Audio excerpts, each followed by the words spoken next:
truly stands for innovation and progress. Our first session is a special one, aptly titled Bringing Global Finance to India. In this session, we'll explore the opportunities and challenges in building Indian financial services and getting the biggest global names to transact on Indian shores. Our esteemed speaker for this session is none other than Ashish Chauhan, MD and CEO at NSC India, and this session will be moderated by my colleague, editor at Business Today, Saurabh Majumdar. A huge round of applause. Let's set the tone for the evening, ladies and gentlemen.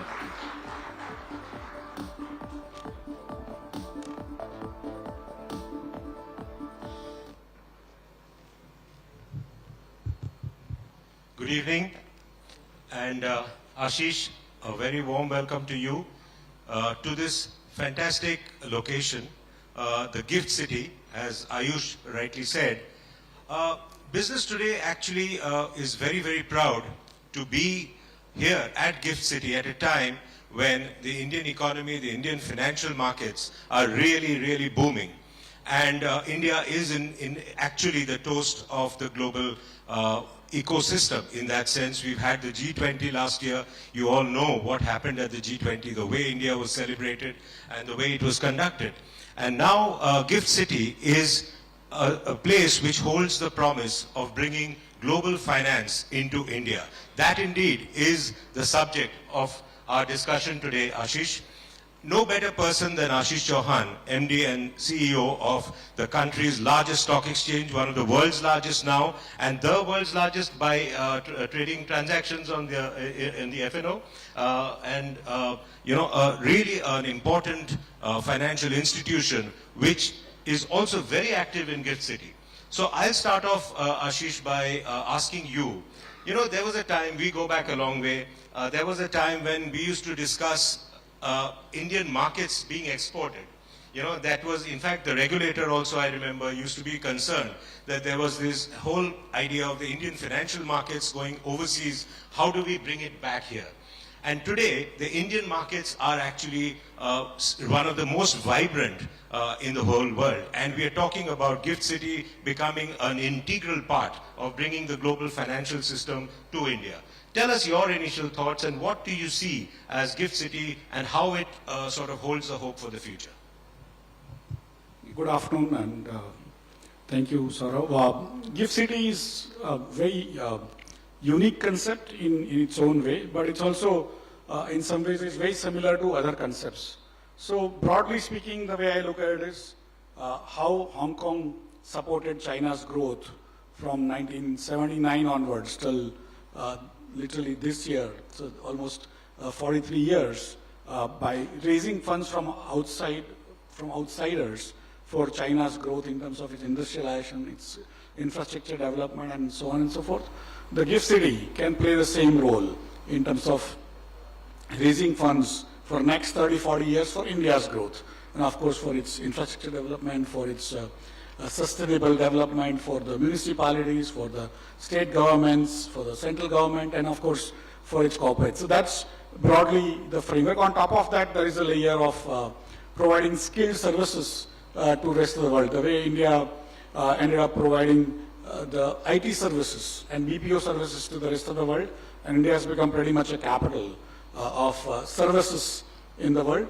It can literally, using the Gift City as a place, provide financial services to the rest of the world, where a lot of Indians are now becoming highly educated, very numerically in terms of people of Indian origin usually have a good grasp over arithmetic, and those are the kind of skills which can, sitting here by having lower costs of manpower, we can provide similar service to the rest of the world. And of course there is a layer of IT which can also be used to leverage the services on both sides. On top of that, providing the transaction processing for Indian assets as well as the world assets. For me, Gift City, I have been associated from 2013 onwards, and we run the largest exchange here. So for me, we do provide transactions in GIFT Nifty, which used to be known as SGX Nifty earlier, and today we trade 22 hours a day from here. We start trading at around 4:30 in the morning, and next day 2 o'clock we close it. So effectively before Japan starts, we start trading here, and after California sleeps, we sleep. So effectively we cover the entire world. So not only the Indian origin companies can list here, or Indian bonds can list here, which almost $80–85 billion of bonds are already listed without none of us knowing. But companies which are not of Indian origin, which are being invested from, say, Gulf or US, can also start trading here, because it is now becoming very difficult in terms of the cost and the compliances to list in Western countries and also to remain listed. Whereas this is a highly regulated jurisdiction in GIFT City, and still it's extreme low cost jurisdiction, which is available literally 24/7. So whatever number of hours you can trade in US or Europe or Japan, you can trade here, but at a fraction of the cost of listing annually and fraction of the cost of trading. So that's where I think we are going to provide in GIFT City complete end-to-end services to whoever wants to have manpower or transaction processing. Just to give you a perspective, we started trading in the GIFT Nifty around last July, and now on a good day we would trade around $25 billion of Nifty trade alone, and an open interest is now sometimes around $13–15 billion. So that's the kind of sort of volumes that have already been built.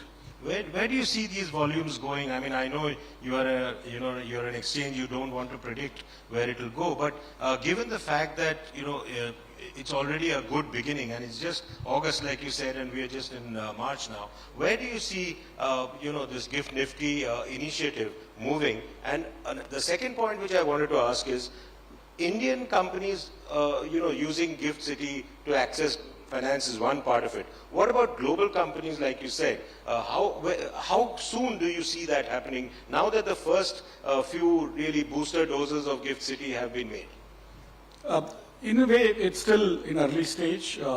The basic products are available, but we also want to go with index futures and index options for even corporate bonds, corporate bond index futures, corporate bond index options, so that when the yield curve is prepared or any Indian bonds go into the global bond indexes, we have actually a base on which you can trade on in a free sort of flowing market. Broadly, they would trade otherwise on a over-the-counter market. Here, we would be doing trading on exchange markets. And so, similarly, foreign currency trading today, of course, US dollar, Indian rupees trade here. We want to go into more pairs and as many products as possible, including electricity or carbon trading and so on and so forth. So we want to kind of expand the products that are available, and that will also help the Indian companies which are creating carbon credits to also come here and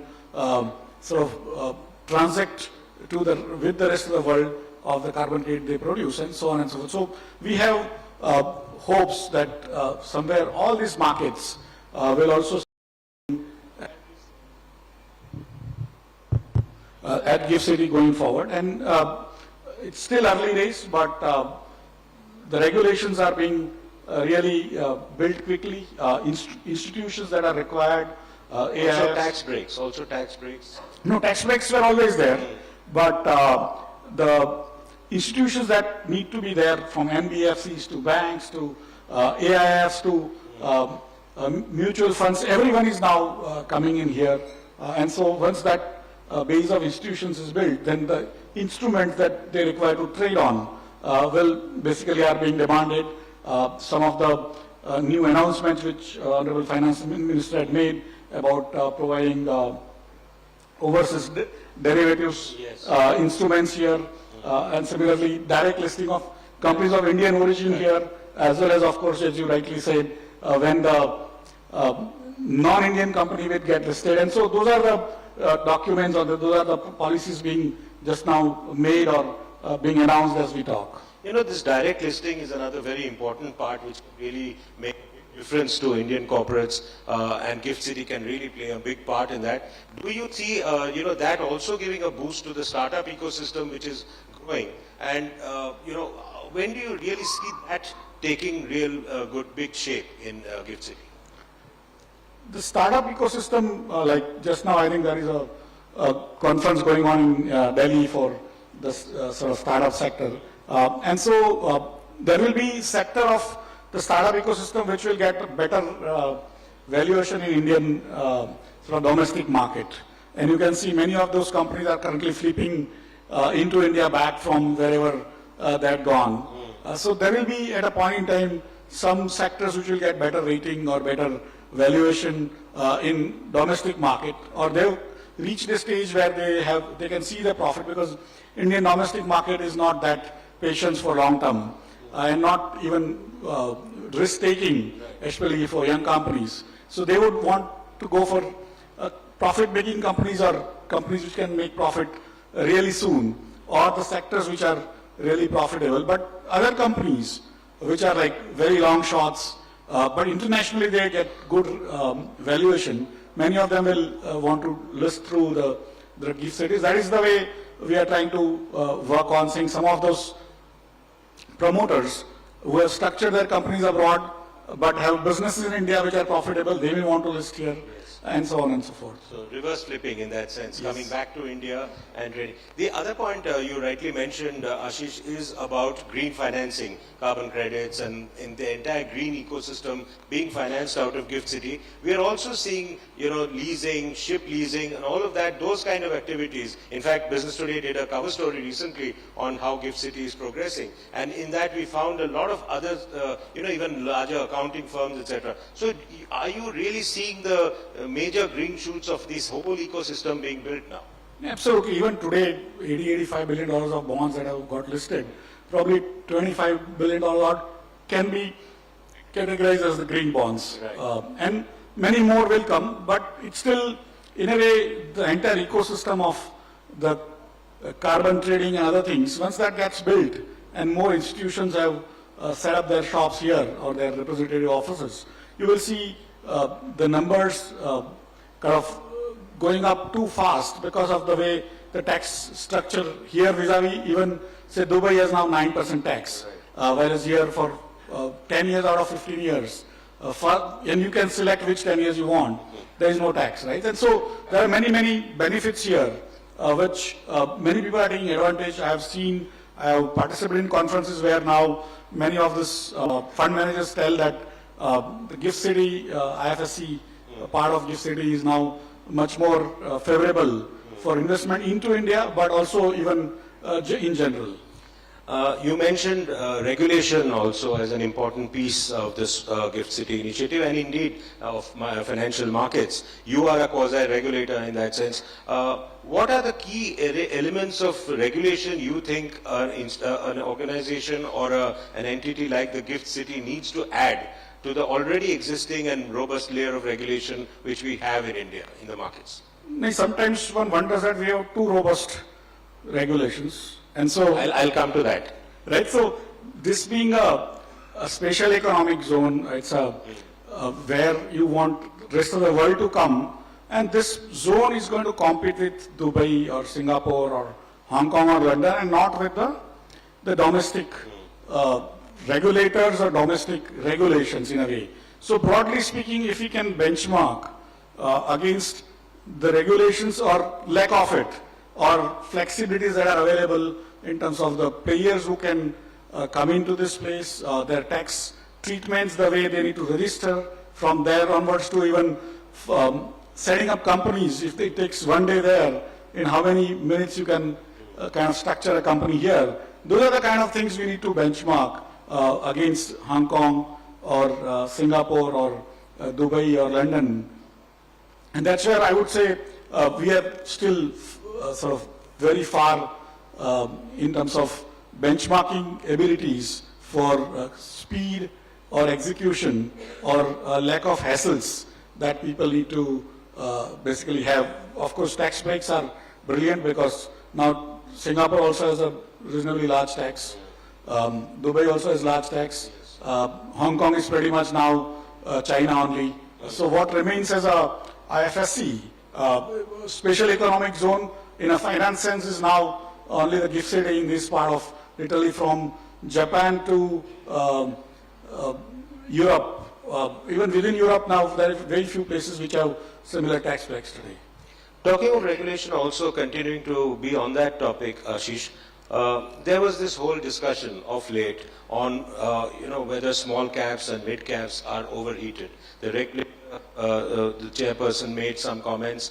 I also must add that not everybody agreed with that view, including Uday Kotak, including even some people in the government. I don't think there was complete agreement on her views that there is overheating in some sectors. What is your sense of where the markets are right now as, because we are in a critical stage of the market and it's grown to tremendous proportions. What is your sense of this overheating debate? Where do you stand on it?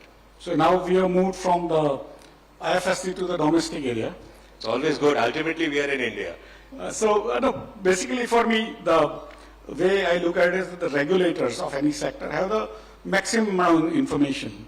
And so their views have to be taken very seriously by everyone, saying that they make those regulations and then they see the outcome, and also in a micro basis, given the way the data gets collected today at every level.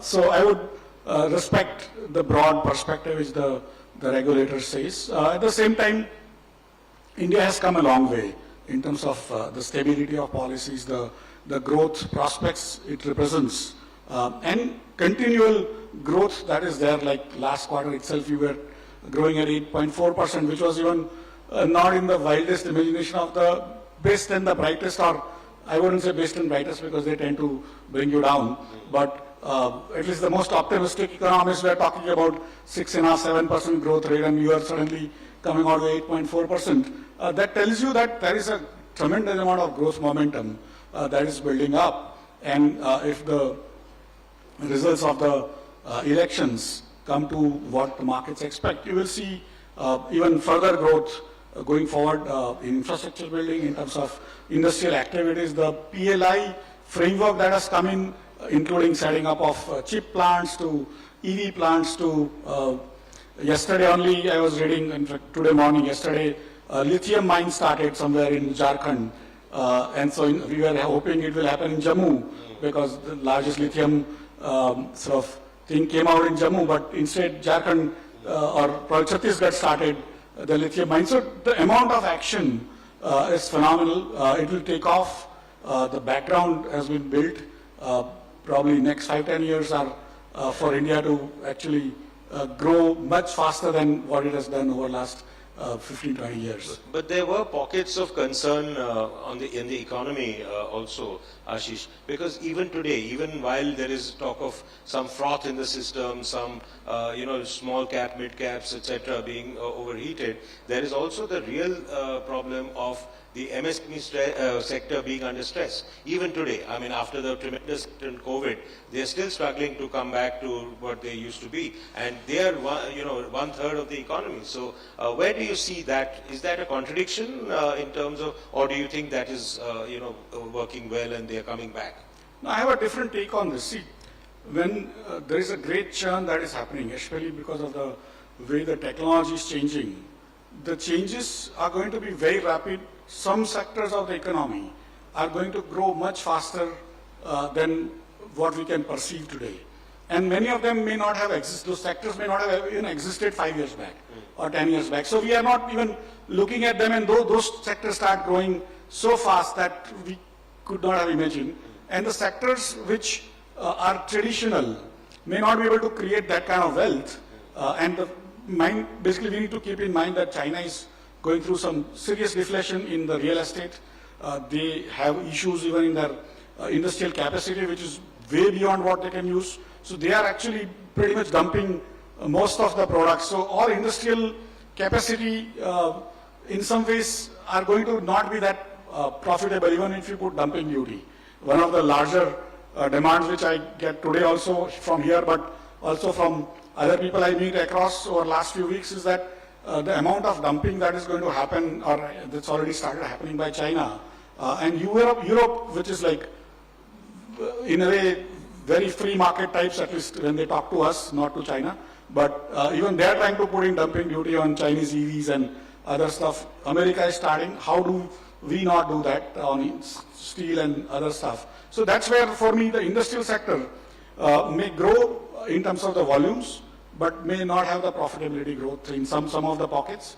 Whereas other areas which are growing, which currently are not in our radar, might grow faster. So aggregate, we might go very fast, but some sectors may look like that there is some sort of lack of growth, and some of them may end up doing so well that you wouldn't be able to imagine. But overall, if you continue to grow 7.5%, 8%, then pretty much we are, and for a longish period, we should be able to reach the targets that we want to reach. Ashish, you lead, you've been BSE CEO, now you are NSE CEO, and technology is a critical aspect, not just for GIFT City also, but because technology is, bulwark on which NSE has been built. What is the next step, you think, for technology to make the markets even more efficient? Do you think, we are talking now about settlement periods even becoming smaller, instant settlements. Where do we stand on that now? See, the markets have two sides to it. Most of the time, the glamorous part is what I call transaction processing. That every second things happen, and you can buy, sell, make money or lose money, and then settle also. And so we are when we completed the movement to T+1, that is, you trade today, settle tomorrow on a working day. T+1 was the fastest settlement in the world by any country on January 23, when we completed the full year of transition. Until after that, no other country has been able to move till March 24. America is talking about going live in May 24, but it remains to be talked because we have not seen any actual execution. And in America, unlike China, you can't hide much preparation. So I don't think by May 1 they will do any progress at all. But hopefully they should. But effectively, we have done tremendous strides, or we have taken tremendous strides in last 30 years in being the first automated markets in 1994 to till now, where we are now doing T+1, and from March 28, that is after a few days, we are going to start T+0 settlement. That's if you trade today, you will be able to settle today. And that's again the fastest, because even at T+1 we are like fast. And in few months' time, SEBI's plans are to go for real-time settlement. That's if you trade now, settlement in next few minutes or seconds and stuff like that. So that's like telling you that technologically the entire country's ecosystem, whether of banks, of depositories, of stockbrokers, of investors, exchanges, everyone, is so geared up that they can actually settle on real time, which is like a scientific movie. Even say America probably would not be able to imagine for say next 50, 10 or 100 years to do such things, right? So that's why it shows your transaction processing prowess, and also shows the soft infrastructure level that country has come into. But the second part, which I think is more important for markets, and we typically tend to ignore except when the allegations start coming, that is what I call corporate governance. Because what we allow on the transaction processing is that you want to buy a share, somebody wants to sell, and of course you buy shares, so you have to pay money. After the share comes in your account, whether next moment or after a day, the relationship is between you and the company. The company has to give you a lot of information, company has to do well, they need to share those profits as and when they are made. And so that corporate governance part, I think India's corporate governance story has been untold till now. We are pretty much amongst the top 5 markets in terms of the corporate governance, despite whatever allegations people make. And that's why, for me, we are like top of the line in terms of the corporate governance. All our shares, almost all traded shares on India are on pari passu basis. That is, every share is the same. That is not true in America. They have golden shares, they have class A, class B, all sorts of confusing things, where the minority shareholders, who are not the manager owners, end up getting taken for a ride. Whereas in India, although they keep on accusing us because they are today.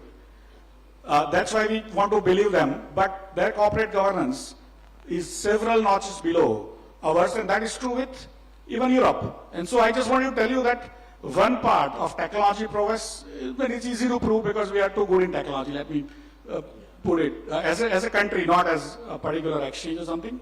But what is more important for a corporate governance, what we finally manufacture as an ecosystem is trust. And trust, one portion is of course in transaction processing, getting the best price, getting your money faster and stuff. But the larger trust is in the entrepreneurs which you put it, people, the managers and governance. And that's where I think why India is now a 4.5 or $4.7 trillion market. There is an economic theory which says that poor countries do not have good markets of capital because poor people don't save. They don't have nothing to save, right? And on top of that, if they save, they don't put money even in their brother's business. How will they invest in somebody else's business 2,000 kilometers away? India has proved that theory completely wrong. A person sitting in Jorhat or Dibrugarh is investing money in a company in Salem, in Tamil Nadu, in textiles. She's never going to visit that place. But she's putting her hard-earned 1,000 rupees with a complete confidence and complete trust in Indian entrepreneurs and Indian system, including judiciary and everyone. And that's where for me, today, with a very low per capita income market, like $3,000, at $5,000 also there is no similar market, double the per capita income. At $10,000 there is no such market. At $20,000 there is one market which is called China. When the prices go down there, government has to go and buy. In our case, government comes and taxes me more, right? Otherwise, they don't participate, they don't come and save anything, and they shouldn't. Why I'm telling you this is a market which has come out of people's participation, interesting the entrepreneurs of this country, and this is a great revolution. I say India is becoming very truthful, very trustful nation, and that a large portion of that goes to our corporate governance and our entrepreneurs. In fact, Uday Kotak told us recently that he sees India as becoming more and more a nation of investors from a nation of just savers. So I think that's great news for exchanges, for the stock markets, the capital markets, and for places like Gift City. Thank you very much, Ashish Chauhan, for sharing your thoughts with us this afternoon. Thank you. Thank you. Thank you.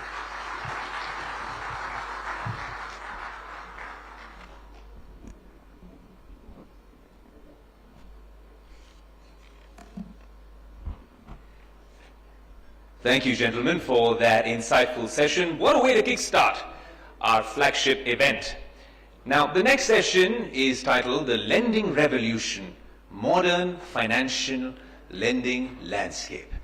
In this session, we will explore lenders' perspectives on the ways they are dispersing funds, making lending more convenient, efficient, and accessible than ever before.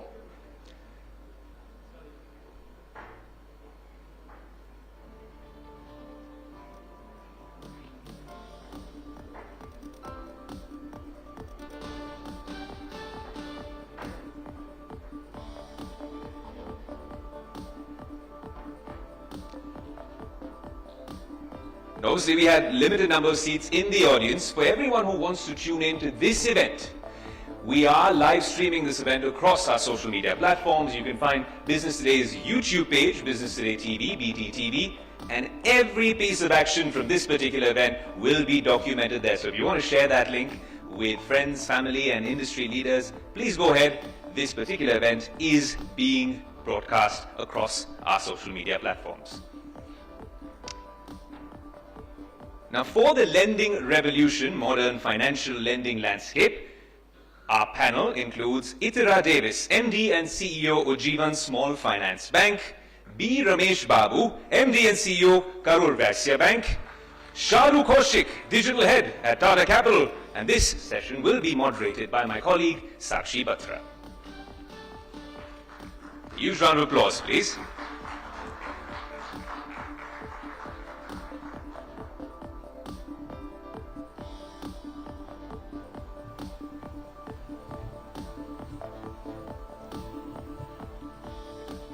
Good evening, everyone. Well, the world of finance is undergoing a remarkable transformation. And at the forefront of this transformation is clearly the lending industry. Now, whether we talk about the traditional banks or the NBFCs or even the disruptive fintech players, They are, instead of competing with each other, they are now converging to create something which we are seeing unfold in front of us as the lending revolution. And to talk about this lending revolution and where it is headed, I have with me the top voices from the banking and the financial institutions right here. Each of them have a wealth of experience to share and of course a unique perspective and most of all, a commitment to shape the future of lending in India. So let me kickstart this discussion by asking you, Shalu, if you can help us and all our viewers really understand, how are you looking at this transition really unfold from traditional banks to NBFCs and now to the agile fintech players? And how is it really helping the larger underserved population of the country? Thank you, Sakshi. Good evening, everyone. It's a very interesting question. So, banking and lending has gone through a paradigm shift, especially in last 2 decades. From a basic banking services, we have moved to a universal banking approach. Answering to your query, what has led to that? To my mind, couple of factors. One is obviously changing customer needs, regulatory aspects, technology advancement, and responsible risk management. So all of this has led to this kind of paradigm shift. If I talk about lending specifically, what's happening around us and what's making it better from a customer aspect or from an institution aspect, things which getting focus is like end-to-end digitization, right from onboarding to assessing customer, underwriting customer to back-end operation. Every institution is actually working towards that, giving a good experience to the customer and obviously bringing an efficiency for oneself. Second aspect to that is, self-service or being omni-channel capabilities. Here what it means is that for the entire value chain of the lending, the road is paved for self-service today. You talk about disbursement in customer's account, you talk about payment, we have numerous channels, payment channels available.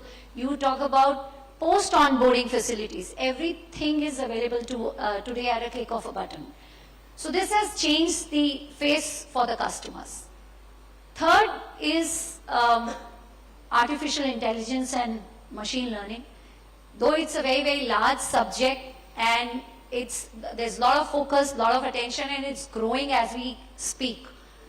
From risk control, portfolio monitoring, taking away the redundant jobs and automating that, all of that is happening around us and it will continue to happen and more things we will see around this. Last but not the least, the usage of data and analytics. I feel now we are able to take more informed decision. We are able to do away with some amount of biases. So this is helping us to grow much better and take better decisions. So I think all of this is helping in fostering the entire industry from a lending as well as the banking side of the business. Okay, thanks a lot for that overview. Mr. Babu, let me just take this question across to you and specifically ask you on consumer lending, where this space has seen a sea of change happen, from ticket size of loans becoming even sachet size, from newer products like buy now, pay later, peer-to-peer lending. All of these are becoming way too popular. And how are they really enabling faster credit growth across the country, and how have you seen this change in your organization? Could you give us that data? Thanks, Sakshi. I fully agree with Shalu what she has mentioned. So, if you look at an organization like Karur Vysya Bank, which is 107 years old, it's a legacy organization. 5 years back, 4 years back, so we thought, what we need to do, what is the way forward? So like an eagle, after coming to a stage, it will think over. The beak is not working, wings are not working, what you need to do. So for that, then we thought, do we need to go for digital? So we have gone for digital. Digital has helped us not only in the consumer lending, both on the SME side and the corporate side also. Very well. Earlier, everyone was judgmental. So you look at the face of a person and all, he will tell, okay, this person is good, I'll give a loan and all. The subjectivity is out now. When it is passing through the LOS and through various checks and balances we have, we will be knowing whether this decision is correct or wrong. Earlier, our approval rate used to be 90%. It has come down to around 48%. Then people felt saying that, what is this, are we not doing properly? Then, posterity, if we look at it now, if we divide our portfolio into two parts, pre-digital and post-digital. Pre-digital, if our stress was 7%, now the post-digital, the stress on the portfolio is 0.6%. It has come down so drastically. Then we understood saying that rather than taking a 90% approval and having 7% stress, having a 48% and 0.6 is much better. This is the first thing. And next thing, while doing this one, there was a challenge. So challenge in the sense that getting the technology, all these things is easy. But the manpower, whoever are there, the staff members, the changing the mindset is difficult. Because earlier, so they were enjoying their liberty. What all decision want, they can take it. Now, system will dictate what you need to do. So that way, the main challenge what we faced in the whole process was change management. We had to show to them, these are the benefits you are going to get. Initial years we couldn't show. Now the data is there to show what we are. So next thing is, in addition to what she said, two more big drivers what I found was partnerships. Earlier, each one of us, we were working in silos. It can be NBFC, Fintech, bank, all of them. Now good thing is, people have understood what is my strength, what's the weakness. So both with some strength and weakness, they are coming together, they are working. In fact, I'll tell you, we had a good partnership like Axio is a Fintech NBFC based out of Bangalore. We entered into a partnership with them. And in turn, we arranged arrangement with Amazon Checkout Finance. When we have gone there, a consumer tries to buy something there, it passes through Axio, it comes to us, it combined both of us together. We had the underwriting model, and based on that, the customer need to give only 3 fields: PAN number, date of birth, and Aadhaar. Once he gives it, the sanction will be completed within half a minute. Half a minute, it passes through the entire thing, KYC will be completed, it will be going back. So now, for the last 3 years when we are doing it, the stress level is absolutely minimal because a lot of investment has been made by the partner in the AIML, and we also paid a lot of investment there. So in the process, it is working so well. One more good thing is, 107 years, how many customers we have acquired. Last 4 years, that number, 60% of those customers we have acquired this model. So that is the strength of this. Now over and above this, what we can do, we are working on that. So that way partnerships have helped us a lot, which we may not have the suffer advantage of fintech and all. They have that, but they have the disadvantage of not raising money because we have the ability to raise the money. So that way, over where it was a competition, it has become collaboration now. That's a wonderful point, Mr. Babu. But on the flip side, I have to ask you that what happens on an everyday basis is those people who still don't want credit are getting calls at least 10 times a day even now. So what are you doing about all of those? Absolutely. That is the reason what we thought. There are 2 options for us as a banker. We need to go for a consumer lending, personal loans, or these sort of lending. What we have chosen is someone going to an e-commerce platform, if he chooses to buy a particular item, for that only we are financing it. So that way our money is ensured, it is going for a particular purpose. So no specific calls will be going to anyone at all because it is not a clean personal loan. We didn't want to touch that area. That's wonderful, sir. Let me come to Mr. Davis now. Mr. Davis, if you could also add and talk about some of the innovative products and services that you believe could actually shape the next leg of modern lending landscape going forward from here. If you have yourself implemented some such innovative products at your own organization, some which we will see in the coming years. Thank you, Sakshi, and good evening. I think my colleagues on the podium have covered some of the important ground, but what I'm going to talk about is bringing Bharat to India. See, up to now, all the banking and technology has been very much focused on English and possibly Hindi. But, we at Ujjivan, when we looked at financial inclusion, we felt that there was a part which we were all ignoring. This is the semi-literate and possibly less literate people in the field who cannot use banking apps because they don't understand what the banking apps are all doing and how it works. And so we, after a little bit of research, have come up with something called a Hello Ujjivan. It is the first app which is voice enabled, and it's a technology which we introduced in 8 Indian languages. And what that does is it prompts the users in a voice enabled way to go about using a mobile app. What that does is it enables people who otherwise used to trek a few kilometers every now and then to repay their loans, to be able to digitally repay without having to make that trek.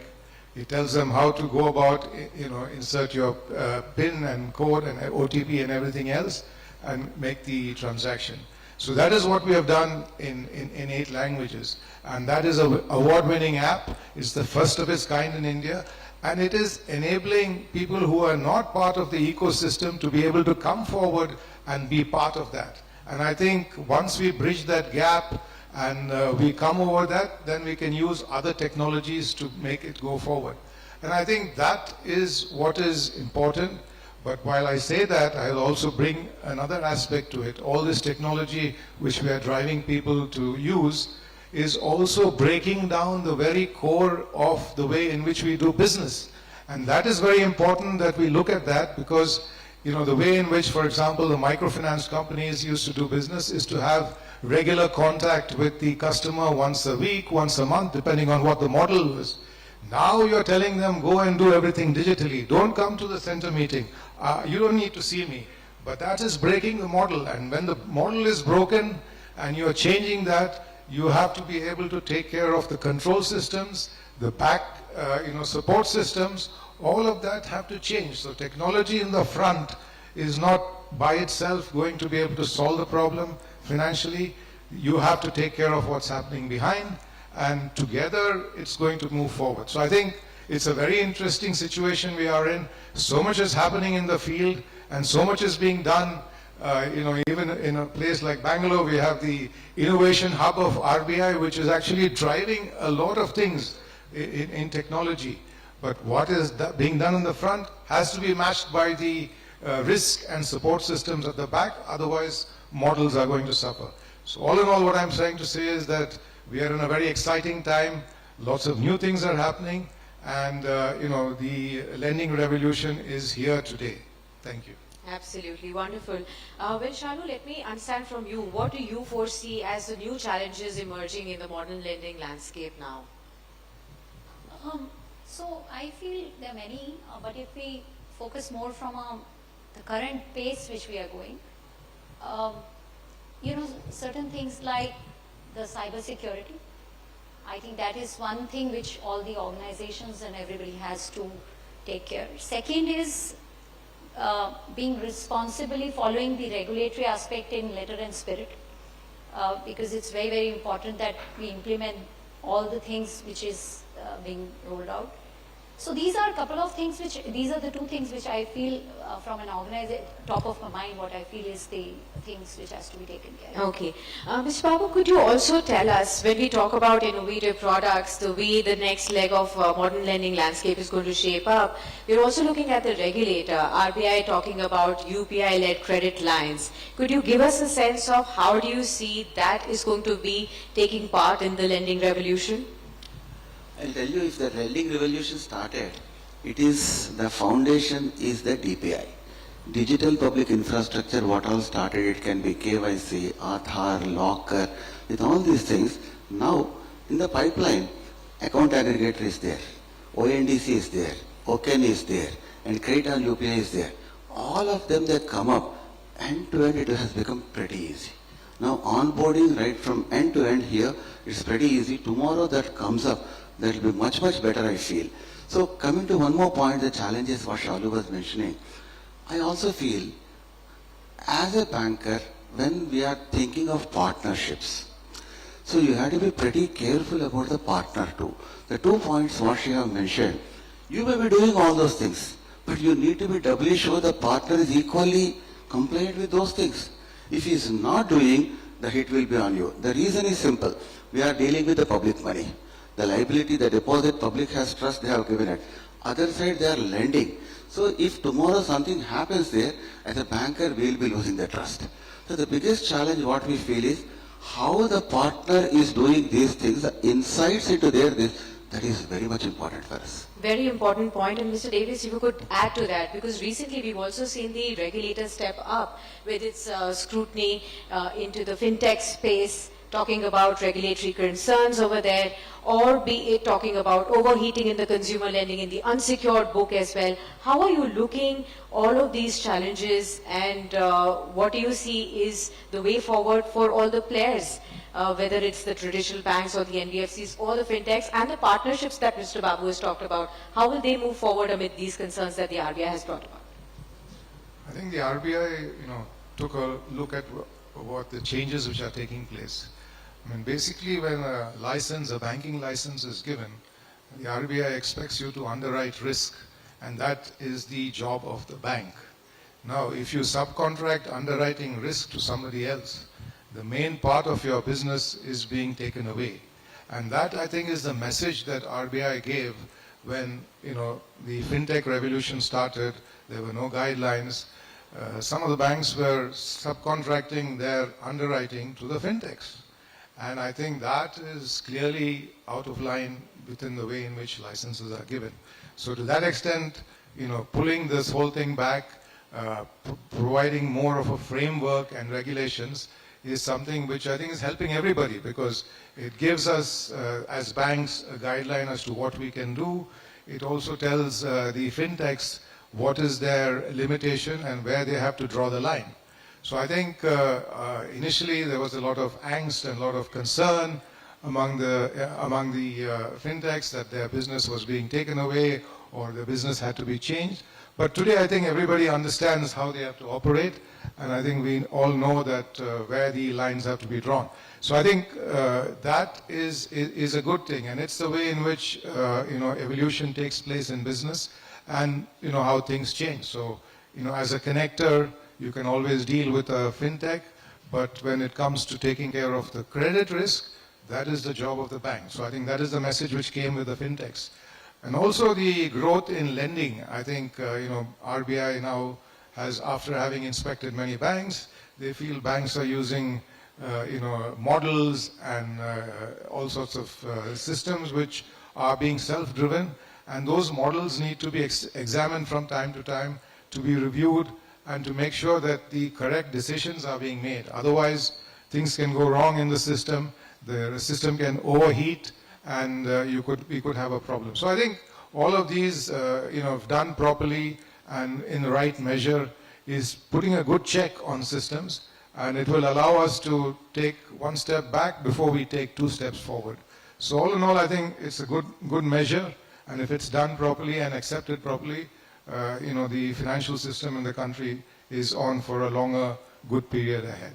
Okay, wonderful. Shalu, let me come to you on that one, especially when credit risk is something that we are talking about. You talked about the advancement of technologies like AI, data analytics, machine learning. How are you looking at the role that such new technologies will play when we talk about assessing credit worthiness of the consumer and also management of the credit risk going forward from here? So as I said, this has a very large scope, and already we are seeing some amount of role of AI and ML already coming into play, right from scoring models, portfolio monitoring, stress testing. All of this we are already seeing the usage of AI and ML already has seeped in. I think as we go forward, there are multiple other factors which can be taken over by this particular stream of AI and ML, and I'm sure today there is a limitation that there are maybe people are doing the job. Tomorrow, if you are bringing in such kind of tools, you can enhance the portfolio monitoring to a larger base, and you can see the portfolio in a much better, wider view. So this all will help to manage the risk much better. Okay. Mr. Babu, let me come to you now. We've talked a lot about the consumer lending, but when it comes to MSMEs, there is a clear shift that's taking place from what used to be a GST-led, lending to now cash flow-based lending. Do you see that as a better model for MSMEs, and how do you see that growing for the small shopkeepers or small companies at large? Absolutely, what you said is correct. The reason is earlier we were going through a traditional model. It can be a balance sheet. So many of them, they may not have those sort of a sophistication. Now, as she was mentioning, lot of data is available. The surrogate data is also available. It can be e-commerce, their behavior, whatnot, and social media. With all these things, when we build the models, underwriting models, that too particularly when you are partnering with Fintech and all together come, and they do it and all, the models are working very well. Many of the MSMEs who were underserved earlier, unserved, we are able to do them now. So that too, with a feeler initially we were seeing, are we taking too much of risk? But over a period of time when we saw, it's not a risk actually. When they wanted money, we are supporting. They are willing to pay that interest and all. So our experience is pretty good. So there also digital has helped us very well. Now Cholamandalam, a biggest another NBFC is there. We have entered into a co-lending arrangement for the commercial vehicle. We are not strong in that. They are strong in that. So in the process, we are able to learn what they do. So that way, wherever, like MSMEs also, we are partnered somewhere. So MSME is also underserved through digital, through surrogate data, we are able to do a lot. Okay, Mr. Davis, if you could add on to that, do you also believe that this is a better financing model for MSMEs when we talk about cash flow based lending, or do you see higher risks there? Cash flow, the growth of the cash flow based lending is something that has to be helping the economy forward, because that is an area in which you are able to manage the streams and to be able to see the sales coming in as well as the inventory build up and things like that. So to that extent, the cash flow lending is important. But a lot of MSME lending is still secured lending, and I think that is the way it will stay for a while.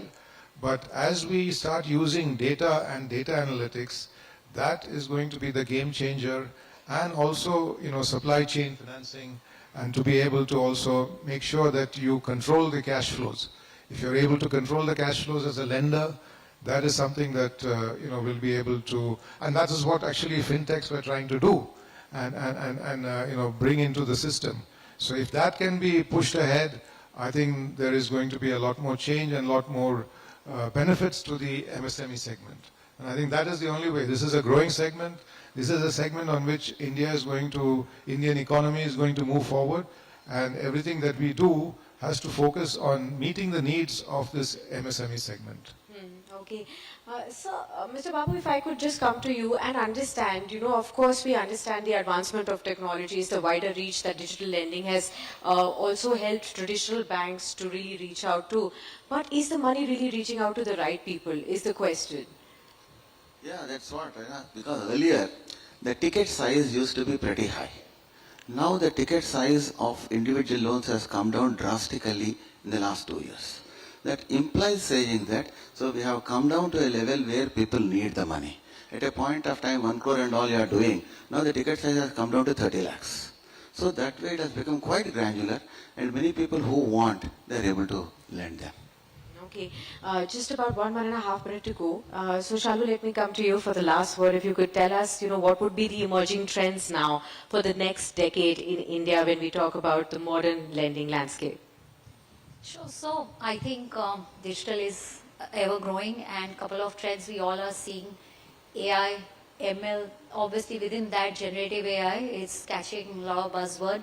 We'll see a lot happening there, despite whatever the negative side of the sound we are hearing, but I'm sure we'll get there, we'll get it in a responsible way. That's one. Blockchain is one thing which for this industry I feel will definitely help. It's helping already, and it will further help us along with that. Plus, end-to-end digitization, I still believe there is a lot to do. Front-end and back-end integration continues to be the key to this, because as an industry, we've been more into the legacy systems, and there is a lot of requirement of adopting to customer needs, the fast pace, bringing digital tools. So I think the end-to-end digitization would be the next or the continued trend which will be there. Okay, Mr. Babu, do you want to add to that? What do you foresee? Where are we going ahead? No, no, what she said is correct with blockchain and all, but as it is, many of the banks, they have moved actually. If you look at it, a bank like Karur Vysya Bank, end-to-end more or less we have digitized. Even the documentation is also through biometric. For the last 3 years, everything end-to-end right from the beginning to end, it's absolutely paperless, and few of the cases presence-less. It's going on well. So, but bigger loans and all, it's a hybrid model is still going on. So we are in that particular path of moving towards digitalization. Okay, that's a very good note to end this special panel discussion at. Many thanks to all of you for sharing such wonderful insights, and the future of lending definitely looks bright with all of you at the helm of it. Thank you so much. Thank you so much, audiences.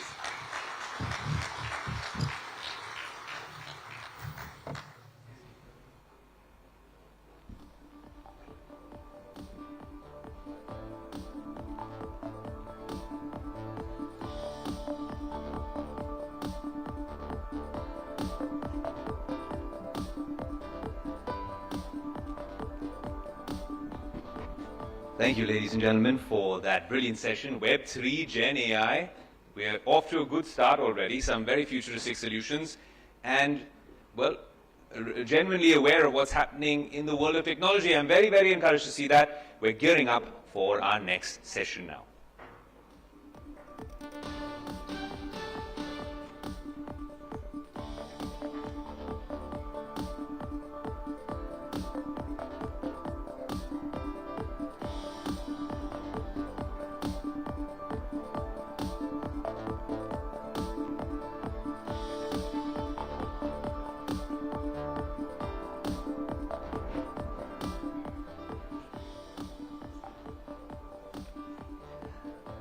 On the clock, the way we like it here at Business Today. The next session is a very special one. In this next session, we'll be exploring India's economic landscape, global perspectives, policy implications, and strategies for sustainable growth.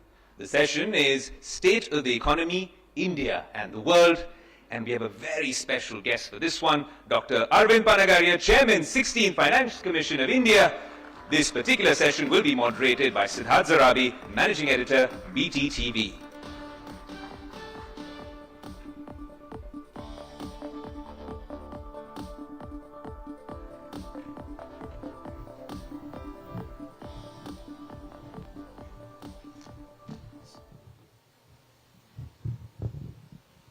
Good afternoon and a very warm welcome to all of you once again. Dr. Panagaria, honor to have you here.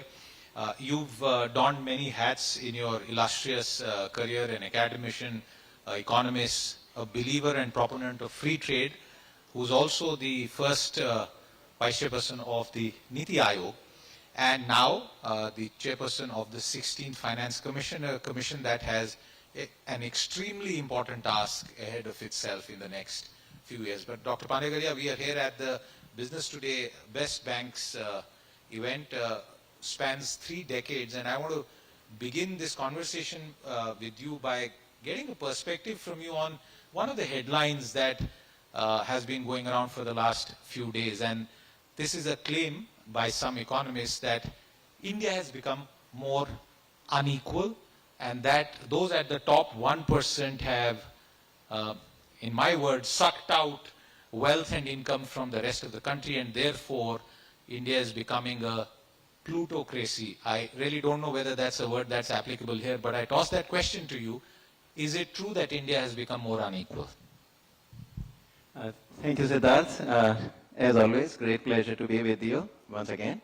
You mentioned I wear many hats, and so it will be good if I can speak wearing my economist hat. Currently, I sit in the chair of the 16th Finance Commission. That's a neutral body. It's not a government body in a technical sense. It's a constitutional body. So I neither speak for the government or for the commission, but for myself. On the question of inequality, there are many aspects to this. Let me just mention just 2 of these. Your question, of course, was, has inequality risen? Right? So that brings into question one of the 2 aspects I want to touch on. which is that inequality has many different measures. And, you can measure inequality through sort of Gini coefficient that economists typically use that tries to give a measure of overall inequality in a group. That group could be a nation, it could be a state, it could be a village, it could be, so that is one measure.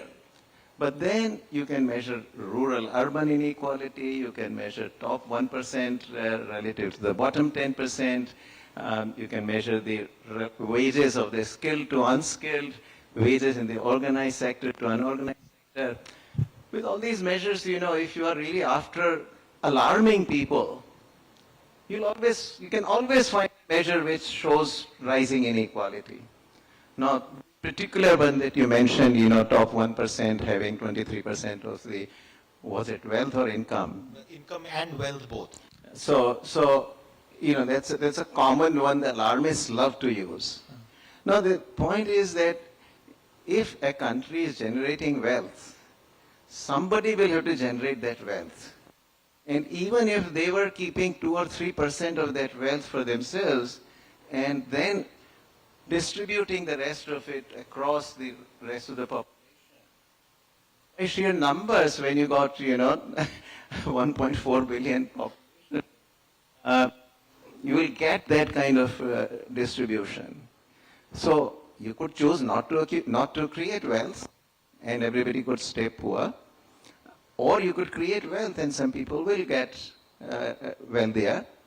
I don't lose sleep over that because after a point, the owner of the wealth really is the main function of it is not so much the consumption of wealth, although some consumption does happen, there is no doubt. But allocate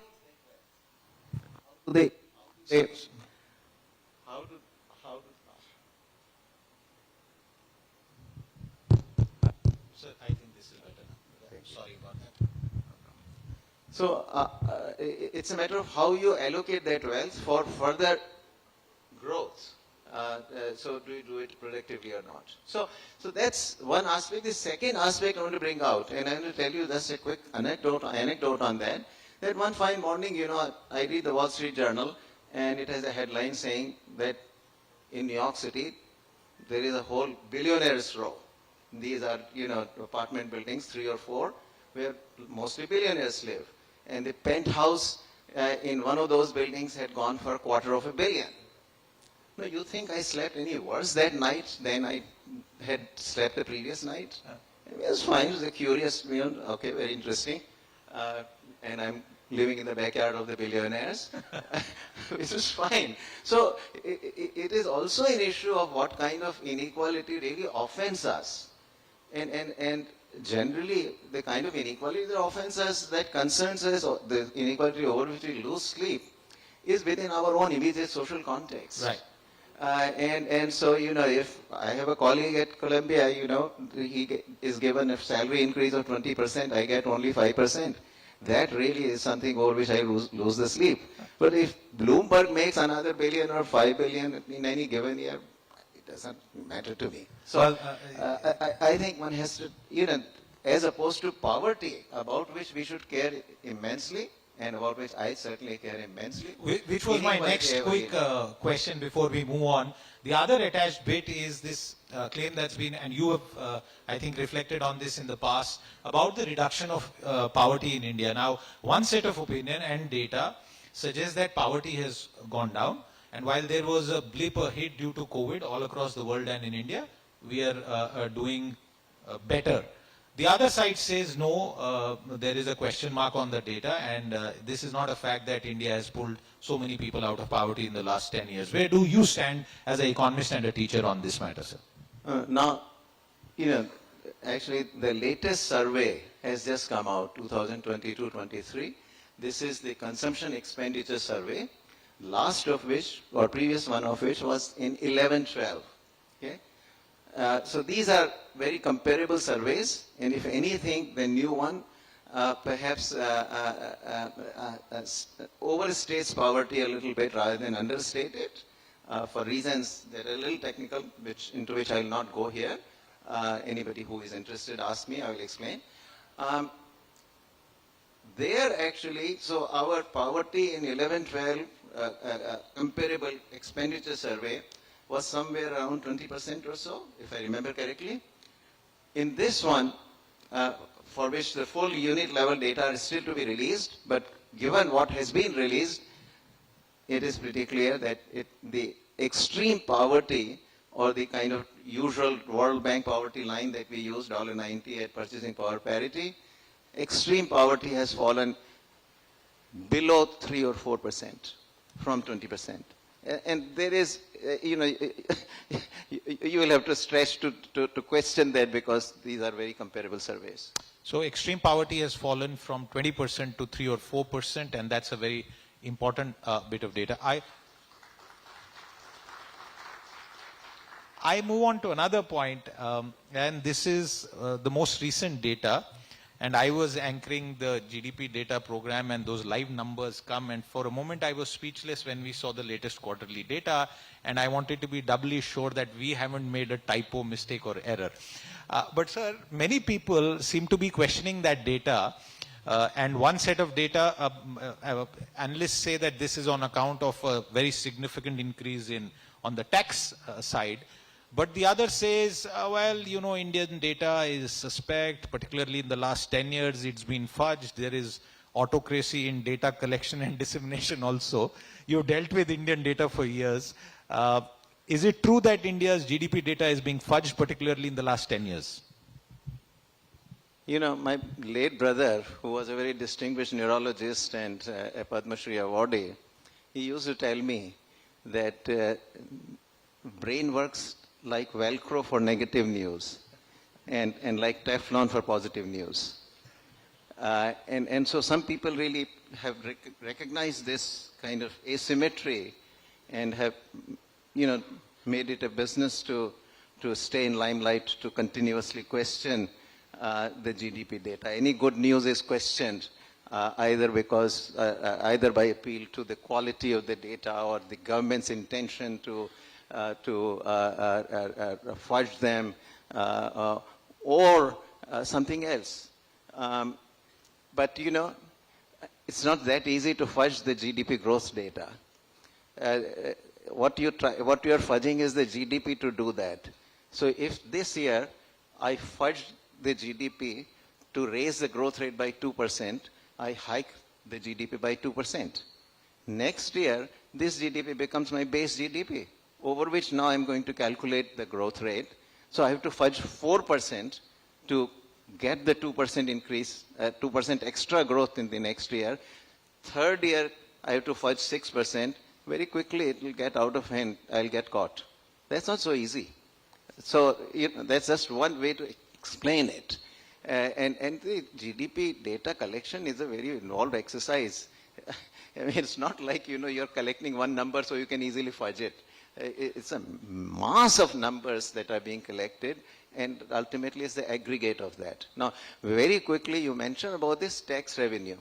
There was a lot of this sentiment expressed by a lot of the experts, actually, I must say, that, because they turned out to be wrong in their forecasts by several miles. And so, therefore, they go in and say that, the GVA, the gross value added, which is the calculation of output at factor prices, has grown by 6.45%, and that's about right. That's what we expected. But the 8.3 or what have you, that is not because, that's just tax revenue. Now, if you're an economist, that borders nonsense. Because there is output associated with tax revenue also. The government commands control of certain amount of output or certain amount of resources that is associated with that tax revenue. So that tax revenue is in no way anything less of an output than the rest of the GVA is. Dr. Panagaria, I've covered the Indian economy, been fortunate to do that for well over 20 years now. And prior to 2014, there used to be questions about data where, for instance, the inflation data wasn't being updated for months on months. But I now see an ideological bias. And I wonder why that happens. Dr. Raghuram Rajan, Dr. Arvind Subramaniam, and many others, there's this constant note of criticism, question, doubt over India's economic performance, structural turnaround, jobs, poverty elimination. Why does that happen? And I ask this to you as a student, sir. Well, I thought I answered that question actually. Remember I said something about Velcro and something about wanting to be in limelight. So you constantly mean, if you're going to question that, you have to pinpoint what is your source. Why do you think that this is wrong? And then suggest how to improve it. At the end of the day, this methodology that is being used currently was not advised by the present government at all in the first place, actually. These are series at prices of 2011-12. And there was a National Statistical Commission which had suggested the improvements and the changes. And this is anyway usually an ongoing process, but in this case, new sources, the company data, the MCA data, were incorporated into the GDP calculations, and that was at the recommendation of a commission which actually was appointed by the previous government, of which, one of the two economists you mentioned was a part, at least of the government. So, and mind you, this is I was at the Niti Aayog for 3 years, and the MOSPI is a professional body, and it has some of our best statisticians working in there. They are people of integrity. So when you really question the integrity of the data, you are questioning the integrity of those individuals. I remember, the GDP data, even as the Vice Chairman of the Niti Aayog, I will find out only a few hours before they will be announced publicly. Yes. And likewise, the rest of the government too. And we were informed only because media questions will start coming, and therefore we had to be prepared to answer. But if fudging had to be done, then, extensive discussions would be happening, of which I would have been a part. Absolutely, a conspiracy cannot be hatched by one person alone. That's a good point. Let's come to another point, and this is jobless growth, K-shaped recovery. Again, dominates headlines, and the point that is made is that while India is growing at the aggregate level, it is not necessarily translating into significant job growth, and people at the lower end of the income spectrum have been suffering a double whammy, higher inflation and lesser wage increment as well. So I like to put it a little differently. When we say it's jobless, somehow we think of unemployment massively rising and all. I have always maintained that India's problem is not unemployment really.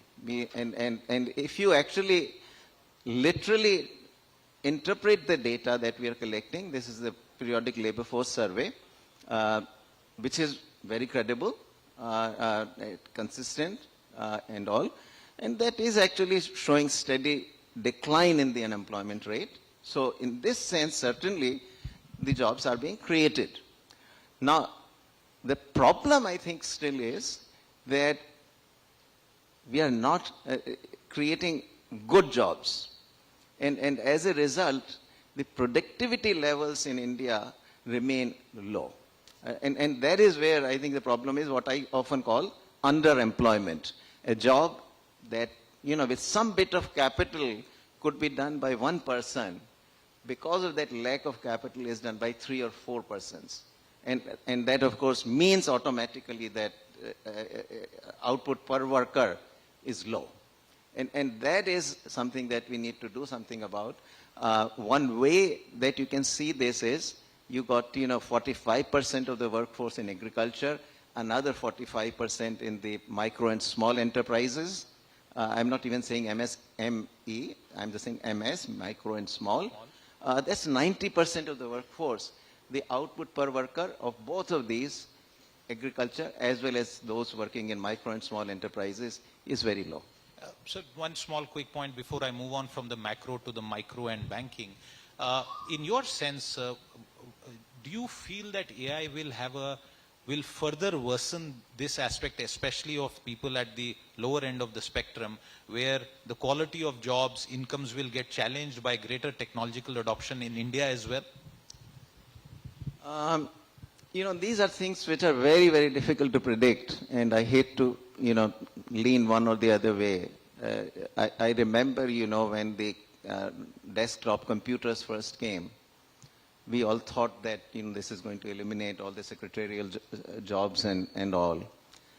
And certainly in the beginning it looked like that because we were all given these desktops, and so whereas previously we used to have our papers typed in by the typists in the office, we started typing our own papers.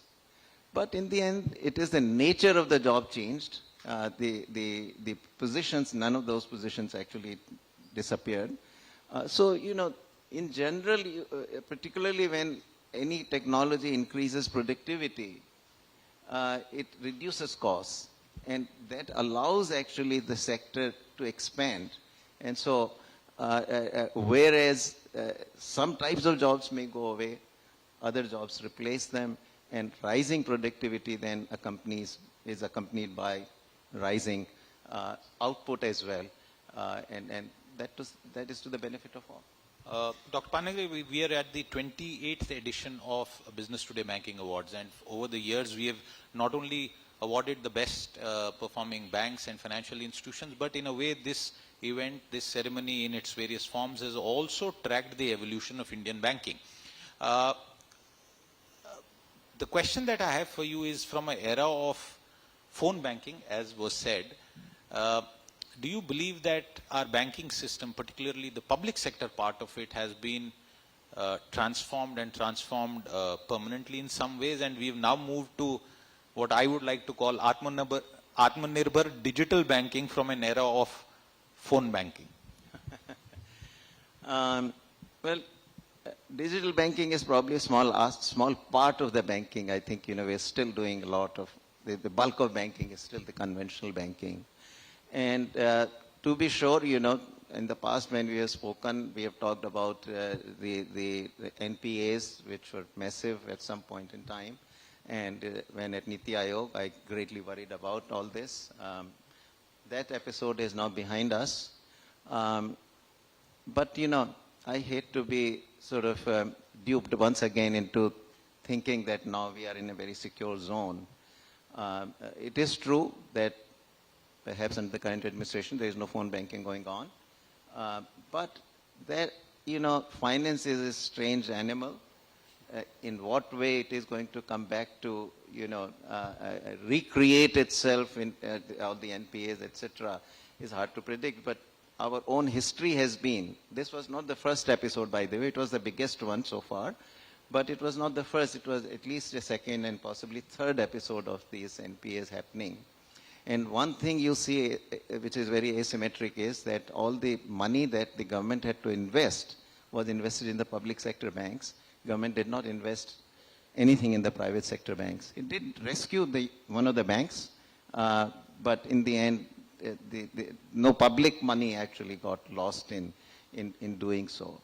So I personally still think, I have not changed my mind, this is in fact a good opportunity when the banks are now in good health, right? When they're in bad health, there is always the refrain that, they are undervalued, and therefore if you privatize, will not get their full value. Well, right now, they are flourishing, they have a solid value. This is a good time to privatize. I think the government should not, again, this is my economist hat.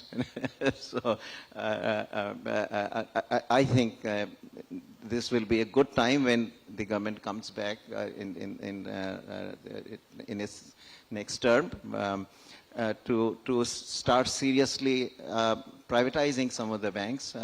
This is going to be a very long drawn process anyway. So it's not an issue of, that you're going to privatize all public sector banks, but the process should begin because I still think that in the end, the commercial pressure is required for banking to be efficient, like any other manufacturing or other kind of activity. Any commercial activity, basically the pressure of the markets is very important. And we can, as privatization progresses, you can assess and judge whether the privatized banks are actually doing better than those that would not have been yet privatized, and then take a call on the other banks at that stage.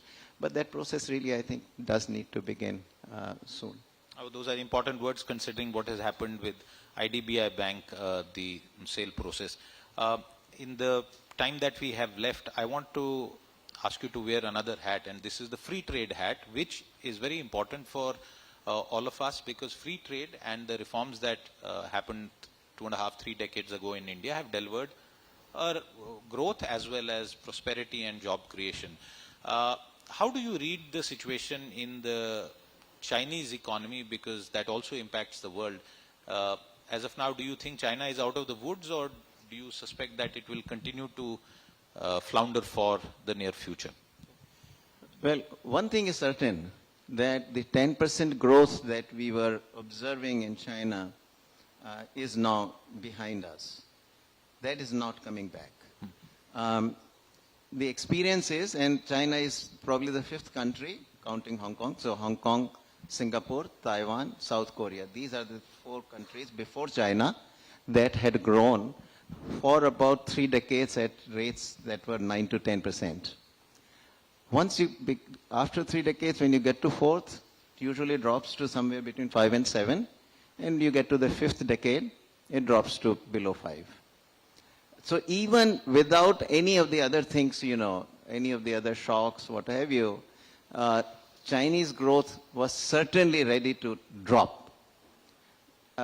In addition, now also, it seems to me that the Chinese leadership has done things that were detrimental to the business environment. And so it has doubled down in a way, so already the growth rate that was declining got another negative shock through the actions of the government. Right. And so there, I think, in my assessment now, we'll probably not see a growth rate of China that is more than 5%, more likely 3%. Right. That's where we are. Can we sustain 8% growth in India? Because in the past, when we have grown at fast rates, our economy is said to have overheated. Do you think India can now continue to grow at 8% plus? No, I won't say that the economy had overheated in any way. I think we made mistakes. This was the second term of the United Progressive Alliance when a lot of mistakes got made. And that is what set back the growth rate. And then, of course, the banking crisis, the NPAs took their toll. We are very much capable of sustaining 8% growth. I've maintained, actually, if we do the right things, including one on trade, we certainly have the prospects of getting to 9-10%. There is no reason, in my view, why we cannot do that. A lot of the reforms have happened. Some we have talked about, privatization, the labor laws have to be implemented. Some land market issues have to be tackled also. They're a little bit harder because states have to do those. But even without that, I think, 7 to 8% I have maintained, and but for the COVID period and the 2019-20, when growth rate dipped because of the banking and non-bank finance companies crisis, NBFC crisis. If you take that out, I think we have maintained, actually, and even including that, even if you include that in dollar terms, in real dollars, growth rate over the 20 years ending in 22-23 was 7.9%, which is almost 8%. Almost 8%. So quickly, just one quick follow-up before one final question. And this is to do with free trade agreements. After some years of sort of staying away, India is now in the midst of negotiating several agreements. Some work has happened on an early harvest. But would you say that Modi 3.0 should focus on trade and go ahead with free trade agreements and drop some of the inhibitions that we have seen in the past? 100%. Absolutely. I think that is imperative, that's essential. I would love to see us also knock down the tariff barriers across the spectrum, meaning, for across all countries. That's probably not going to happen. And so the next best really is these free trade agreements. Now, the free trade agreements also, in some ways, come together with our geopolitics, because the government clearly wants to move away from China. And the best way to do that is Can the return of President Trump wreck what is left of the global free trade order? Well, we'll see, there is some rhetoric of that kind that's coming in. But, certainly President Trump was very much for reciprocity. So if on a reciprocal basis, he will keep his own barriers low, I have no problem with that. We should lower our trade barriers. That is good for us. So if reciprocity will do it, I think we can still remain in business, but we have to be willing to engage reciprocally. And by the way, free trade agreements are all about reciprocity. So, we should first very quickly complete the one with UK, complete the one with the European Union. Then I think we will be very, very well placed to deal with the United States. Absolutely. One final question, and this is the task that you've now been given, a constitutional task, extremely important for India's overall growth, which is allocation of resources, central state, the Finance Commission. You just started work, so I'm not going to ask you to tell us what you're doing, but one question is right up there, which is this feeling which is also stoked by politics about a north-south divide and how the south is suffering on account of the north, which lags in certain economic indicators, and that leading to a debate where certain people say that the south is being discriminated against and is bearing the burden of lesser performing northern states. Yeah.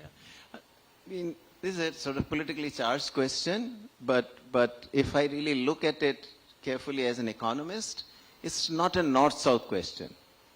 There are other states. You got Maharashtra, you got Gujarat, you got Haryana, you got Goa.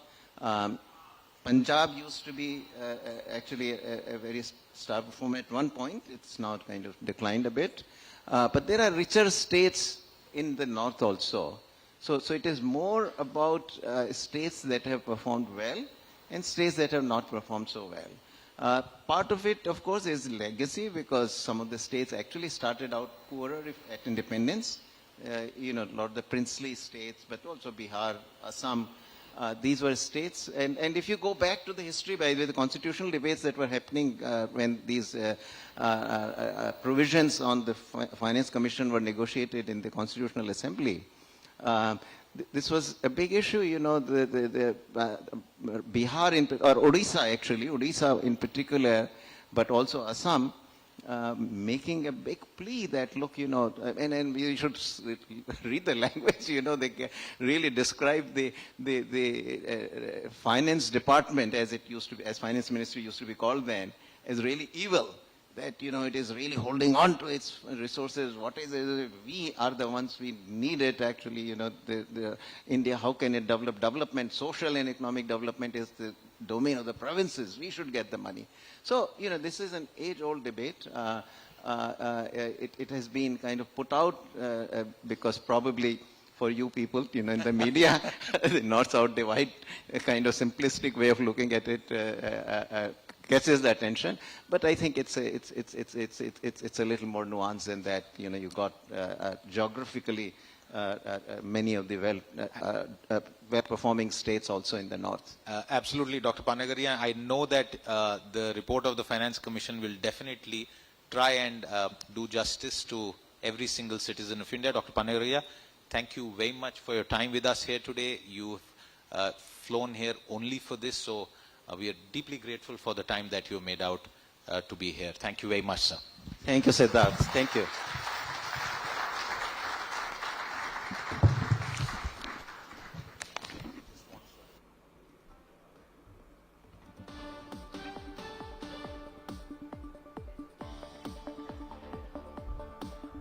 Thank you, Dr. Panagaria, for that insightful session and donning several hats. Siddharth, the next session is a special one, and we'll make you burn some extra calories by bringing you back on stage for Digging Deep, Unearthing the Riches. In this session, we'll cover exploration strategies, sustainable mining practices, investment opportunities, and the socio-economic impact of leveraging Gujarat's mineral wealth with Rupwan Singh, MD, GMDC, and of course this session will be moderated yet again by Siddharth Zarabi, Managing Editor at Business Today TV.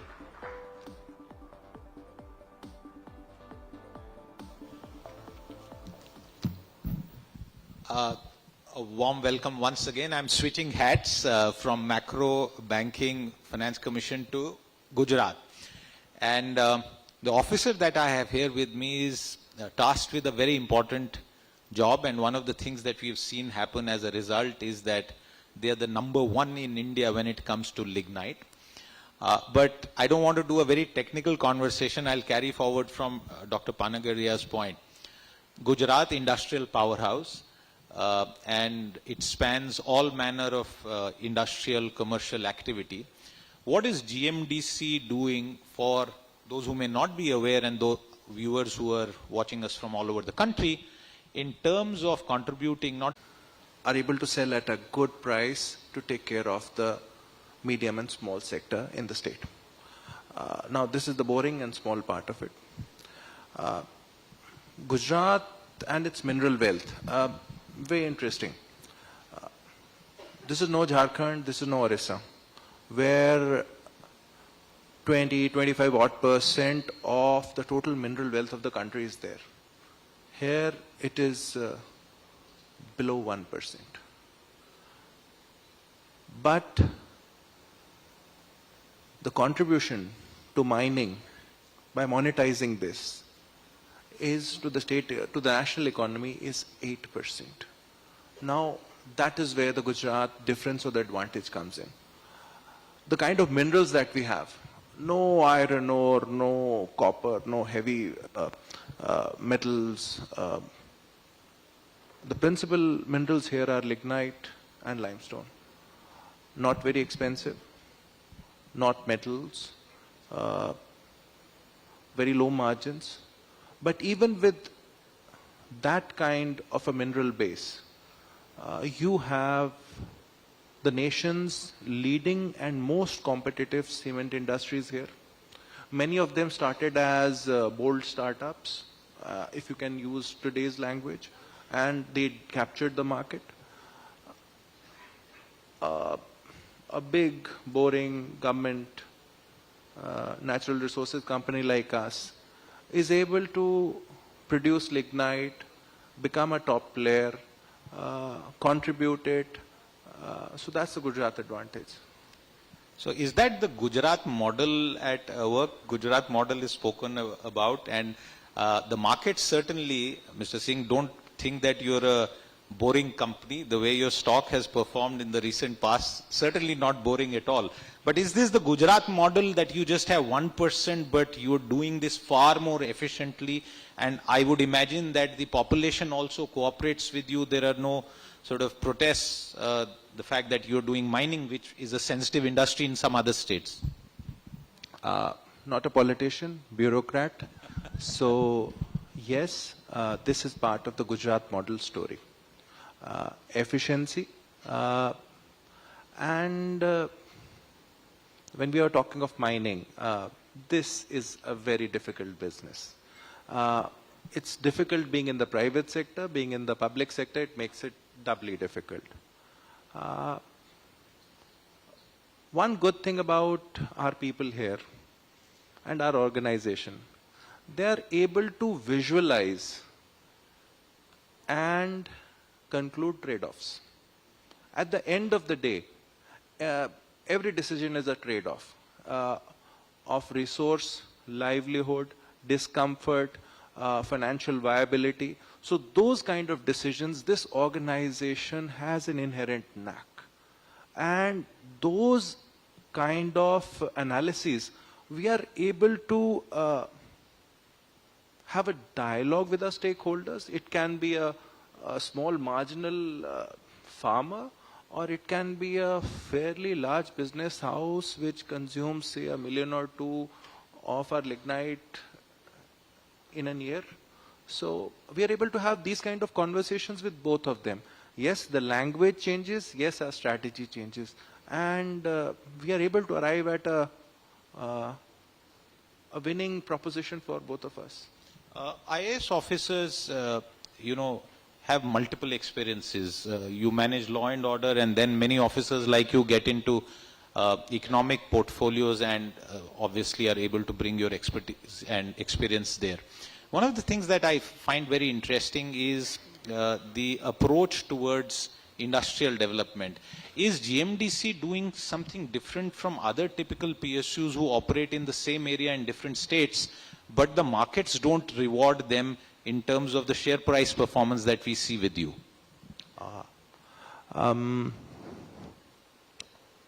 The hint is towards our move to Orissa. The hint is towards us tripling our asset base. But then I'm sitting with very senior bankers. We deal in a commodity which is very currently unfashionable. Lignite, and then moving on to coal. So unfashionable things probably they may not be rewarded in that way, spurts, but a strategy based on them definitely gets noticed by people like you, our investors, and in 3 years, we are a PSU. We are a state-based PSU. The stock has gone 6-fold. The shareholder return has gone through the roof. And if we are comparing with our peers, again, this is based on performance. The PE ratio is 3. Mining में 8-9 होता है. In manufacturing में 15, 20. So this is these are very conservative numbers. What you're saying, we move to Orissa, yes, and we'll serve the state. Energy security is one of our mandates. Let me also ask you about the future and the overall evolution in the landscape, particularly the drive towards electrification, electric mobility, green energy, a lot of private sector and public sector investment happening all over the country, plus this global priority to climate and mining and associated sectors being described as dirty. Even financing is becoming difficult in certain economies. How do you see the evolution towards electric mobility and the overall green energy space impacting your company in the future? One small fact, my chairman, and the entire top management, we drive EVs. Okay. A small change. They're in fact so good that we have a few diesel-powered vehicles in our common stable, so nobody likes them anymore. So that's slightly anecdotal. So we have a plan. Based on the resources that, the boring but solid money-making resources that we spoke of, the company would be 5 times itself by the turn of the decade. A large part of this would come from, again, these natural fuels. And along with that, we are going to be working towards investing in critical minerals. They have a slightly longer lead. We are currently not experts. So in 3 years, you will see us emerging as a significant and a serious player there. By the turn of the decade, when we have reserves and these critical minerals start paying off, then we would be sitting on reserves, I can't say, but the PAT would be in the range of 5,000 to 6,000 crores. So that is where that strategy is not on paper, but that is our vision, a common vision of our board. Then we move towards green resources, while we'll be doing in the interim also, but then we will move very majorly and we will invest even more heavily in the critical mineral space. If this is the kind of growth that you envision, profit after tax of almost 6,000 crore by the end of the decade, that's a very significant leap, and we wish you all the very best for that. But one of the questions that will follow is, how do you plan to finance that growth? What's your fundraising strategy in this regard? In the session before, Dr. Panagaria spoke about central PSUs and how the government should sort of reduce shareholding. Can you add and throw some light on what is the financing plans of GMDC for future growth? Financing plans, we are here to request you to look at one fact. The share of financing towards mining has not gone up from 1.5%, say from 10 years ago to now. Sir, this needs to change. Why? Coal has not peaked yet. Coal will peak in 2035. Petrol and natural gas will peak in 40. They will peak, they will petter, and then they will go down. Non-conventional energy, renewable energy, green energy will go from 2 to 3x. But conventional energy will see a lot of replacement of old inventory and still have a rise of 5 to 10% over the coming decade. Because we need a stable grid. We need stable power to sustain all this. So our request, kindly keep on looking at these old, boring, old school industries, but they are reliable, they make money. It's rare to see a officer of the Indian establishment who is running a very successful commercial enterprise to, in his very soft manner, make this very, very important point that sometimes under the pressure of global trends, people adopt and companies end up adopting certain global trends. But for the Indian economy, that may not be necessary. Where we are at in our growth path right now as an economy, I think conventional energy resources cannot be wished away, sir. Yes. Just add further to that point, on an overall context, you spoke about how oil will peak and coal peaking. We cannot do away with coal for several decades. I'll answer this question from my perspective in a very small manner. Gujarat gets its stable power, our state gets its stable power from coal-fired and lignite-fired plants. Most of these will be reaching end of life in 7 to 8 years and the second lot in 15 to 16 years. This is 8 gigawatt capacity of state-owned assets. We have private players also who contribute to the kitty. They have again a slightly 10-15 year lead.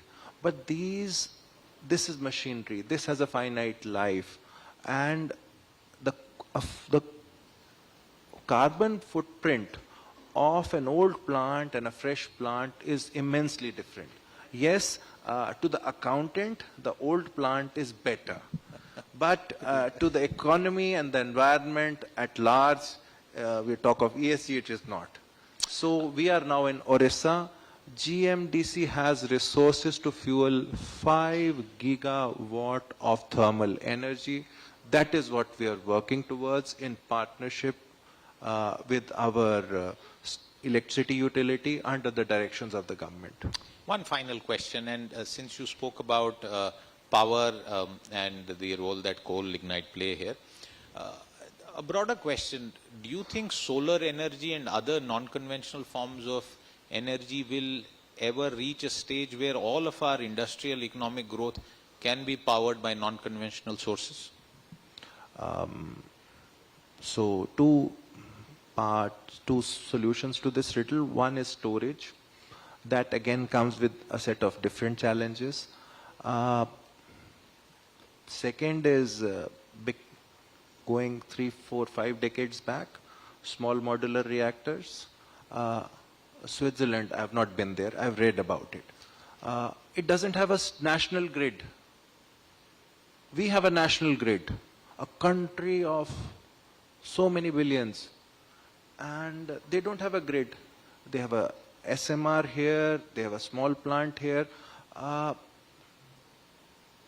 don't know the answer, I can only point. Just quick, since you spoke about that, Rajasthan has the dominant thorium reserves in India. Yes. I wonder whether Gujarat also has, and has GMDC looked at some of these rare minerals where China has a sort of monopoly on many? That is something we are working on, but I'm not at liberty to disclose. We will in due course of time. All right. I know I can't ask a listed company to talk about future plans, but you've been very forthright and very explicit in the time that was available with us. This conversation could have moved even further, but thank you very much for your time with us today. Applause for a shining example of public sector resolve and contribution to the economy. Thank you very much for your time with us, sir.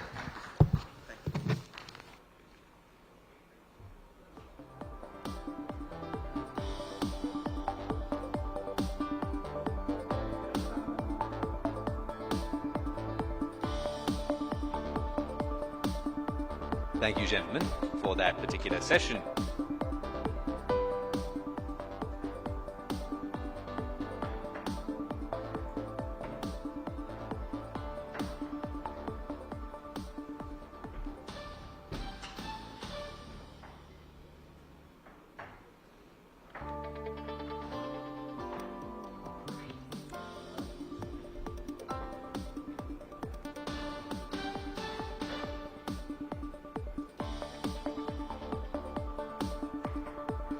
In the next session, we will explore how the confluence of multiple trends, emerging technologies, and shifting markets are compelling financial institutions to reimagine their business models, products, and services for the new digital age.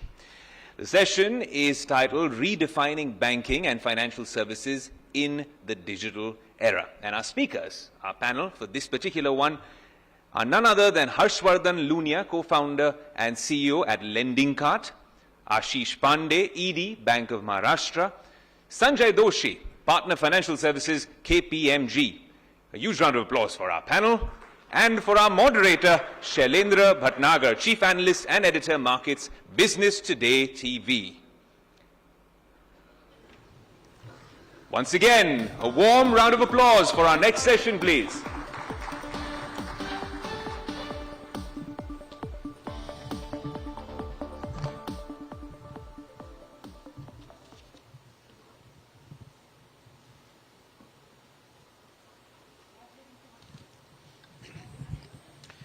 Good afternoon, ladies and gentlemen, and a very warm welcome to everybody in Ahmedabad. The panel has already been introduced, and perhaps the most exciting time and the most exciting sector to be in India at the point of this space is banking, and within banking, digital banking. There was a time in India where borrowing loans, especially in the middle class, was considered an anathema. And here are we, when credit is booming, credit makes the world go round. And in India especially, when you have such a strong banking regulator and a phenomenal banking sector, we are really going great guns. The panel is here, ladies and gentlemen, in front of you, and we'll start this lovely debate. I'm sure everybody in this August gathering is now totally on mobile as far as his or her banking requirements are concerned, and the gentlemen here are catalyzing this growth. We'll start with you, Harsh, first. LendingCart is a digital NBFC. Sure. Tell us something about yourself. You've catalyzed loans worth 20,000 crore rupees on your platform, and this market is growing exponentially. Where do you see the next couple of months or couple of years going as far as this landscape is concerned? Thank you, Shailendra. I think it's an honor to be sitting among pioneers of digital banking. Ashish Pandey, sir, we've been working with Bank of Maharashtra as well. Thanks for all your support, sir. And KPMG has been our privileged partner all across our journey. So, Shailendra, like you said that we are seeing the transformation, right? And I think all of us have heard about the success of UPI, all of us have heard about success of Aadhaar, right? And I think the literacy levels are going up in the country. The kind of data access that we are getting nowadays, the kind of digital access that we have, the kind of mobile penetration that we have, the kind of internet data rates that we have globally, these are all kind of near first in the world as well, overall. And I think we have one of the youngest populations in the world as well. If you look at the population that we have in the range of 83 to almost 40, 45 years in age, that's one of the youngest in the world as well. So I think there's a huge, huge market in terms of that we can cater to. Normally we call this as the missing middle, or people who are coming up and will have needs overall. I think what has happened is all of these consumers are now coming into the banking sector. They are opening current accounts, savings account, they are using payment apps, they are using purchasing online, internet companies are booming and everything, and all of this gives us a lot of data. And like you said, credit makes the world go round as well. And I think right now, the credit on demand is the phenomenon where the nature of credit has changed. You want convenience, you want comforts and everything, and you can get that. So that's what we are visualizing. I think we serve micro and small businesses, and it's been a fantastic journey all across, serving them, serving young entrepreneurs, businessmen who are banked, GST registered. They want to do everything right and fulfill. So I think it's continued to grow and grow linearly from here, Shailendra. Okay. Ladies and gentlemen, as this is a city of stockbrokers and investors, all of us know how PSU banks are doing over the last 18 months, and we have one of the finest banks being represented by Mr. Pandey. Ashish ji, about Bank of Maharashtra, and especially the theme that is running right across New Delhi, the political spectrum of, providing credit to the lowest rung of the pyramid, the e-mudra scheme, the Rediwala scheme. Prime Minister Modi was at the India Today conclave last week, and he spoke eloquently about how the government is funding this lower strata. What has been the experience of Bank of Maharashtra, and how do you see this segment? See, before I go straight away to reply to your question, let me take few data points. Yes. The first is that the GDP growth which we are seeing 8% around right now. The second one is the youngest and the highest population. Ji. The entire GDP or the economic growth which is coming up with the domestic demand. This is on one side. So I'm taking only some brief of the data. The second point, if we see the UPI, you know how it is faring up. Now 80% of the people are on the mobile or the mobile related banking. Every minute, 3 people are joining the net, out Wow. of which the 2 are from the rural India. The data usage, our country is number 1. India is stacked, we know. Now taking this into the clue, it is very clear that, if you have to serve the population, now you cannot go back to the conventional one. Though conventional will remain, but it will remain only to the limited area where you have to give a personalized service, or maybe to the pensioners, or maybe something like that. Now, in order to have a growth, because going forward, you will not see maybe 2 years, 3 years down the line, the infrastructure spending, the big proposal, 500 crores, 800 crores, 1,000 crores. So the thing is that how you are going to mobilize with these small tickets. Okay. It may be small business, as you said, the financial inclusion. Financial inclusion means, maybe since I am coming to straight away to your reply to your question, is the like Jan Samarth portal. Now government has coming up very heavily, like how to serve the underserved. So on that basis, if we see, the ticket size is very small. Now if you need to serve them, you only have 2 choices.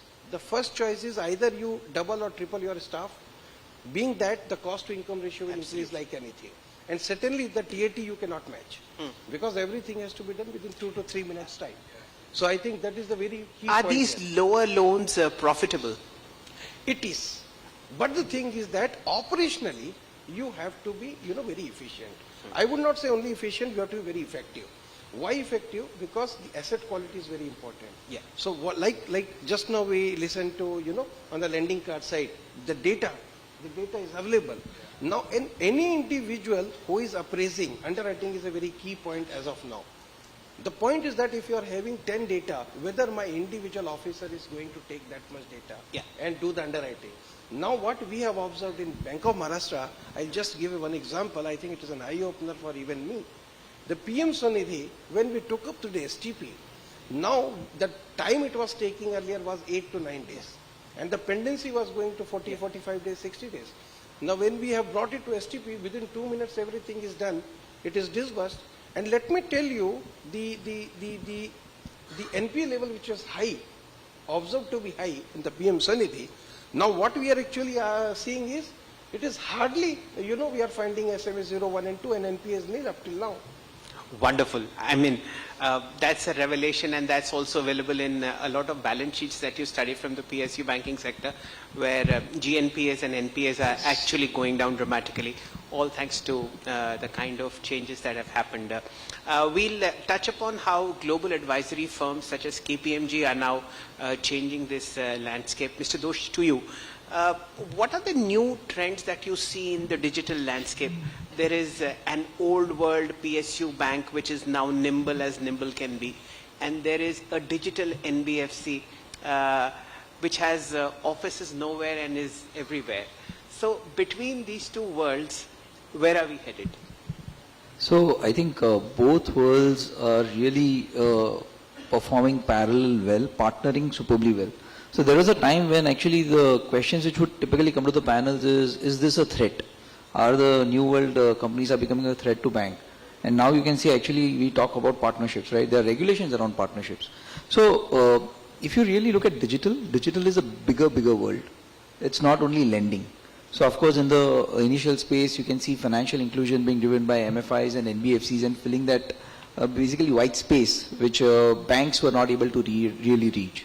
Now digital is actually a much broader world. One is on the lending side itself, where they are touching various sections of the society, whether it's a different age group. The new age does not really walk into a branch. If you ask my sons, they don't really like to walk into a branch. Absolutely. They do everything on the phone. So they're really connecting to that part of the world. The other part is the entire services. I think people are used to really being serviced high, and there are fintech players who are beyond lending and actually are focusing a lot of providing various services, and not only to individuals but to MSMEs and SMEs, and which I would say yes, old world bank, as you would try to really put it, right? But I would actually not say old world bank, but it's a bank which actually has built infrastructure and has an infrastructure legacy.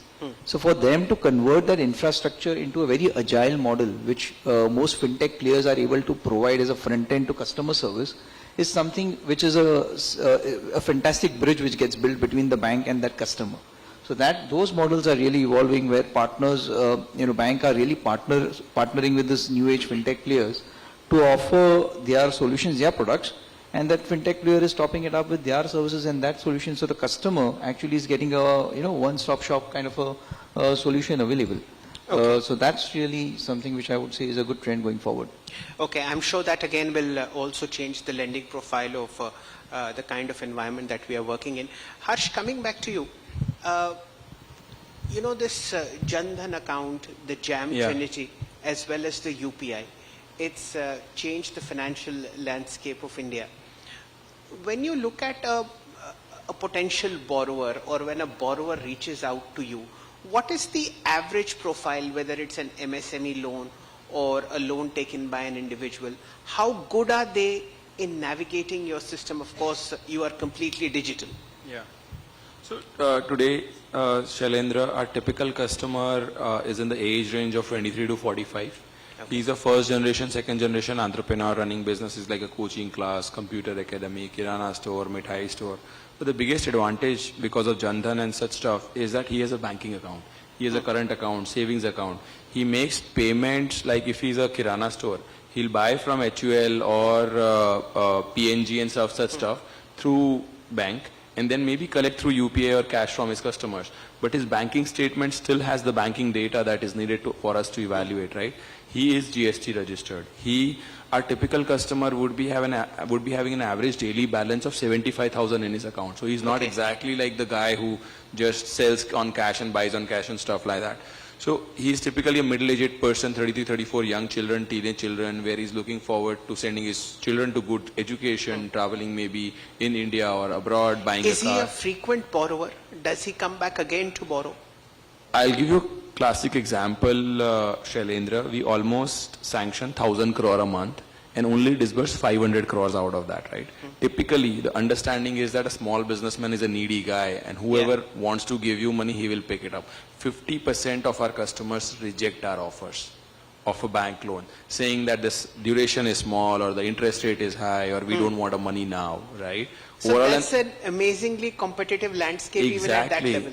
Exactly, right? So when we started this business, it was surprising that these young people, right, overall young businessmen, young entrepreneurs were thinking so much about their business, cash flows and economy. Just think of the fact that in a cashed out economy like ours, right, where capital is starved, right, or capital is very less, 50% of our customers still don't pick up money from us. Right, that's really surprising, right, overall. Now, I don't know whether that's an opportunity missed or that's a whole new universe opening up for you. Exactly. So I think normally the assumption is that small businessmen are not that prudent, they don't understand their cash flows. But I personally feel super proud of the people saying that they totally understand banking terms, they totally understand what kind of credit facility they are getting. And like we shared before, Shailendra, right, in India today, internet is on one hand going on, right? We realize that Uber Ola transaction can be a 1 hour, 2 hour transaction. Swiggy Zomato can be another hour transaction where you receive the food and it's over. Amazon or e-commerce transaction can be a 24, 48 hours or a 72 hours transaction where you receive the goods. Financial services is a transaction which starts from 12 to 24, 36 months and goes up to maybe 10 years, 20 years. But these guys are very prudent, right, in understanding that if I get in this transaction, into this relationship, I will have to serve this loan. And this will have implications on my future, my kids' future, my parents' future and everything. So, Mr. Pandey, now the fact that we have a digital credit history of debit and credit into such universes where the average ticket size is 70,000 to 2 lakh rupees. How is Bank of Maharashtra responding to this radical change that is coming into India? What are the steps that you are taking? See, whenever when we target a small ticket size, I think let us understand the three pillars are very important. The first one is that you need to have a technology digital in place. You cannot do it manually. Number one. The second is the information or the data available. So you need to have the entire data and the underwriting through STP. So if I take these two, the bank is really poised, and already many STP journeys the bank has launched, and now further we are launching going ahead. Now the third very important point, which I think all of us will agree, the event ticket size is too small. The most important thing is collections. The one should have a very, very, very robust collections. And the second is that you cannot even go for a collection simply that I need to collect with everybody. Now how you are using the machine learning and the AI based algorithms and the data where you are keeping the brackets in the quadrants like good, bad, good. And then you are really classifying where I have to send a person, where I have to call him, on what basis. And even then if a person is not actually maybe good with me but bad somewhere, why it is so? And should I increase, when you asked a question to Ashwardhanji, like the second time. So I have to be very careful on even the second dose. So like PM Sonidhi is a very good example. The first is 10,000 and this is 20,000. If it is been paid nicely, certainly the customer second dose is available too. So I think these three things are there that then bank, since you have asked me, I also under the LODR and the 12 months, the March is in place. I cannot say beyond what we have in the press release. But then I think more than 310 the new initiative we have launched in almost say 18 months period. More than 100 RFPs, since it is my website. On the technology front we have floated. I think it is one of the milestone, particularly keeping in view the CBC guidelines. And the fourth thing is how capability you build in the system for the technology and digital. Because the data is going to be a huge role. It's going to be a very cyber security, data, DLP, and all those things is going to Mr. Pandey, we'll take that separately. What I wanted to understand from Mr. Doshi is, and because you have a view from 30,000 feet up, is how this digital landscape has changed the CFO's office. especially on the lending side. Given that so much of granularity of data is available, how do you see that CFO's office changing over the next 1 or 2 years, and what are the changes that are already there? So, and absolutely it's right. The CFO office is really moving beyond the finance and treasury function. It's becoming a repository of data. The single source of truth is what we call, because again, in the banking world, what's really happened is technology has really built over a period of time, right? So various parts of banks really started building their own smaller techs, and those through APIs are connected with the bigger world. The data is all over the place. Now the CFO office is becoming really important to really ensure that they are really putting in all the... Is data giving information, or it's data, raw data? That's exactly. So basically what's happening is the CFO office is going to ensure, create that data warehouse and everything the banks have created. Okay. But on top of it, how you're really building the analytics engine. And then you're pushing data, either in the raw form, because regulators today are asking data in the raw form. They just want the data, and they have built their own fantastic analytics mechanism to analyze the bank's data and go back. Because you have an experience globally, where do you think India is stacked when it comes to analyzing and reading this data and making money out of it? I would say far ahead. I think the stack is good. I think India on the tech side, we've really in the last 10 years have taken a lot of innovative ways of, for example, payments. UPI is the biggest innovation, and the data coming through that is huge, right? The kind of technology we have as compared to many of the developed economies in their banking world, and it's been driven also the kind of population and the kind of reach, and hence the need we have it, right? So it's great, but I think the quality of data is also important. So there again, there is still a lot of work to be done in terms of where the quality of data on which a lot of digital decisions are going to be taken. And if you go wrong there, then the outputs are going to be really bad, right? Okay, let's talk about the most favorite thing that's happening in India, which is the UPI. Very quickly, Harsh, coming to you first, because you are the first line of assault when it comes to lending. Where do you think UPI is headed? Ladies and gentlemen, 12,220 crore transactions were done in January worth $220 billion. 1 year from now. Yeah, I think it's gonna be doubling, tripling. The number is like huge, right? Nobody has ever seen something like this Absolutely. in a country of India's size, and the adoption that we are booking, right? Give me a number. Maybe 40,000 crore. 40,000 crore transactions. Yeah. That By should when? happen. 2 years. 2 years time. Yeah. Ashiji, since you sit at the heart of banking, where do you think UPI is headed in terms of volume? Volume will be, I think maybe around 50. 50,000 crore. It is crore. going to be. It is going to be. Yeah. And you know, all the partners or the players are looking for load balancer everywhere. You know, the people, the entire banking industry today is trying to find it out what sort of things are there. Otherwise, queue built-up is happening, so many things. So probably we have to think on those lines. Because you talk to the Reserve Bank of India as also to the Government of India, I think you must convince them to get UPI listed. My final question, ladies and gentlemen, on data privacy. Because it involves money and India is also a hotbed of digital fraud. Very quickly to you, Sanjay. 2 quick words on digital fraud and how to avoid them. And data privacy. Well, I think the government's entire seriousness is also seen by the entire privacy guidelines which has come, or regulation, not guidelines, but the regulation which has come. We're waiting for the guidelines to come. But it's very serious. I was talking to many of the large banks, including large public sector banks, and they are sitting on a repository of personal data of a good population, right? And that data really falling into wrong hands can create havoc. Either whether it's a cyber issue or it's basically people misusing data in terms of any kind of commercial activities as well.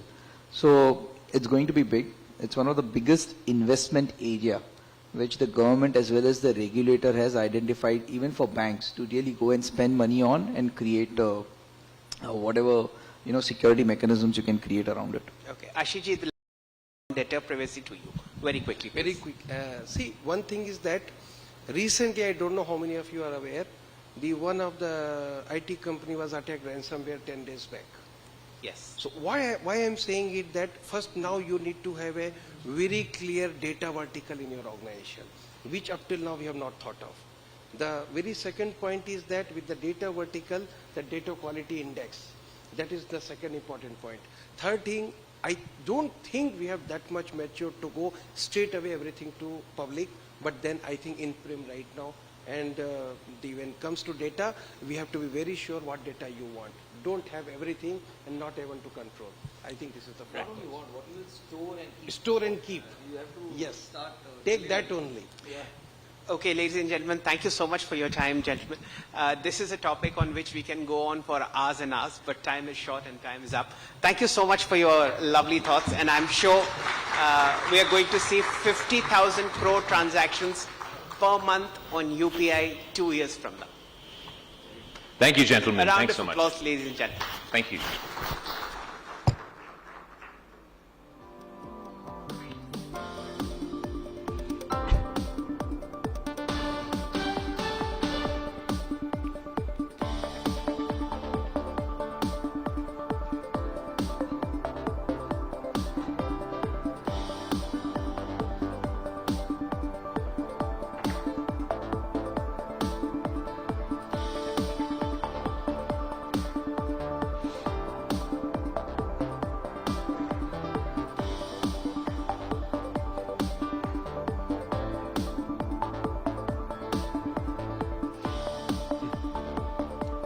In the next session, we delve into the transformative potential of IFSC's regulatory advancements, global competitiveness, fintech innovation, and sustainable finance in shaping India's financial future.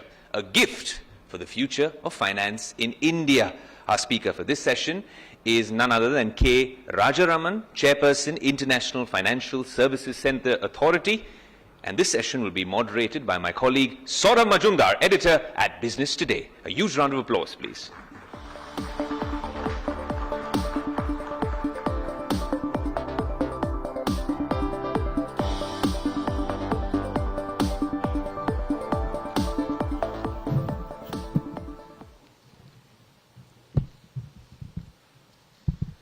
Good evening once again, and thank you, Mr. Rajaraman, for being with us this evening. As I had said earlier at the beginning of this evening's event, Business Today really believes in the transformative potential of Gift City. In fact, we have done a cover story not very long ago in which your interview, we've also interviewed you and understood your thoughts about what Gift City can bring, the kind of potential it has. So I'll start off right away by asking you, what is the kind of potential you now see, having put Gift City on the road to success? It's now a reality. We see what is going on around us, which is why we decided to have this event here. And we want to understand from you what are the next steps you see happening here? The initial thought process which drove the conceptualization of this venture was basically the fact that many of our Indian businesses left Indian shores for various reasons, for taxation or for finance or maybe ease of doing business and so on. So for over the last several decades, it was in several sectors. It was just not confined to one sector, maybe shipping, maybe things like maybe fintech in recent times, and so on and so forth. So this kick-started a process of thinking which led the government to consider providing the same kind of policy environment that obtains in many of these jurisdictions where such kind of enterprises from India have gone and established. So so therefore our tagline kind of became onshoring what is offshore.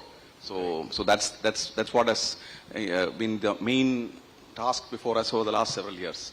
So since 2019, when Parliament enacted the International Financial Services Center Act, the thought process was to build regulations which were kind of benchmarked to all these jurisdictions we're looking at, either Singapore or Dubai or London or places like New York and so on and so forth.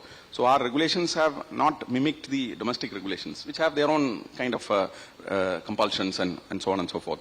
So ours is largely principle based. So we have about 28 regulations covering banking, insurance, finance, capital markets, etc.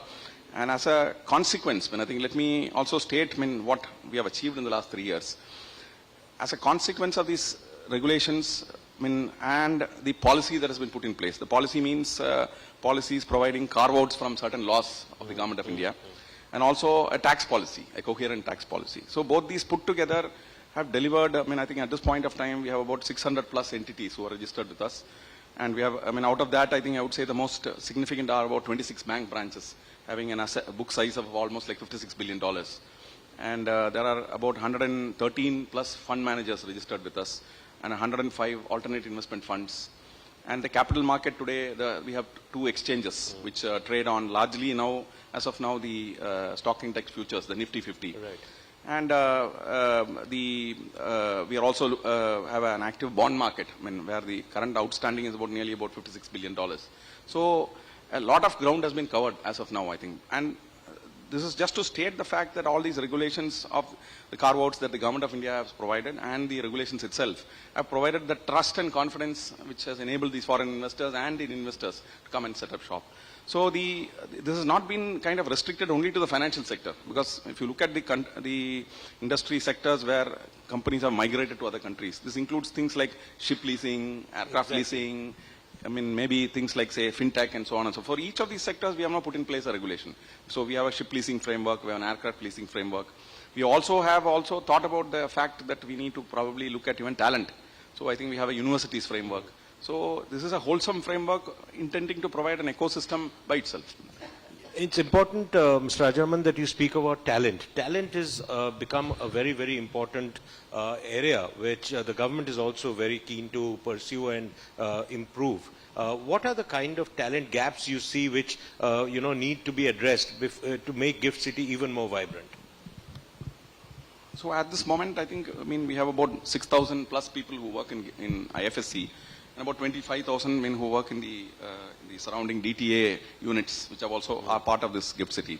So the large, if you look at India as such, I think the talent is a mobile talent. I think people who work in Bangalore are from the rest of the country. Similarly, people who work in Ahmedabad are from Gujarat, from Madhya Pradesh, from Maharashtra, Rajasthan, and so on and so forth. So it's like it's a cosmopolitan culture everywhere nowadays. So at this point, the concept that we have kind of, the Gift City company, I think has, which does the infrastructure, as conceptualized is to put in place work environment which actually creates walk to work. So therefore, I think for the new age, I think youngsters, I think new generation, I think this is a very important thing. Because in cities like Bangalore and maybe in Mumbai, I think people spend hours commuting. Absolutely. So I think that problem has been solved. Now coming to the question of your the question on talent, the Gujarat itself produces almost like 600,000 graduates every year. I think. But the question now is about the quality, not the quantity. Right. So we have, I think now looked at, I think put in place an advanced training framework, I think around this place. I think so. We have with us, in the surroundings, the IIT Gandhinagar, we have IIM Ahmedabad, then we have the Energy University, which is sitting next on the other side of the river. So, notwithstanding that, what we have decided is that we want to bring the foreign universities here to bring the best of which the is already courses. happening, right? Yes. So we have Deakin University, which is just setting up this campus, and they are going to launch courses in this July on cyber security, on fintech, and on advanced financial management, and so on and so forth. So we believe that there is a combination of finishing which is required of the talent which comes out of universities to meet the requirement of the financial sector.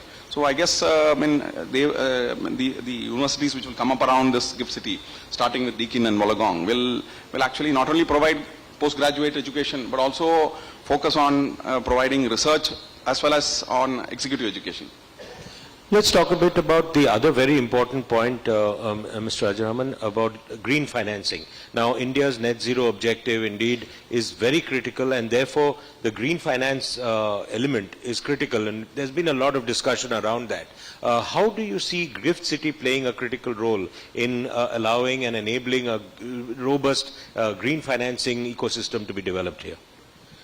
So we are just back from COP28 last December, I think. So all countries have actually kind of concluded that I think it requires a lot of effort, not only individually but also in a group of countries. I think maybe in regional groupings as well as on a global basis. So there are estimates saying that the world will require something like about $125 trillion, I think, to actually achieve this net zero by 2050 or 2070 for India. So India's own estimate is about $10 trillion by 2047, I think, is the kind of money that it would require. So this, the numbers may be kind of, I think, further fine-tuned. But the short point is that I think it will require tremendous amounts of capital to be raised. It will also require new forms of capital, new kinds of financial services, maybe things kinds of financial services which are focused on the hard-to-abate sectors, where people will hesitate financing because obviously it's not really green. Right. So there is need for a lot of policy here, I think. So what Gift City has done is that we have put in place a green financing ecosystem which comprises of several parts. What we have done is that the 26 banks we have actually have been mandated to put in place a policy for sustainable and green lending. We have told them that about 5% of their portfolio has to be green. So as of now, I think the banks have put in place a policy, and nearly about $700 million is the outstanding of green credit that they've extended so far. Okay. Notwithstanding and that, this credit would be extended, has been extended to Indian corporates. Okay. Indian corporates through the ECB framework. So it's taken into India for implementing various kinds of green projects. Similarly, I think we also have provided a green bond framework. So here I think India still doesn't have a taxonomy. I think we are still working on it. So therefore I think what we have done is that we have decided to adopt any of the globally accredited taxonomies, like the EU taxonomy or the ASEAN taxonomy, the climate bond initiative framework, the EU green bond principles. So any of that is fine with us as long as the corporate is willing to issue bonds based on that. And the investors obviously would be comfortable with an international, kind of a standard. So with that in place, I think so far we have so far listed about $56 billion worth of bonds, out of which $14 billion are either green or social or sustainability linked. So I think it's a very active system now. I think even this year, I think we have done about $3.5 billion of green, already. Green and sustainable bonds. So we expect this ecosystem to grow. So we have actually put in place a committee, there are 3 committees at work. One is a committee on putting in place a voluntary carbon market here, I think, because carbon trading is going to be very important. Yes. Then there is a committee which is working on transition financing, because a lot of companies in the hard-to-abate sectors, either steel, cement or coal, will require capital to actually switch to become green. Yes, absolutely. So now I think many of the green investors are shying clear of that because they know that there is a risk in that. So governments will have to probably underwrite a bit of the risks. So through elements such as blended financing or maybe first loss guarantees and so on and so forth. So we believe we have our committee on transition financing is working out a framework, and we hope that maybe in the years to come, I think this also will receive traction from the market. Finally, our objective is to build the IFSC into a sustainable finance platform for India. So that's our ultimate goal, and I think we are working towards that. So that would be the main objective, is basically to grow that sustainable financing. What was the third committee you were talking about? That is on the third committee is a task force to transform IFSC into a climate finance hub. Okay. So that's so it's a larger issue, I think, covering a lot more, maybe things like green does not extend only to the banking or the capital markets, but also to the insurance sector. There are things like climate derivatives, weather derivatives. There are things like climate insurance. Because you must have seen in recent times, because of extreme weather events, property and casualty in some parts of the world have become uninsurable. Right. Companies are shying clear of that. So all this will require a different kind of a solution. So we'll have to come with answers for all these kind of questions. And by when do you see these committees coming up with their recommendations? I would expect that maybe over the next 5 to 6 months, I think they would come up with some clear recommendations. The other point, Mr. Rajaman, is about infrastructure. Now we will have Mr. Gadkari, the Union Minister, Mr. Gadkari, with us this evening in a short while. Infrastructure is a huge, at play in India. That's the real story of modern India. How do you see Gift City then powering that by allowing fundraising on the infrastructure side? A very good question, because I have seen recently Dun & Bradstreet report, which gave a number, but still I think we need to get finer details. So it states that for India to achieve a $30 trillion GDP by say 2045 or 47, we will need at least our investments into the in capital formation will require a net capital inflow of at least about $18 trillion, which includes the 10 trillion for net zero. Right. And about 4-5 trillions for infrastructure, and maybe another 4-5 trillion also in the manufacturing sector. So infrastructure is a piece where I think, several years back, the government released a report on what is known as a national infrastructure pipeline, in which a lot of suggestions came on how to generate new forms of capital for the infrastructure sector, because capital is very important. Now, what GIFT City has done, is that I think we have put in place a REIT and InvIT framework, in which companies, infrastructure companies in India can actually list their units in GIFT City. So I think we have put in place a committee also. That committee is working on it. So we expect that companies can use our REIT and InvIT framework to actually list their units here and raise foreign capital for their investments. The other thing is that we also have a sound alternative investment fund industry. A couple of the alternative investment funds which have been registered with us are also infrastructure focused funds, which raise capital for infrastructure investments in India. So these are some of the ways in which they can do it. I also expect perhaps maybe infrastructure companies, like NABFID and others, who would also come forward in the near future for perhaps to raise long-term bonds for the infrastructure sector. So these are some of the ways in which we can assist in the very large requirements of capital for the infrastructure sector. Finally, one of the major things which the corporate sector is looking at, Mr. Rajaraman, is that the direct listing of securities, of new securities on the GIFT City. How is that working out? The government has been pretty keen on that. So already the notifications from the Ministry of Corporate Affairs and the Department of Economic Affairs are all out in the public domain. So this has now enabled two categories of companies to come and list here. One is, of course, the listed companies, another is the unlisted companies. Right. The listed companies will require, I think our committee has actually made a set of recommendations on what kind of amendments to the various regulations of SEBI would be required, I think. So I think that we are working with SEBI on this matter, and I'm sure it will take about some 3 to 4 months to get those regulations in place.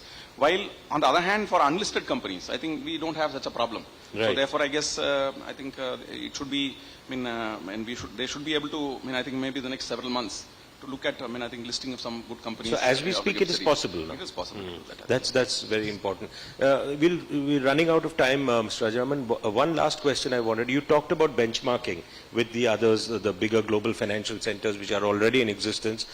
You've done that exercise. Where do you see GIFT City? What are the kind of 2 or 3 things you would like GIFT City to do to enable that kind of parity with the global majors?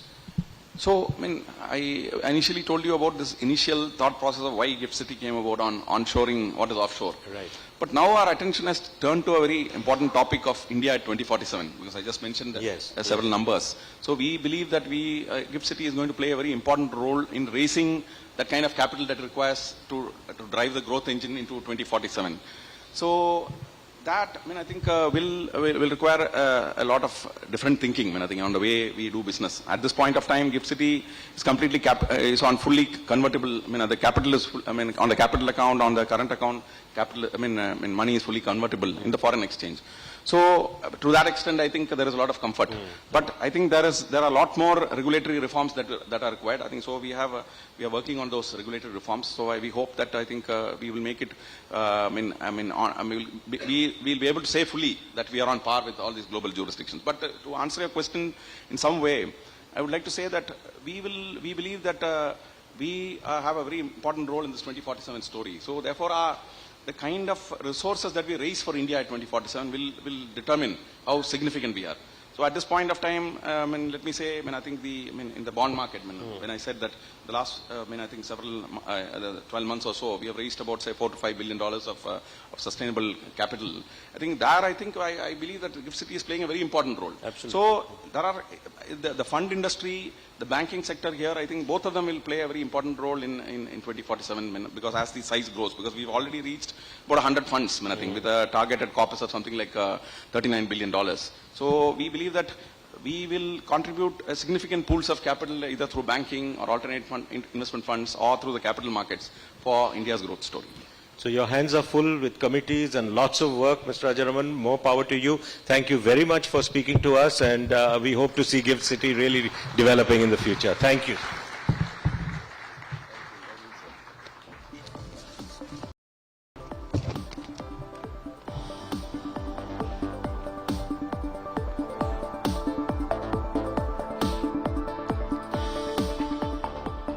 Thank you, gentlemen, for that wonderful session.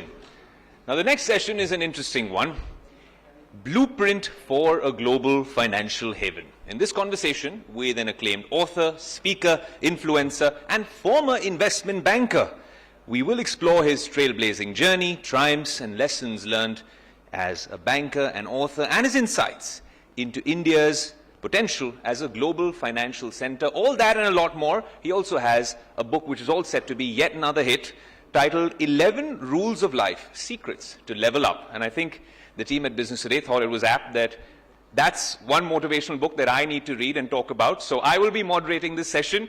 And of course, our guest is none other than Chetan Bhagat, author, speaker, and influencer. Huge round of applause, please.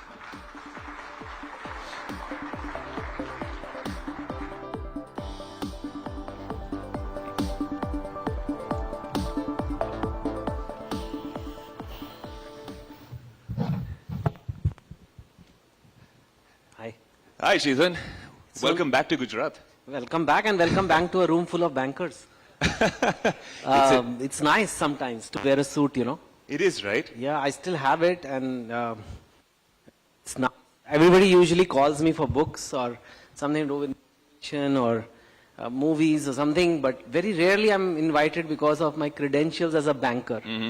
And it has to be a banking summit. So it's safe to say you've leveled up and followed the advice in your book? Yes, I think it's nice to be here, and I'm Gift City is something I've been independent of this event. Like I've written columns on it, and I've been following this a lot because well before this was formed, I wanted something like this in India, and I think it can be more than what it is right now. So it's really nice to be here. We'll get to that, but in your long, illustrious introduction, and everyone knows you as this, best-selling author, it's the investment banker bit that I want to really pick on. Goldman Sachs, dream job. You talk about the path to perfection. Top engineering college, top B school, ends up going to Hong Kong, a city which is very interesting to draw inspirations from. And then you leave it all of a sudden and come back. Do you have any regrets, especially when you see what's happening in this sector now? And, of course, the way your career panned out. I mean, the only regret I have of leaving investment banking is on bonus day. That's the one day I miss. But if you're a good investment banker, then you know how to make investments, and you made enough investments that you don't have to work in that job forever. That's how I looked at it. And I like finance still. I like markets. I like stock markets. And I was lucky to make some right investments, which actually is never discussed. Everybody thinks it's just okay, he had this passion, he wanted to write books, so he left banking. Ek din utke bas chal pade. Aisa nahi tha. There was a spreadsheet. There has to be a spreadsheet. Always. Yes, if you have to make a big decision in life, you have to show your mother-in-law something, no? ये है plan. अगर नहीं चला तो ये होगा, चला तो ये होगा. जो projections हम companies के बनाते थे, like whatever I would do for my companies I was analyzing, I did it for my own life. If the career goes well, if it doesn't go well, then this. If I have to teach tuitions for IIT, that was all part of the Excel sheet. And I think that part helped me. Banking helped me plan my finances and follow my passion. No, I have, all my friends are still bankers. You know, all my batchmates from IIM, so I'm still in that world in some ways. It's just that I don't have to go to office. And, but I miss the colleagues. I mean, watching IPL is no fun. People actually it's underrated, you know, how much fun you can have in office when you quit and you become on your own. While it's fun to not have to go to office, but you know, gossip, it's so valuable in life, you know. Actually, Warren Buffett said that. He was second richest guy in the world, and people asked him, what do you love the most? You have so much money, you can do anything. What do you love the most? He said, you know what I love most? Like just chatting with people and having really good conversations and hours of talking. And I was like, this though I can also do. So yeah, so I miss that and the bonus day. Okay, you mentioned mother-in-law, so that's a cue for me now.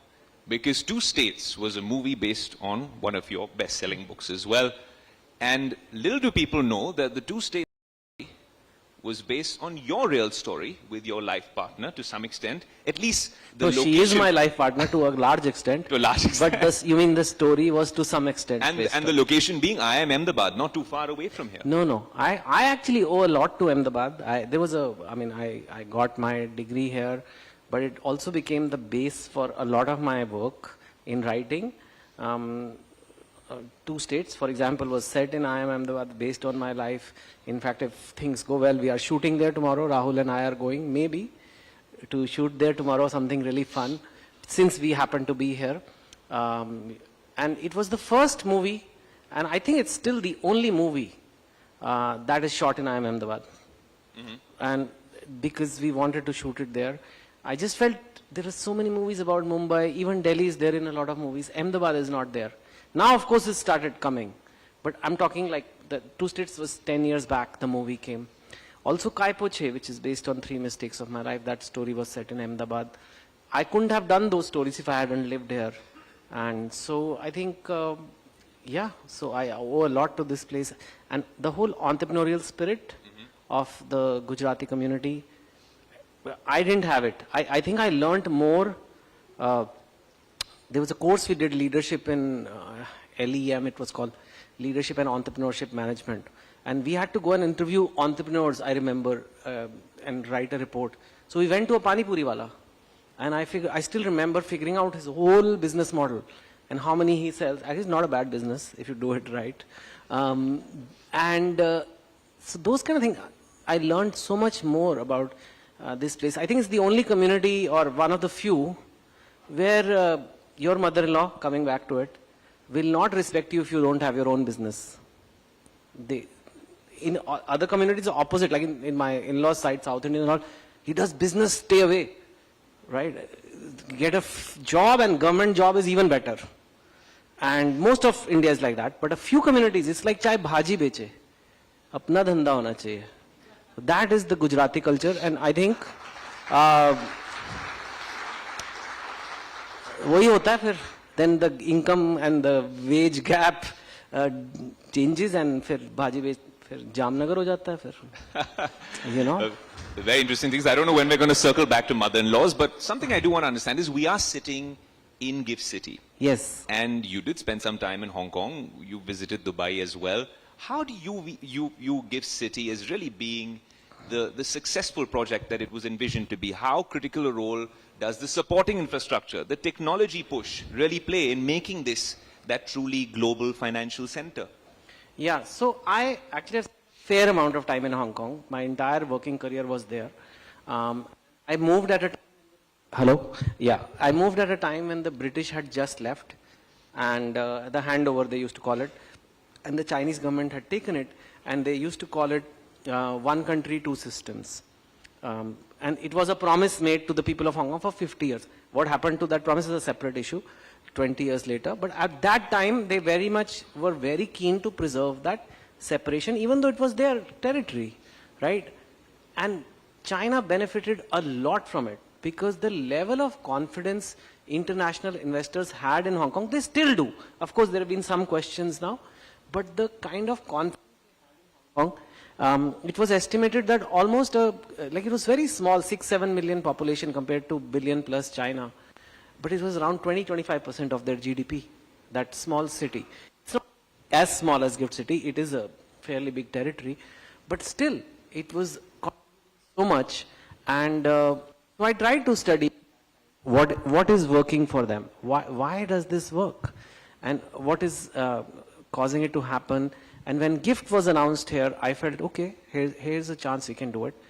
Cut to now, where you actually have a situation where, the Chinese control over Hong Kong has led, and COVID and everything has changed the axis a bit.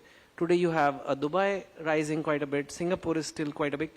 But if you think about it, there is still very few of these centers. There's very few compared to how much demand is there for something like this. And India definitely needs its own, right? Why should we have so many people moving to Dubai?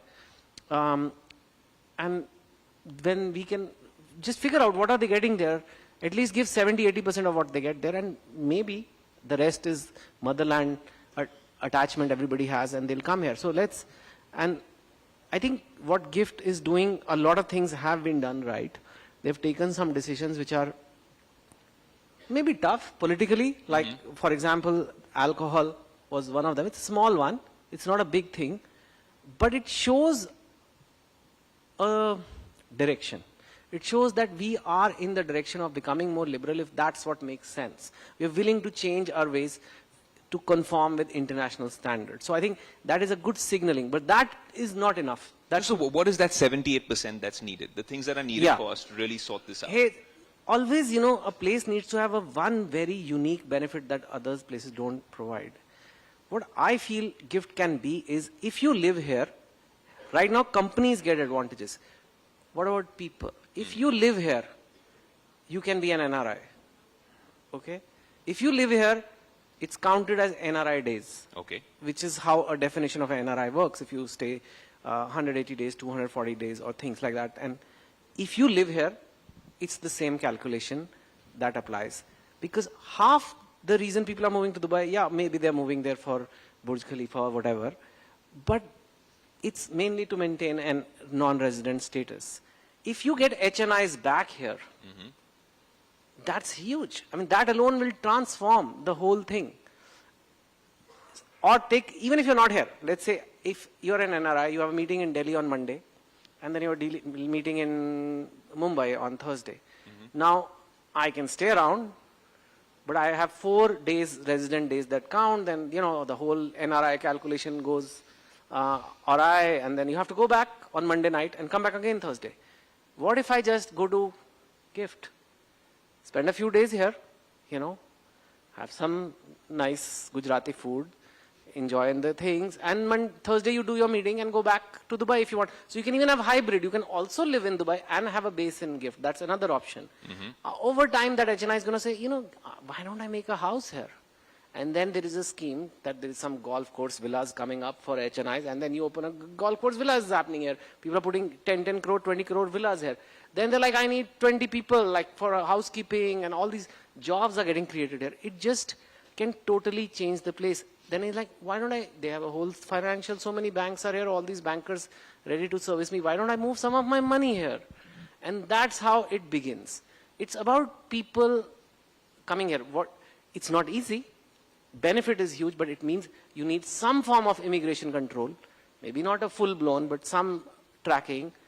You need that. You need regulations. You need a very high degree of trust that it won't be revoked. Once people get all their money here now, hey, guess what? So, you know, but it's not, it's already happened. A lot of the laws that have been done here are very different. Like the company taxation laws are very different from the rest of India. So those early steps have been taken. If you do this, it could become a 100 billion opportunity. All right. Right? And I think that is one thing. You also, what Hong Kong has, for example, is you need your own courts for at least business.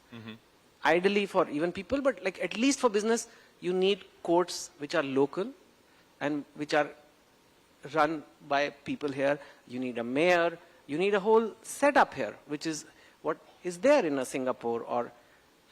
And again, all this is not very difficult to do. It's not easy, but given the intent, given the opportunity, I think, and if we can attract some of the HNIs back rather than scaring them or like, you know, whatever, I think that is it's a golden opportunity for people. And so I think some of these things will help.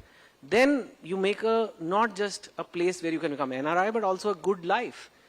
Running tracks, cycling tracks, a good life, you know. Because that's what the people who invest money, people who have a lot of money want. Finance is, here's what I learned. I'm a writer also and I've been in banking. Finance is never about finance. That's just a tool. It's always about people. All business is about people. We cannot just say we are here to do only finance. Finance is just a tool. But it's ultimately about people. Imagine New York, financial center of the US world maybe.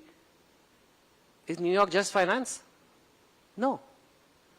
New York is New York City. It's got a vibrance which is, why is there vibrance? Because there's so much money there, right? There's all these people with money want to spend it to watch $150 shows and $200 meals, and you know, it brings a certain vibrancy. It attracts the artists, it attracts culture. London, same thing. Even Dubai is trying now. They are opening opera house. Why are they doing all this? Singapore, Hong Kong, same thing. So we need to understand that art, culture, quality of life, all these things have to go hand in hand. You cannot just say, this is where banking will happen. You know, and you go to Ahmedabad during Navratri. No. Idhar hi hoga. You don't have to copy the West. You can make it, but make it a nice place, which is finance. Finance is boring. I was in banking. Money is a boring business. What is fun is what you can do with the money. That's the fun part. Business तो money का boring ही है. तो अगर सिर्फ वो बना दोगे तो ऐसे gift नाम रखा है ना, तोहफा है. So it should feel like a gift. So you have to bring that human aspect to it. Finance is never just about finance. The best. So, you know, the rest is all in place. It can all be done. None of what I'm saying is like hawa mein baatein type ki aise. So this is all, and I think it will happen because we need this. We can't have everybody like going to Singapore and Dubai. Absolutely. And we don't want to force people. We want to feel like, why are you going? Yeah. Why? You can just drive. Abhi wo highway khul jayega. You'll be, and bullet train aa jayega. You can be in Mumbai in 3 hours. You know, why? So it will just start making so much sense that people will just start coming here. Finance is all about people. That's something you said. And everything Chetan Bhagat does is all about people. With a quick show of hands in the audience, how many of you guys watched the movie Three Idiots and loved it? अरे तो सबने देखा है. सबने देखा है, सबको पसंद आई. काय po che, Two States. These are all your books. And Bollywood, so this is a two-pronged question. Is Bollywood not creative enough that they're taking all your stories? Or what is that secret sauce that Chetan Bhagat books really make it to the big screen and they make a killing out of it? No, they are creative. There's a lot more to creativity in making a film than just the story. For example, right? Yeah. There's music and there's art direction and there's costumes and there's creativity in every aspect. And they can write their own stories also, and sometimes they do write very good stories, but they don't have to. I've always felt that when there is a literature industry that exists, where there's already, like when I write a book, it's very low risk to tell. Because I'm not mounting 100 crore production. I'm just writing a story, okay, if it doesn't work, it doesn't work. Worst case, I feel bad a bit, but at the end of the day, there's not huge capital loss. Yeah. There's a little bit of, in the book. Whereas in a movie, you can't do that. But if you take a hit story, your one risk is mitigated. It's like a risk mitigation. Absolutely. And that's what happens in Hollywood. And I think it started happening here also. Maybe I was one of the early ones. It used to happen long back also. With movies like Guide and all of Gulshan Nanda's novels, there was a phase. And I think now more and more so you are seeing people are...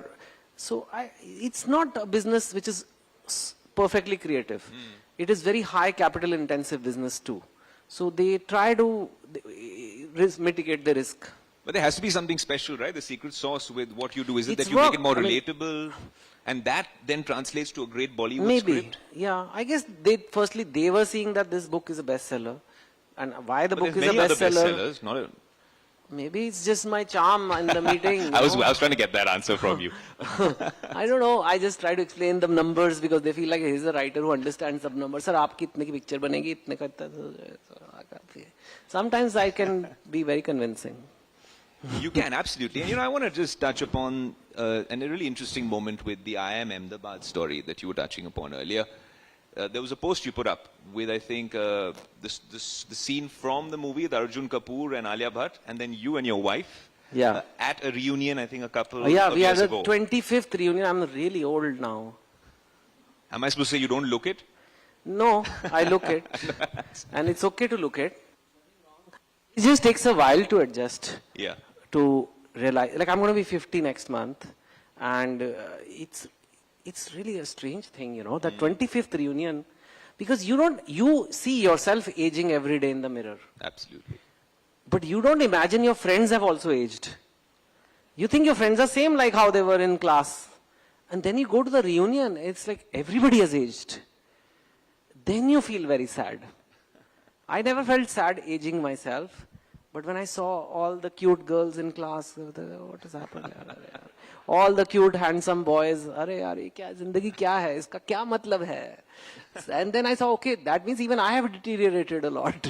Okay, fine, you know. So it's quite interesting. So we were there, and Anushka, she also worked as a bat, right? So You take mine. So it was her reunion too. So we were there and we just took a few pictures and we tried to take the same place where Alia and Arjun were there. They took what we were doing there and then we did what they were doing there. And you know, maybe... the circle of life. Yeah, so it was just nice to... We called it the real two states. But yeah, it's quite special, that place. What I find fascinating is that these 50 years that you're talking about, the one thing you've done is you've put them to great use in your new book. And we have to talk about it because the way you're marketing this one, and you're a master marketer at that as well, and we appreciate it, it's not just your most personal book yet. It's also one where you've genuinely taken 50 years to learn all of this and then put it in a book. So again, now over here, it's I've read a bit of the book and it talks about from heartbreak to issues you're having at the workplace with your boss. It covers the whole gamut. Yes. So what are these 11 secrets all about? Well, of course, it'll take a lot of time if I have to explain, but it's called 11 Rules for Life. I'd done a lot of entertainment, love stories, thrillers, movies. And we now, when my first book came out, it used to be a scarcity of entertainment. Today, we don't get bored. We just take out our phone and open Instagram or YouTube or whatever. And we can't catch up with all the Netflix shows we haven't seen. So I just felt me doing another piece of content like that, it didn't agree with me here. But what I think is needed is a guide to life because modern technology has really messed us all up. Or whether it was for young people or for my batchmates like people who are sitting here, a lot of my batchmates, they were not very happy in life, I felt. Okay. That midlife crisis thing, like हो गया अभी हमने तो अपनी जिंदगी जी ली अब बच्चों का टाइम है then I was like तो मर जाओ फिर then just die. I mean that can't be like in a way it's great, right? I'm 50 now, I have twin boys, they are now in college, so they are out. The first thing friends say empty nest, term ही ऐसे रखा हुआ है, sad. अरे काहे का empty nest? मैं रह रहा हूं ना nest में, चूजे उड़ गए हैं पर चिड़िया तो बैठी है जिसने घोंसला बनाया है. हम क्या हैं, क्यों एम्प्टी नेस्ट, हम अंडे के छिलके हैं. So that kind of I felt it's all like depressive way of looking at life as you get older. Plus young people I feel of India are obsessed with like cheap entertainment like Instagram, YouTube, wasting a lot of time, cheap addictions. And we need a guide, and I said I'll write a book to help this, but it cannot be preachy. It cannot be like कुछ चेतन uncle आ गए हैं. Especially for young people, they hate it. And the name itself, 11 Rules for Life, sounds a little like abhi डांट पड़ेगी. But I made it very personal. Each rule has come from mistakes I've done. And in fact, I've revealed things in the book which I have not even told my family. But it just came out like that. And I felt this book will only work if I make it personal and I make it very Indian in context. There's a lot of self-help books, but they're all from international authors. Correct. And India is not like that. India वैसे चलता ही नहीं है. हम वैसे India में एक word है औकात. औकात में रहो. है ही नहीं वहाँ. So how I can tell a young person to rise in life by looking at Atomic Habits? Okay. It's a good book. It's a very good book. I've read it. I'm not nothing against it. But it's not going to give him what this guy in, Jaunpur needs or in Guwahati needs to rise in life. So, and it's not helping people really understand who are Indians and how to. So I thought I'll do it like that. So that's what I've written now. Hopefully you'll like it and not feel like, oh my God, हमारा time हो गया. अरे अभी तो time है मजे करने का. अभी तो थोड़े पैसे आए हैं. अभी तो थोड़ा like you finally getting old has lot of disadvantages. I am saying telling you now. अभी तू मजे कर ले जो करना है. तेरे को अभी realize नहीं होगा. Because, you know, the youth is wasted on the young, they say. It is true. But one very big benefit is you stop caring so much about what other people say. So it's a time to be free and explore who you really are. And I think we need a guide, a navigation, and that's what that book is. Okay, since we have some time, I want you to at least for this audience, and you understand the audience better than anyone, at least pick one of those rules, which you can elaborate on with an anecdote, jo thoda sabko, it makes sense to everyone. Okay, yeah, I'll tell you one. And it's probably the hardest one for people to do. And again, the Indian context comes in. That's rule number 3, to live for yourself. I cannot give you motivation. I cannot give you guide to how to live life, what is going wrong, this, that. If you fundamentally do not prioritize yourself in life, if you fundamentally feel, जो मुझे चाहिए वो second, third priority है. And that is Indian culture. We are very community oriented people. And we always see ourselves through the lens of who we are to others. We want to be a great dad. We want to be a great son. We want to be a great spouse, great boss, great colleague, great friend, great रिश्तेदार. वो लोग बोलें कि मैं अच्छा हूँ. You know, and अच्छा इसको ये चाहिए, कोई बात नहीं. Okay, आज जाना पड़ेगा इसके घर. Okay. अब book में लिखा है कि the sleep is a very huge factor in your success and happiness in life, actually. But अब जाना पड़ेगा, बुरा मान जाएंगे, चलो नहीं सोते. Now, you're not prioritizing yourself, right? It happens to women too, right? Women कहते हैं कि अच्छी लड़की है, सबका कहना मानती है. What does it mean? It means कि like always trying to make everybody else happy and deprioritizing yourself. And that will never let you progress in life. That will never let you transform in life. The advice is everywhere, but you will postpone, you will kick the can down the road of things you wanted to do in life because आज औरों को खुश कर लेते हैं और वो होते नहीं है कोई खुश. कोई आके नहीं बताने वाला. Nobody's going to come and say, oh, what a great dad you have been. Please take the next year to focus on yourself. Nobody. What a great mom you are. हमारे लिए बहुत कर लिया, अब अगले साल मत करना. You could have done more. So you have to one day put a stop and say, no, पहले मेरा oxygen mask लगेगा, फिर औरों का लगेगा. This is very hard for Indian people to do. Now you can keep reading Atomic Habits. But मेरी mother-in-law बुरा मानती है, मुंह बनाती है जब मैं जिम जाती हूँ. Okay, हो गया Atomic Habits fail अब. So that aspect I've tried to bring out, that you have to like say, no, I matter. It's self-care. It's not selfishness. Because nobody else is going to do it for you. So that's just one of the 11 guys. The 10 more are there. So yeah, I think that's the most important in a way. That's a perfect teaser to the book. We really hope all of you all can catch it. I've read a bit of it and it's fascinating. On the way back to Mumbai, that's going to be the book that I complete, Chetan. But now tell me something. You've spoken so much about being a creator, an influencer. And then I've also seen you posting, being very unhappy about influencers. Abhi, all of us creators, हम लोग डालते हैं Instagram पे content. आप बोल रहे हो कि हमारी generation को ये शायद approach बदलनी चाहिए. But then you're unhappy with influencers promoting stuff when you are the OG influencer. Now you become motivation yeah, I guru. know. It is contradictory. And I'll tell you this one aspect which I'm not, maybe it's not even those influencers' fault. It's just the times we are living in. But you know, there was in Bandra, there's this cafe that opened. In Bangalore. In Bandra, where I live. In Bandra. And it had some beautiful reel I saw on Instagram, a cold coffee, उसके ऊपर ice cream डल रही है. Okay. I told my wife, चलो जाते हैं. ये तो 1 kilometre ही दूर है घर से, let's walk. हमने सोचा से टहलते हुए मियाँ बीवी जा रहे हैं. And that cafe was 400 square feet. Okay. So less than this stage, maybe. Correct. And there were 300 people there. In queue. Waiting to have that. And I said, कैसे आए आप यहाँ? कहते हमने वो reel देखा था. So that's happening. Now, that's not just happening to cafes. That's happening to hill stations. Some cool dude or cool dude lady or whatever will go to Shimla, get past all the chips packets lying on the road and सारा traffic and traffic jams करके एक कोना ढूंढ के वो कोई बढ़िया सा sunset capture करके लगा देगी और लिख देगी the mountains are calling. ठीक है? अब चल पड़े हम अपनी मारुति निकाल के.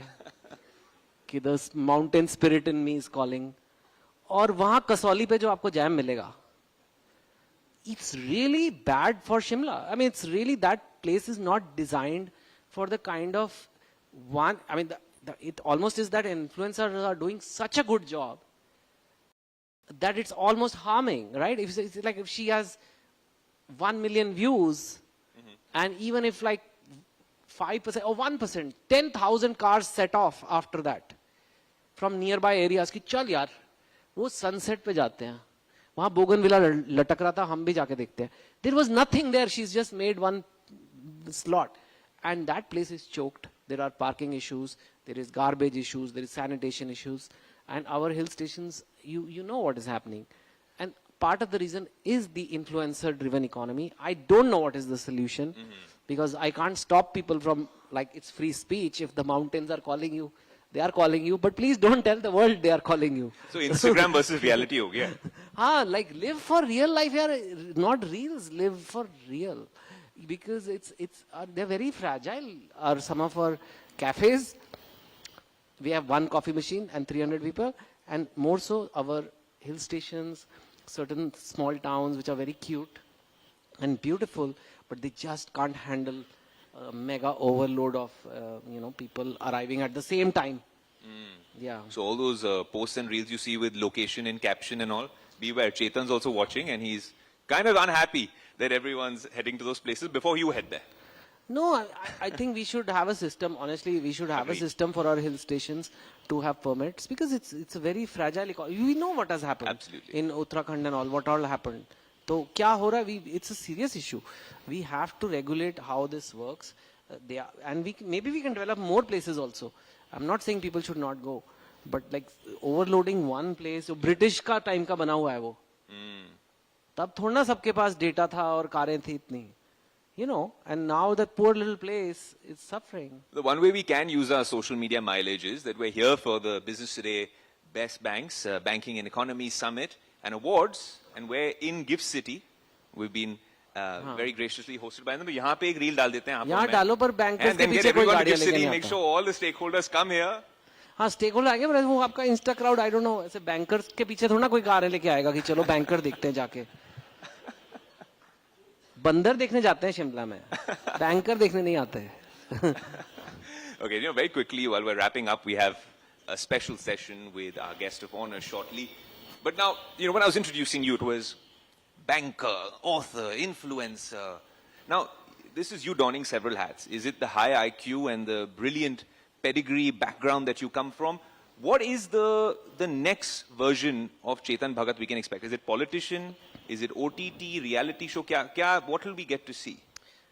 I'm at a point where like people don't even give my full introduction now. मैंने दे दिया आज. You gave for a change, but neither my mother-in-law nor the people introducing me announce what all I've done. They just say he doesn't need an introduction. He's Chetan Bhagat. Please welcome. आपको पता ही है 3 Idiots. Okay. Arey, I've done 14 books, and so which is in a way a good thing, because it means I've established myself, and my resume is more or less diminishing marginal utility. All bankers here know. It's like I do 2 more bestsellers or 2 more movies. Okay, it's adding to it, but it's not really changing who I am. But if I can make some Indian kids' resume better through my work of motivating them, inspiring them, giving them tips on how to live their life, now that's game changer, right? So, औरों का resume बनवाना है अभी, अपना बना लिया है. And it's pointless now to make more there. So that's why 11 rules for life. That's why more work in that direction, where I can get young kids of India off Instagram and more into developing themselves. That's big, fascinating thing for me.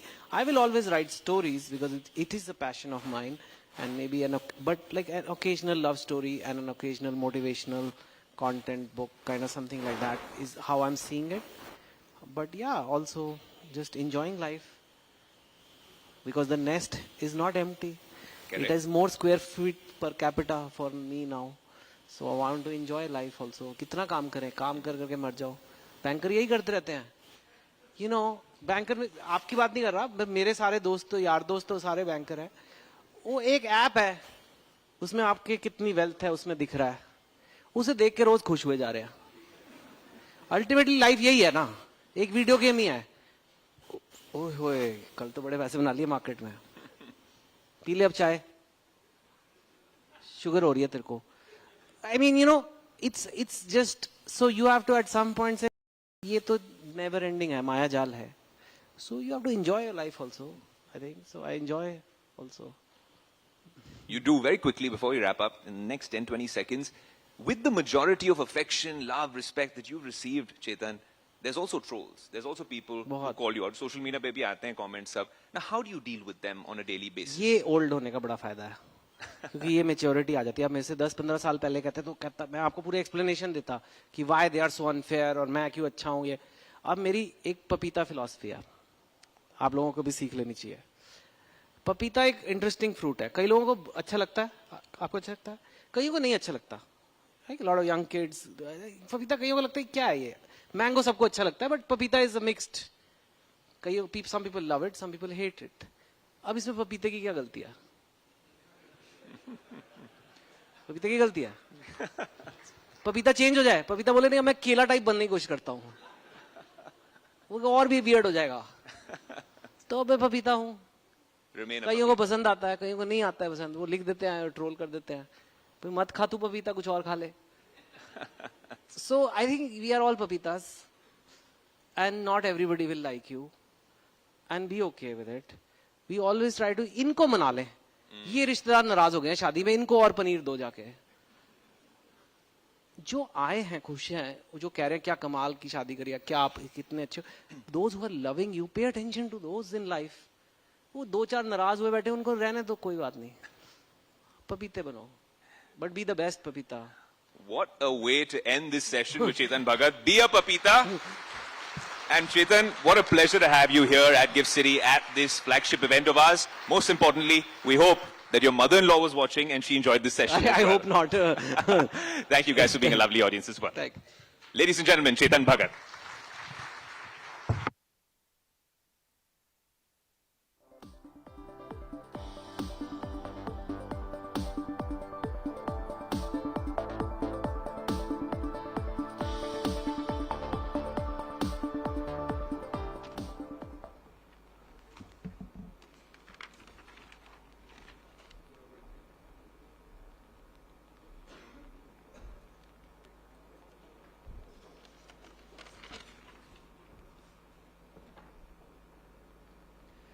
Okay, I'm going to be implementing some of those learnings I just had from that enlightening session with Chetan Bhagat. A huge round of applause for him yet again.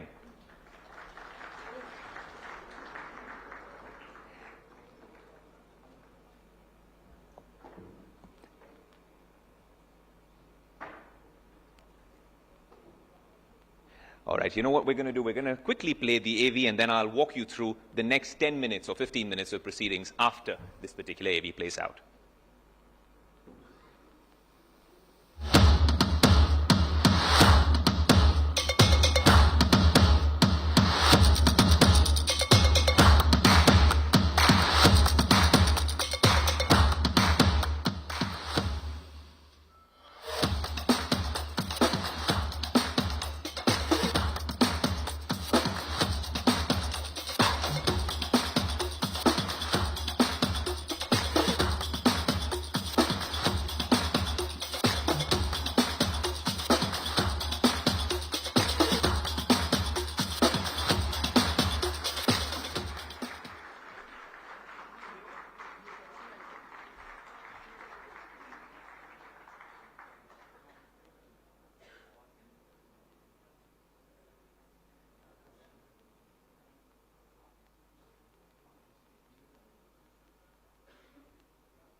Ladies and gentlemen, we are absolutely honored and delighted, as you saw, to be joined by our guest of honor, Shri Bhupendra Patel, Chief Minister of Gujarat. A huge round of applause, please. And to introduce the next very special session, I'd like to call on Siddharth Zarabi, Managing Editor at Business Today TV, to deliver the next one. नमस्कार, स्वागत है भूपेंद्र भाई रजनीकांत जी पटेल, आदरणीय मुख्यमंत्री गुजरात, एक ऐसे प्रतिभाशाली व्यक्ति जिन्होंने राष्ट्रीय स्वयंसेवक संघ से अपने सार्वजनिक जीवन की शुरुआत की, इंजीनियर, सिविल इंजीनियर, बिल्डर, जिन्होंने अब कुछ सालों से डायरेक्टली गुजरात की कमान संभाली। और गुजरात की कमान संभालना यानी वो कुर्सी जो नरेंद्र मोदी जी ने ऑक्यूपाई की, उस कुर्सी पे आना और उस कुर्सी पे काम करना कितना बड़ा टास्क है, शायद मुख्यमंत्री जी खुद बता पाएंगे। पर मुख्यमंत्री जी, आप यहां आए, आपने समय निकाला ऐसे समय पर, और आज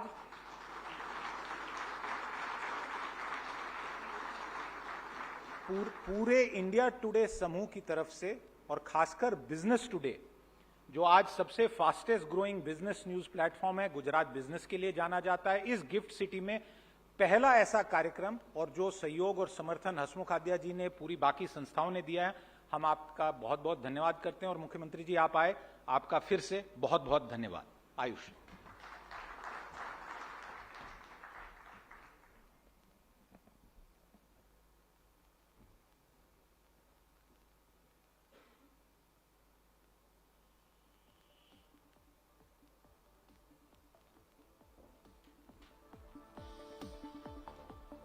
Thank you, Siddharth, for that.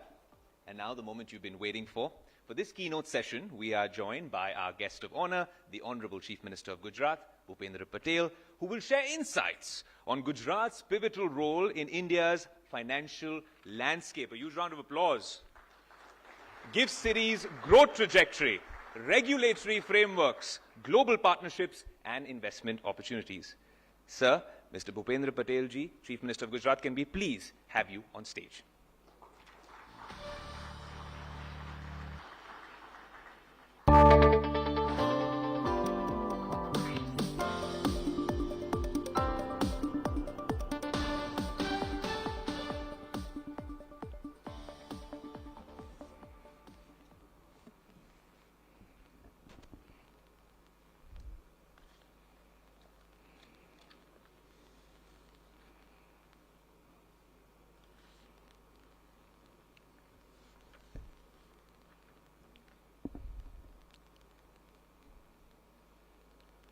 India today group द्वारा आयोजित business today best banks award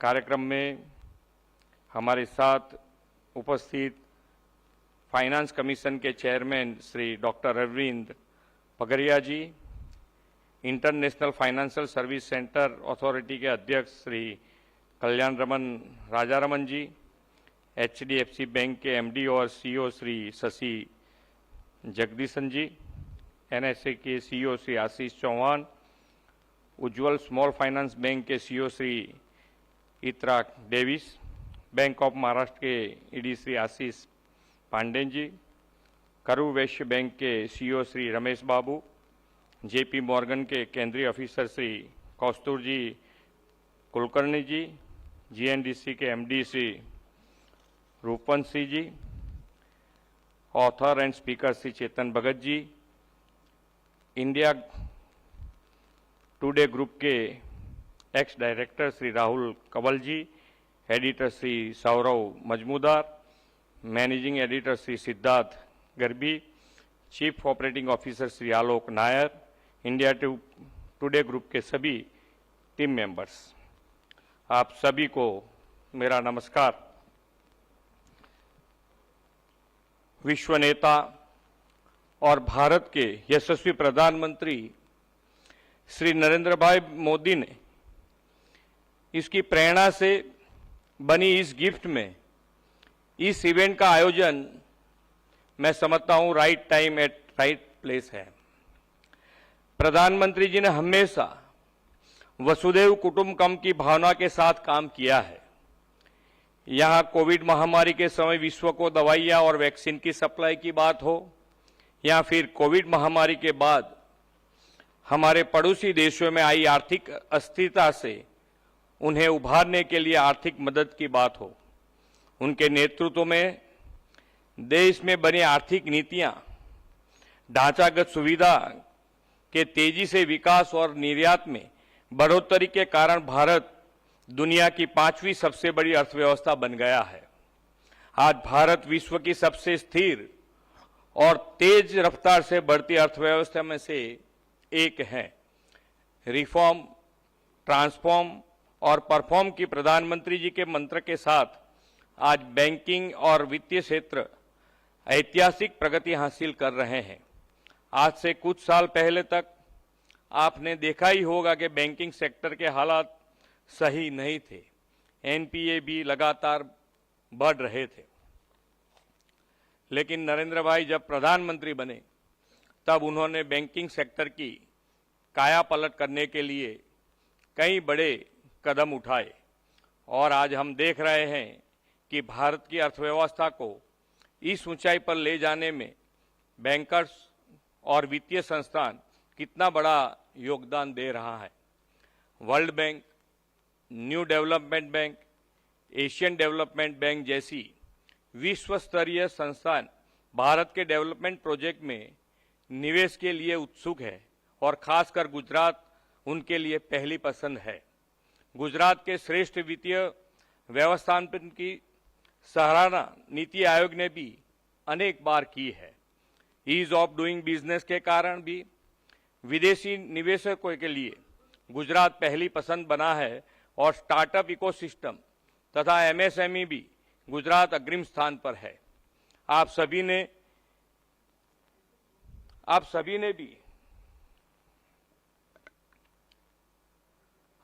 ने भी इस कार्यक्रम के लिए यहां आने के समय देखा ही होगा कि गिफ्ट सिटी में किस तरह से हमने विश्व स्तरीय ढांचागत सुविधा विकसित की है। प्रधानमंत्री जी अक्सर कहा करते हैं कि गिफ्ट सिटी केवल एक कैंपस नहीं बल्कि यह भारत के भविष्य की आशाओं को रिप्रेजेंट कर रहा है। आने वाले समय में गिफ्ट सिटी नए भारत का वित्तीय केंद्र बनकर उभरेगा। गिफ्ट सिटी में भारत के एकमात्र इंटरनेशनल फाइनेंशियल सर्विस सेंटर और बुलियन एक्सचेंज जैसी सर्विस मौजूद है। इतना ही नहीं, बैंकिंग, इंश्योरेंस, एसेट मैनेजमेंट और कैपिटल मार्केट जैसी सर्विस भी गिफ्ट में संचालित है। इंटरनेशनल और नेशनल दोनों मिलाकर 23 बैंक, 29 बीमा कंपनियां, 83 वित्तीय प्रबंधन इकाइयां और 34 वित्तीय कंपनियां सहित 550 वित्तीय संस्थाएं यहां संचालित हैं। आज दुनिया भर से फाइनेंशियल सेक्टर से जुड़े 25,000 से अधिक प्रोफेशनल्स गिफ्ट सिटी में काम कर रहे हैं। गिफ्ट सिटी के पास हम साबरमती नदी के दोनों किनारों पर टोटल 9 किलोमीटर का रिवर फ्रंट डेवलपमेंट करने जा रहे हैं। इस डेवलपमेंट प्लान के तहत जब यहां टाउन प्लानिंग स्कीम बनेगी तब गिफ्ट सिटी के नजदीक में सभी सामाजिक ढांचागत सुविधाओं से युक्त एक बड़े टाउनशिप का भी निर्माण होगा। जुलाई 2024 तक मेट्रो रेल भी गिफ्ट सिटी तक शुरू हो जाएगी। इससे अहमदाबाद से आने वाले प्रोफेशनल्स और कर्मचारियों को बहुत ही बड़ी सुविधा मिलेगी। ये सुविधाएं गिफ्ट सिटी की वर्कफोर्स को काम करने की नई ऊर्जा प्रदान करेगी। जैसे कि हम सब जानते हैं कि देश के लोकसभा चुनाव का ब्यूगल बज चुका है। इतना ही नहीं, 140 करोड़ भारतवासियों ने आदरणीय श्री नरेंद्र भाई मोदी जी को तीसरी टर्म में भी प्रधानमंत्री बनाने का निश्चय कर लिया है। प्रधानमंत्री जी ने भी गारंटी दी है कि तीसरी टर्म में भारत विश्व की तीसरी बड़ी अर्थव्यवस्था बनेगा।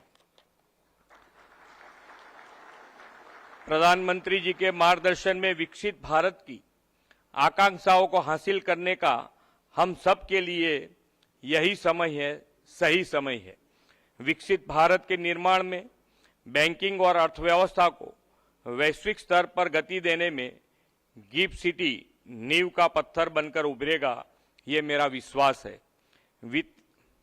वित्तीय वर्ष 2023 में फिनटेक और टेक्नोलॉजी को मजबूत कर भविष्य के लिए प्रोडक्ट्स और सर्विसेज में नवाचार और प्रतिभा को प्रोत्साहित करने के लिए जिन बैंकिंग्स को बेस्ट बैंक का अवार्ड मिला है, मैं उन्हें बधाई देता हूं और आप सभी को, सभी बैंकर्स के उज्जवल भविष्य की कामना करता हूं। आप सभी गिफ्ट सिटी में अपना बैंकिंग कारोबार शुरू करें और देश के बैंकिंग एंड फाइनेंशियल सेक्टर्स को विश्व फलक पर पहुंचाने के संकल्प में अपना योगदान दे। इसी अनुरोध के साथ मैं अपनी वाणी को विराम देता हूं। भारत माता की जय, वंदे मातरम, जय जय Garvi Gujarat.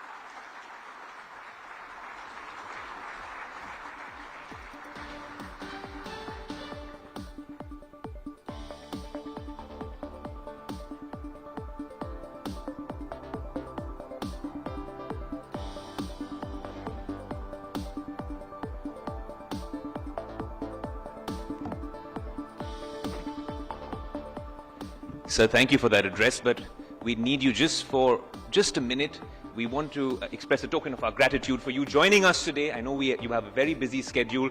I'd like to invite on stage our CEO, Alok Nair, Business Today, to please express a token of our gratitude to Shri Bhupendra Bhai Patel ji.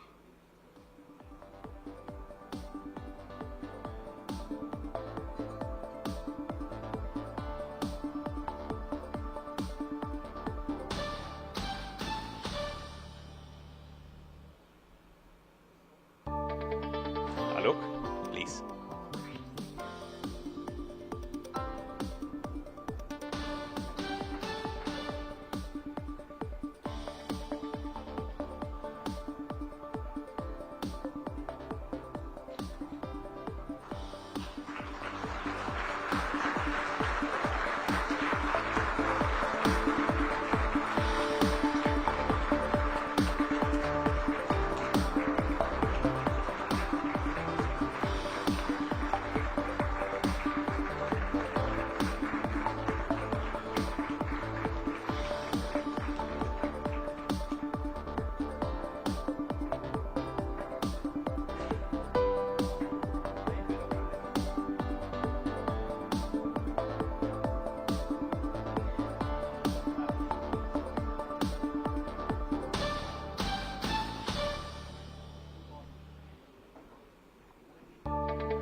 All right, can we request everyone to be seated?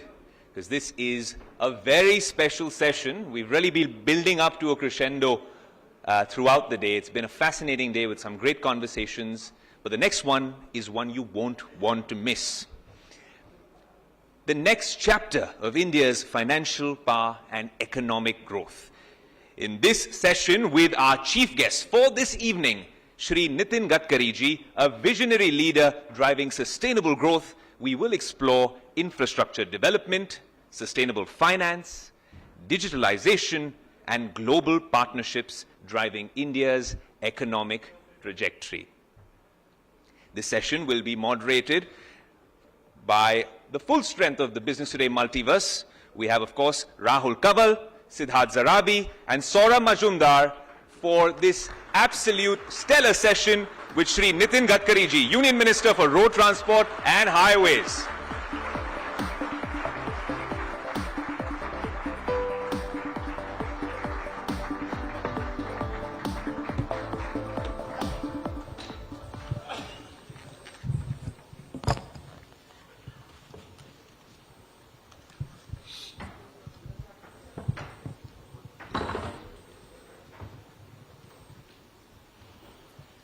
सबसे पहले तो यहाँ पर अहमदाबाद की gift city में हमारे साथ जुड़े तमाम मेहमानों का स्वागत और तहे दिल से शुक्रिया भी, क्योंकि मुंबई या दिल्ली से बाहर निकलकर यहाँ अहमदाबाद और वो भी गिफ्ट सिटी में कार्यक्रम करना आसान नहीं है। हाँ, मैं हमारे चीफ गेस्ट श्री नितिन गडकरी जी का स्वागत भी करना चाहता हूं और शुक्रिया भी अदा करना चाहता हूं कि चुनाव के बीच ऐसे वक्त पर जब किसी भी नेता के लिए हर एक लम्हा, हर एक मिनट बहुत अहम होता है, उस बीच में यहाँ पर वक्त निकाल के आए, यह हमारे लिए बहुत बड़ी बात है और हम बहुत ही शुक्रगुजार हैं आपके गडकरी जी कि आप यहाँ पे वक्त निकाल के सीधे नागपुर से आए और वापस नागपुर जा रहे हैं और लगातार इलेक्शन कैंपेनिंग कर रहे हैं. So thank you so much for that. बहुत बहुत शुक्रिया. And to the chief minister of Gujarat, आप सब वक्त निकाल के यहाँ पे आए. Thank you so much. And to all our guests, we are absolutely delighted to have you with us at the business today best banks award. So thank you. So I have my colleague Siddharth and Saurabh here as well. Gadkari जी, शुरुआत हम लोग करना चाहते हैं थोड़ा elections और politics से, क्योंकि अभी इलेक्शंस का माहौल है और सारा जो ध्यान है, फोकस है, वो ये है कि 4 जून को क्या होगा. और ऐसे में इस वक्त की सबसे बड़ी खबर यह है कि इन्फोर्समेंट डायरेक्टरेट ने दिल्ली के मुख्यमंत्री अरविंद केजरीवाल को अरेस्ट कर लिया है. ऐसे में यहाँ पे जो लोग बैठ रहे हैं वो सब देख रहे हैं, क्योंकि एक तरफ इलेक्टोरल बॉन्ड्स को लेकर चर्चा चल रही है, दूसरी केजरीवाल के अरेस्ट को लेकर चल रही है. आपका इस वक्त कॉन्फिडेंस इंटरवल क्या कह रहा है कि 4 जून को जिस तरह की आपकी खुद की नागपुर में, महाराष्ट्र में बीजेपी की और पूरे देश में तैयारियां हैं, आपको क्या लग रहा है कि क्या एक पब्लिक सिंपैथी क्रिएट हो सकती है ऑपोजिशन के लिए, जैसे वो होप कर रहे हैं इस अरेस्ट के बाद, या जो आपका मिशन 370 था वो अभी भी बरकरार है? देखिए, इलेक्ट्रोल बॉन्ड्स के बारे में एक सच्चाई है, क्योंकि जब ये अरुण जेटली जी मंत्री थे तब उसके डिस्कशन में मैं भी था. Either you like it, may not like it. One thing is very clear. जो विवेकानंद जी ने भी कहा है कि no philosophy can be taught to empty stomach. और पॉलिटिकल पार्टी कोई भी हो, उसको तो रिसोर्सेस लगते ही है. अब प्रॉब्लम यह है कि वर्ल्ड में कुछ देशों में सरकार फाइनेंस करती है. हमारे देश में अभी तक ये कोई सिस्टम नहीं थी. तो इलेक्ट्रल बॉन्ड्स के द्वारा एक्चुअली स्ट्रेट वे से पॉलिटिकल पार्टी को अगर फाइनेंसिंग होता है, तो ये कोई ना कोई तरीका था, उस समय इसको ढूंढा गया. अब मुझे लगता है कि इसके पीछे इंटेंशन यही था, और कि सबको डायरेक्ट ये बॉन्ड से द्वारा पैसे मिलेंगे और उनके नाम भी ओपन नहीं होंगे, नहीं तो फिर पार्टी बदलती है तो तकलीफ होती है. तो भाव अच्छा था, स्पिरिट अच्छा था. अब प्रॉब्लम यह है कि अब द मैटर इज सब जुडिस सुप्रीम कोर्ट, और मुझे लगता है सुप्रीम कोर्ट की फाइनल डिसीजन के बाद और पॉलिटिकल पार्टी में यूनानिमिटी लेकर इसका निर्णय होगा. और जहां तक अरेस्ट की बात आती है, तो कानून अपना काम करता है, इसका पॉलिटिक्स से कोई संबंध नहीं होता.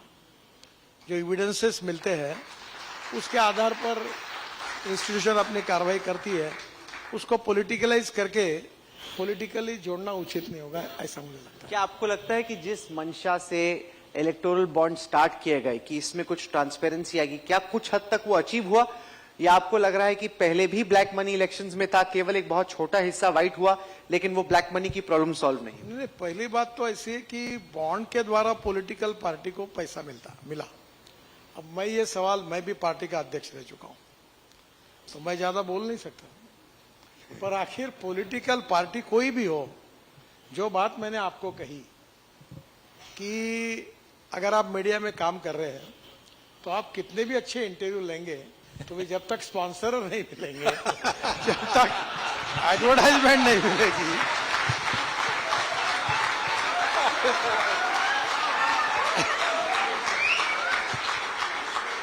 you need to understand the ground reality of every subject.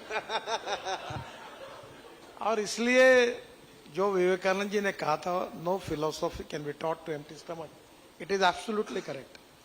और पॉलिटिकल पार्टी भी चुनाव कैसे चलाएगी, तो मुझे यह लगता है कि हमने उस समय ट्रांसपेरेंसी आए, अगर नंबर 1 का ही कहना चाहिए, पैसा बॉन्ड के द्वारा पॉलिटिकल पार्टी को मिले और पॉलिटिकल पार्टी उसके ऊपर अपनी इकोनॉमिक मैनेजमेंट करे, इस अच्छे भाव से ये लाया था.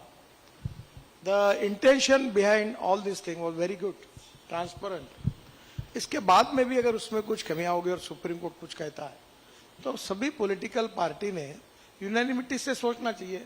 और दूसरी बात, लोकतंत्र में ये भी तकाजा होता है कि लोग आते हैं, बदल जाते हैं, पार्टियां आती है, बदल जाती है, कोई रूलिंग पार्टी अपोजिशन पार्टी बनती है, अपोजिशन पार्टी रूलिंग पार्टी बनती है.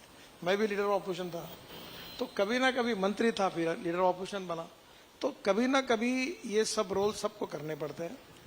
In the interest of democracy, in the interest of country, in the interest of जो हम वैल्यू बेस्ड पॉलिटिक्स की बात अटल जी करते थे, तो स्वाभाविक रूप से हम सबको सोचना होगा कि what is the transparent way out, और we need to find out that. अगर सुप्रीम कोर्ट कुछ नई आइडिया देती है तो उससे करें, पर ये गरज है, जितना स्पॉन्सरर के सिवा आप प्रोग्राम नहीं कर सकते, वैसे पॉलिटिकल पार्टी भी फाइनेंशियल इसके बिना पूरी एक्टिविटी नहीं कर सकते।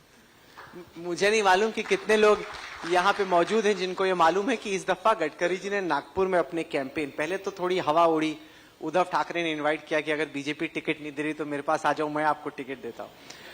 उसके बाद गडकरी जी अपने कैंपेन को लेके इतने कॉन्फिडेंट है कि उन्होंने कह दिया कि यहाँ पे किसी को मैं चाय नहीं पिलाऊंगा, कोई मैं पोस्टर नहीं लगाऊंगा, आपको मुझे वोट देना है तो दो, नहीं देना तो मत दो। ऐसा पंगा कौन लेता है? इलेक्शन में वोटर को चाय पानी तो पिलानी पड़ती है सर। सर, मैं 10 साल से मेरे कॉन्स्टिट्यूंसी में एक्टिव हूँ, और जब मैं चुनाव लड़ा था नागपुर से, तो नागपुर ये विदर्भ और नागपुर कांग्रेस का गढ़ था। तो मुझे दिल्ली के भी हमारे नेताओं ने और परिवार के लोगों ने भी कहा था कि तुम यहां से मत लड़ो, और मुझे 2-3 जगह ऐसी ऑफर हुई थी जो एकदम बीजेपी के लिए अच्छी थी। तब मैंने उनको कहा कि मुझे मालूम है कि ये कठिन सीट है, पर मुझे यही लड़ना है, और मैं वहां से चुनाव लड़ा, जीत गया, और इस बार जो है वो रिकॉर्ड बनाऊंगा। और मैं आपको एक बात बताता हूं, ये मैं अहंकार से नहीं कह रहा हूं, पॉजिटिविटी और आत्मविश्वास के साथ कह रहा हूं, और मैं बहुत क्लियर हूं। अभी नागपुर में यूट्यूब पर बहुत चल रही, बहुत बड़ी मुस्लिम रैली हुई थी, हमारे यहाँ ताजबाग करके एरिया है, 15,000 मुस्लिम थे। तो मैंने उनको कहा था, याद रखना मैं प्योर आरएसएस वाला हूँ, चड्डी वाला हूँ, वोट देने के बाद पछताना नहीं। आप वोट देंगे तो भी आपका काम करूंगा, नहीं देंगे तो भी करूंगा। तो मैं बहुत क्लियर हूँ, और मुझे लगता है कि मैं जात पात पंथ धर्म भाषा और सेक्स और पार्टी, मेरे पास सब पार्टी का मुझे सपोर्ट है। मैं कभी कभी एक लकी व्यक्ति हूँ, जबकि मेरी आइडेंटिटी साफ है, मैं आरएसएस वाला हूँ, बीजेपी वाला हूँ, और BJP is a part of my life conviction. तो मैं लोकसभा में जब बोल रहा था तो ऑल पार्टी, मैंने ओवैसी से लेकर सोनिया गांधी तक, सबने मुझे धन्यवाद और दिया और अभिनंदन किया। तो मैंने बाद में पार्लियामेंट में ये कहा था कि मैं तो बीजेपी वाला हूँ, आरएसएस वाला हूँ, ये मालूम होते हुए भी आप मेरा अभिनंदन कर रहे हैं, तो ये अच्छी बात है। और प्रधानमंत्री जी ने भी कहा था हमारे कि सबका साथ, सबका विकास और सबका प्रयास, तो मैं उसी से चलता हूँ। तो मुझे वैसे तो चुनाव में सभी लोगों का सपोर्ट है। गडकरी जी, ये बात इलेक्टोरल बॉन्ड्स की हो रही थी, और hamaरे सारे दर्शक ये जानते हैं कि सड़क निर्माण, इंफ्रास्ट्रक्चर डेवलपमेंट के आप एक्चुअल में जेम्स बॉन्ड हैं। और पिछले 10 सालों में, और उससे पहले महाराष्ट्र में, कई लोग तो पैदा भी नहीं तब हुए होंगे जब आप फ्लाईओवर आपने बनाए जो देश ने देखे भी नहीं थे। मेरा सवाल फाइनेंस से जुड़ा हुआ है। पिछले दिनों में हमने एक बहुत बड़ी अचीवमेंट देखी, जिस आप थोड़ा उस पर अगर समझाएं। इनविट, एक नई प्रकार की रचना आपने infrastructure, road development, highway finance के लिए की है। उसके क्या परिणाम निकल रहे हैं, और ये कितनी एक नई चीज है जो समझना बहुत आवश्यक है? देखिए, मैं तो ये कहता हूं कि ये बहुत इंपॉर्टेंट क्वेश्चन आपने पूछा है। मैं बीओटी का जन्मदाता हूं। जब सबसे पहला देश का रोड ठाणे भिवंडी बाईपास जब निर्माण हुआ, तो मेरे ऊपर बहुत क्रिटिसिज्म हुआ था, और आज इनविट में ऐसी बात हुई कि अभी हमने मुंबई स्टॉक एक्सचेंज में 6-7 महीने पहले, 8 महीने पहले हमारा इनविट बॉन्ड लॉन्च किया, और 7 दिन का टाइम था, और मेरा तय हुआ था कि मैं 7 दिन के बाद वो बेल बजाऊंगा स्टॉक एक्सचेंज में जाकर उस हॉल में, और प्रोग्राम करूंगा। तो पहले दिन 7 घंटे में हमारा bond issue 7 times over subscribe हुआ। तो हमारे मेंबर फाइनेंस से डर गए, वो मुझे फोन करने लगे, आप कहाँ हो? मैं गोवा में हूँ, मैं अपने फैमिली के साथ उधर था। तो बोले आप जल्दी आओ कुछ भी करके कल सुबह, क्योंकि क्लोज करेंगे, नहीं तो ये इतना पैसा वापस कैसे करेंगे। अब मैं आपको बताता हूँ कि मैं अक्सर एक बात कहता हूँ, और लोग बड़ा, हमारे पास पैसे की कमी नहीं है। अब ये बात मैं खुलकर नहीं बोलता हूं, पर मैंने अभी तय किया कि मैं इस देश के गरीबों के पैसे से रोड बनाऊंगा।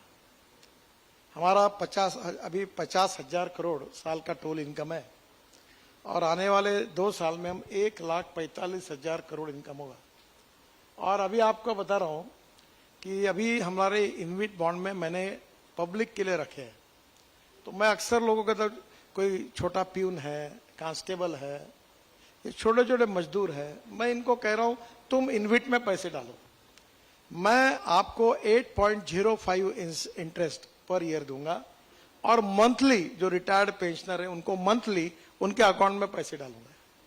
और मैं देश के गरीब लोगों को धनवान बनाना चाहता हूं, पैसे की कोई कमी नहीं, इतना पैसे का फ्लो है। तो मैं कहता हूं कि अब देश के गरीब लोगों को जो रिटायर्ड है, पेंशनर्स है, उनको अगर 8.05% इंटरेस्ट मिलेगा तो उनको राहत मिलेगी।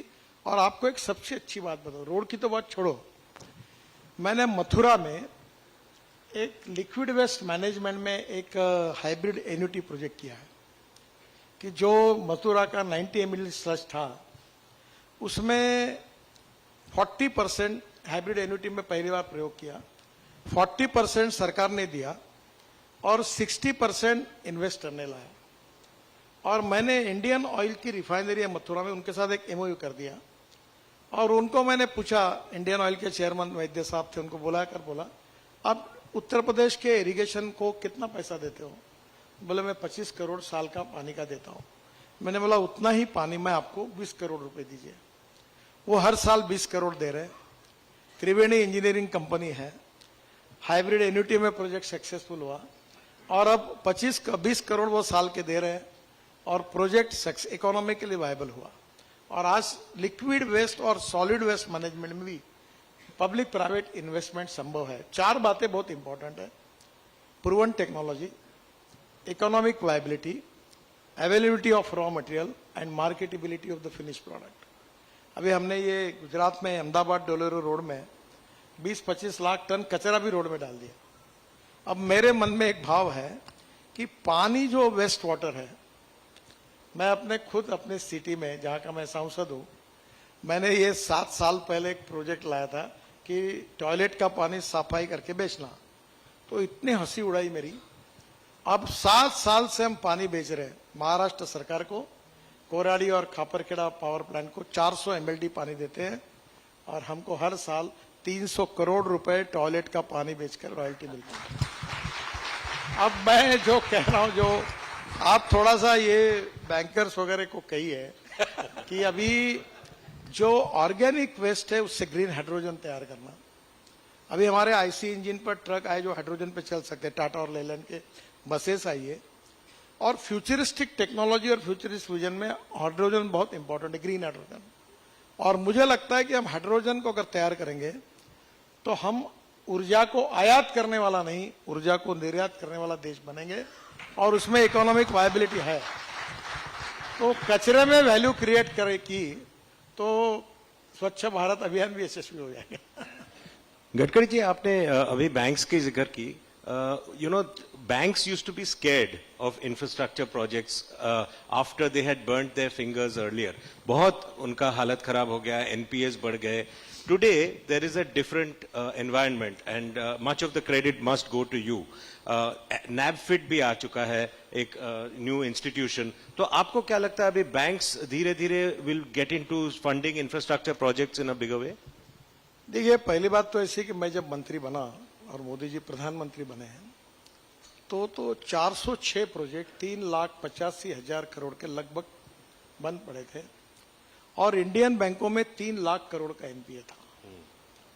फिर हमने जब देखा कि ये कारण क्या है और कारण देखने के बाद ध्यान में आया कि लैंड एक्विजिशन नहीं हुआ, यूटिलिटी शिफ्टिंग नहीं हुआ, कोर्ट ने स्टे दे दिया, रेलवे की परमिशन नहीं मिली। गवर्नमेंट में जनरली कोई काम भी समय पे करने में अटक जाते हैं, तो उसके कारण प्रोजेक्ट डिले हुए, ब्याज बढ़ता गया। फिर एक बार बैंकिंग का प्रिंसिपल ऐसा है कि जब कोई डूबता है तो उसको सब मिलकर और डुबाते हैं। यानी अभी ये सब लोग बहुत अच्छे लोग हैं, पर जो अच्छा धंधा करता है तो उसको पैसा देते हैं, जब अड़चन में आता है तो सब मिलकर एक समय ऐसे नियम बनाते कि वो चलने वाला बेचारा लंगड़ते हुए चल रहा है उसको और डुबा देते हैं। तो ये तो दुनिया का वसूल है कि जब अच्छी स्थिति होती है तो मदद करते हो, बुरी स्थिति में तुम्हारी इंटीग्रिटी ठीक है, ऑनेस्ट है, तो उसको मदद करनी चाहिए, पर हमारी बैंकिंग सिस्टम उसको परमिट नहीं करती। तब हमारे यहाँ मैंने बैंक के प्रमुख, कॉन्ट्रैक्टर्स, कंसल्टेंट और अधिकारी बैठकर, मैं हमारे इसमें ट्रांसपोर्ट भवन में रात को 12 बजे तक बैठता था, सुबह 10 से लेकर, और हमने लगभग 3 लाख करोड़ के एनपीए से इंडियन बैंकों को बचाया। हमने प्रॉब्लम सॉल्व किए, कुछ कॉन्ट्रैक्टर रिप्लेस किए और 40,000 करोड़ के काम टर्मिनेट किए। अब ये मैं बहुत साफ बोलता हूं, कभी कभी अच्छा नहीं है, जितने लोग अड़चन में आए 90% सरकारी अधिकारियों ने उनको अड़चन में लाया। निर्णय नहीं करना, निर्णय न करते हुए अटका के रख देना, और उसके कारण बैच का जो, मैं कभी कभी उस समय एक बात मैंने बोली थी कि जिनको हर महीने में सैलरी मिलती है 1 तारीख को, वो जिसकी 3-3, 4-4 महीने फाइल दबा के बैठते हैं, उसकी हालत ब्याज लगकर क्या होती है वो सोचते नहीं। निर्णय क्या करना ये प्रॉब्लम नहीं है, निर्णय करो। मैंने एक बहुत अच्छा स्लोगन बाल ठाकरे जी ने मुझे दिया था, मैंने लिख के रखा है कि I like people who can get the things done. निर्णय के प्रति आपत्ति नहीं है, पर निर्णय नहीं करना, उसको पेंडिंग रखना, बाजू में रख देना, दैट वाज द प्रॉब्लम। पर अभी आज स्थिति ऐसी है, मैं सिंपल चीज बताता हूं। एक रोड है, उसको बैंक में मैंने एक मॉडल दिया उनको, और बहुत बार काफी बैंकों से डिस्कस किया कि मैं ट्राई पार्टी एग्रीमेंट करता हूं, कॉन्ट्रैक्टर, एनएचआई और बैंक, एक्स्ट्रा अकाउंट खोल देता हूं, हर दिन का टोल बैंक अकाउंट में जमा होगा। पहले तुम्हारा जितना लगता है वो डेली, वीकली और मंथली आप पैसा निकाल लो, बाद में उसका पैसा रिलीज करो। अगर एस्क्रो अकाउंट में रोज पैसा आएगा तो इससे ज्यादा सिक्योरिटी क्या है, और टोल राइट आपके पास मॉर्गेज कर दिया, तो आप प्रोजेक्ट को फाइनेंस करने के बजाय टोल राइट मॉर्गेज करके ट्राई पार्टी एग्रीमेंट करके करो। दूसरा मैंने एक प्रपोजल दिया था कि एनएचआई AAA रेटिंग है, अब हमारा टोल का इनकम 50,000 करोड़ है, आप हमको पैसे दो प्रोजेक्ट टू प्रोजेक्ट, हम ईपीसी में पूरा करते हैं, टोल तुमको मॉर्गेज करते हैं और तुम उसको टोल ले लो, तुम्हारे 15 साल में पैसे वापस करेंगे। तीसरा प्रपोजल मैंने दिया कि हमने ईपीसी में रोड बनाया, तुम उसको मोनेटाइज करो, 15 साल में उसकी कॉस्ट निकालो, पैसे हमको मोनेटाइज करके दे दो, टोल आपको मॉर्गेज करो, आपको पैसा मिल जाएगा। अब बीओटी आएगा, हाइब्रिड एन्युटी आया, तो मुझे लगता है कि अब इंफ्रास्ट्रक्चर में, not only in road, even electric bus में भी हो सकता है। पूरे देश में 5 लाख बसेस एक पैसा न डालते हुए, देखिए अभी हमने एक टेंडर निकाला था कि नॉन एसी बस का रेट है 39 rupees per kilometre, AC bus का आया 41 रुपीज पर किलोमीटर। हम बेस्ट में मुंबई में बस चलाते, उसका खर्चा आता है 115 रुपए पर किलोमीटर। समझो हमने कहा कि बस वालों ने, ऑपरेटर ने बस लगाई लोन पर, और उसमें अगर पर किलोमीटर उसको अगर कारपोरेशन यानी कंडक्टर कारपोरेशन का, ड्राइवर ऑपरेटर का, जैसे लंदन ट्रांसपोर्ट का मॉडल है, और रोज बैंक में एक्स्ट्रा अकाउंट में वो पूरा पैसा जमा करेंगे, तो मुझे लगता है कि 5 साल में बस का पैसा भी वसूल हो जाएगा और ये 5 लाख बसेस भी आ जाएगी, तो ये इकोनॉमी के लिए वायबल है। तो ऐसे बहुत सी बातें जो है उसमें मुझे लगता है कि हमारे यहाँ निश्चित रूप से पब्लिक प्राइवेट इन्वेस्टमेंट लाने के बाद बजट और ये दोनों मिलकर हमारी ग्रोथ रेट बढ़ेगी, एम्प्लॉयमेंट क्रिएट होगी, रेवेन्यू बढ़ेगा और देश का विकास भी होगा, और हम लोग, हमारी इकोनॉमी भी काफी स्ट्रांग बनेगी। There is absolutely no other minister who's quite as frank and forthright. Only Gadkari ji can come to a gathering of bankers and explain to them what he thinks they're doing right. So for being so frank in your assessment, thank you for that. You know, well-known author Chetan Bhagat is with us at the Business Today Best Bank Awards. He has a question for you, Gadkari ji. Go on, Chetan. Hello Gadkari ji, आपने कहा पैसे तो बहुत हैं, पर फिर भी India इतना बड़ा देश है, आप कैसे डिसाइड करते हैं कि कौन से इंफ्रास्ट्रक्चर प्रोजेक्ट्स को प्रायोरिटी मिलेगी? बॉम्बे वाले कहते हैं कि हमें चाहिए, हमारी कोस्टल रोड जल्दी तैयार करो, बैंगलोर वाले कहते हैं हमारा ट्रैफिक सॉल्व करो, इंटरसिटी हाईवे बनाने हैं। पहला सवाल मेरा ये था कि आप कैसे डिसाइड करते हो कि अब कौन सा चुने, यू नो? एंड सेकंड ये कि जो रोड पे तो बहुत काम हुआ है, एयरपोर्ट्स पे भी बहुत काम हुआ है, वाटरवेज पे हमने इतना नहीं किया है। इंडिया में हम काफी कुछ और कर सकते हैं अपने सी के राउट से या इवन रिवर्स पे सम प्लेसेस फॉर ट्रांसपोर्टेशन। तो वो क्यों नहीं हो पाता है उस स्पीड पे वाटरवेज? और ये जो मेन इंफ्रास्ट्रक्चर प्रोजेक्ट्स है, आप कैसे चुनते हो कि हाँ भाई इस बार इनका ये करना है, वो करना है, कौन सा करना है? देखिए, पहली बात तो ऐसे कि मैं आपको बड़ा अच्छा एक्सपीरियंस बताऊंगा। मैं जब मुंबई में मंत्री था तो Mumbai Pune express highway, Worli Bandra sea link project, 55 flyovers बनाने थे और गवर्नमेंट में पैसे नहीं थे और मैं चाहता था कि गांव के रोड पहले बने। तो फिर हमने उस समय एक टेंडर निकाला था, धीरूभाई थे उस समय अंबानी, तो 3 में वो लोएस्ट है। फिर वो टेंडर देते समय मैंने कहा कि ये इनका कोड बहुत ज्यादा है, 3600 करोड़ है, आज के 40,000 करोड़। तो मैंने कहा ये 1800 करोड़ मैक्सिमम हो सकता है। तो मैंने नहीं कहने के बाद काफी कंट्रोवर्सी हुई, तो वो भी नाराज हुए। पर बाद में हमने MSRDC करके एक संस्था तैयार की और मुझे कल याद है, मैं वो रामनाथ गोयनका जी का अवार्ड देने के लिए परसों दिल्ली में था। तो मुझे याद है उस समय धीरूभाई अंबानी के पास मैं गया था, तो उनको समझाने के लिए गया, मेरे ऊपर बहुत नाराज हुए। बोले तुम्हारे जैसे बहुत मंत्री आते और जाते, अच्छा हो रहा था काम, तुमने इसको ये कर दिया। मैंने बोला नहीं धीरूभाई मैं पक्का, तो नाराज ही थे। तो आखिर मैं सुनते सुनते मैंने उनको बोला धीरूभाई अगर मैं ये रोड बनाऊंगा और 2 साल में बना के दिखाऊंगा तो आप क्या करोगे, मुझे क्या करोगे? बोले आप क्या करोगे? मैंने बोला ये रोड अगर मैं नहीं बना पाऊंगा तो मैं मेरी मूछी काट दूंगा, आप क्या करोगे? तो हंसते हुए रहे। बाद में ये रोड का मैंने जब काम शुरू किया तो मैं पुणे गया था, तो मुझे एक इंडियन एक्सप्रेस के जिनके नाम से एक अवार्ड है, वो करदड़ी करके पत्रकार थे, तो उन्होंने मुझे पूछा कि आप ये रोड बनाने वाले, अभी आपने टेंडर रिजेक्ट किया, आपके पास पैसे कितने हैं? तो मैं तो बड़ा फ्रैंक और क्लियर हूं, मैंने कहा 5 करोड़ रुपए। तो उन्होंने कहा कितने दिन में रोड का काम पूरा होगा? 2 साल में। कितना पैसा लगेगा? 1800 करोड़ रुपए। तो उन्होंने मुझे पूछा कि आप पॉलिटिशियन खुद को क्या समझते हो? मैंने बोला मैं कुछ नहीं समझता। बोले आप कुछ भी आओगे, कुछ भी बोलोगे और हमने आपको छापना चाहिए ऐसी आपकी अपेक्षा है क्या? आपके पास 5 करोड़ है और 2 करोड़ में 2 साल में हाईवे बनाओगे, तुम्हारे पास है क्या?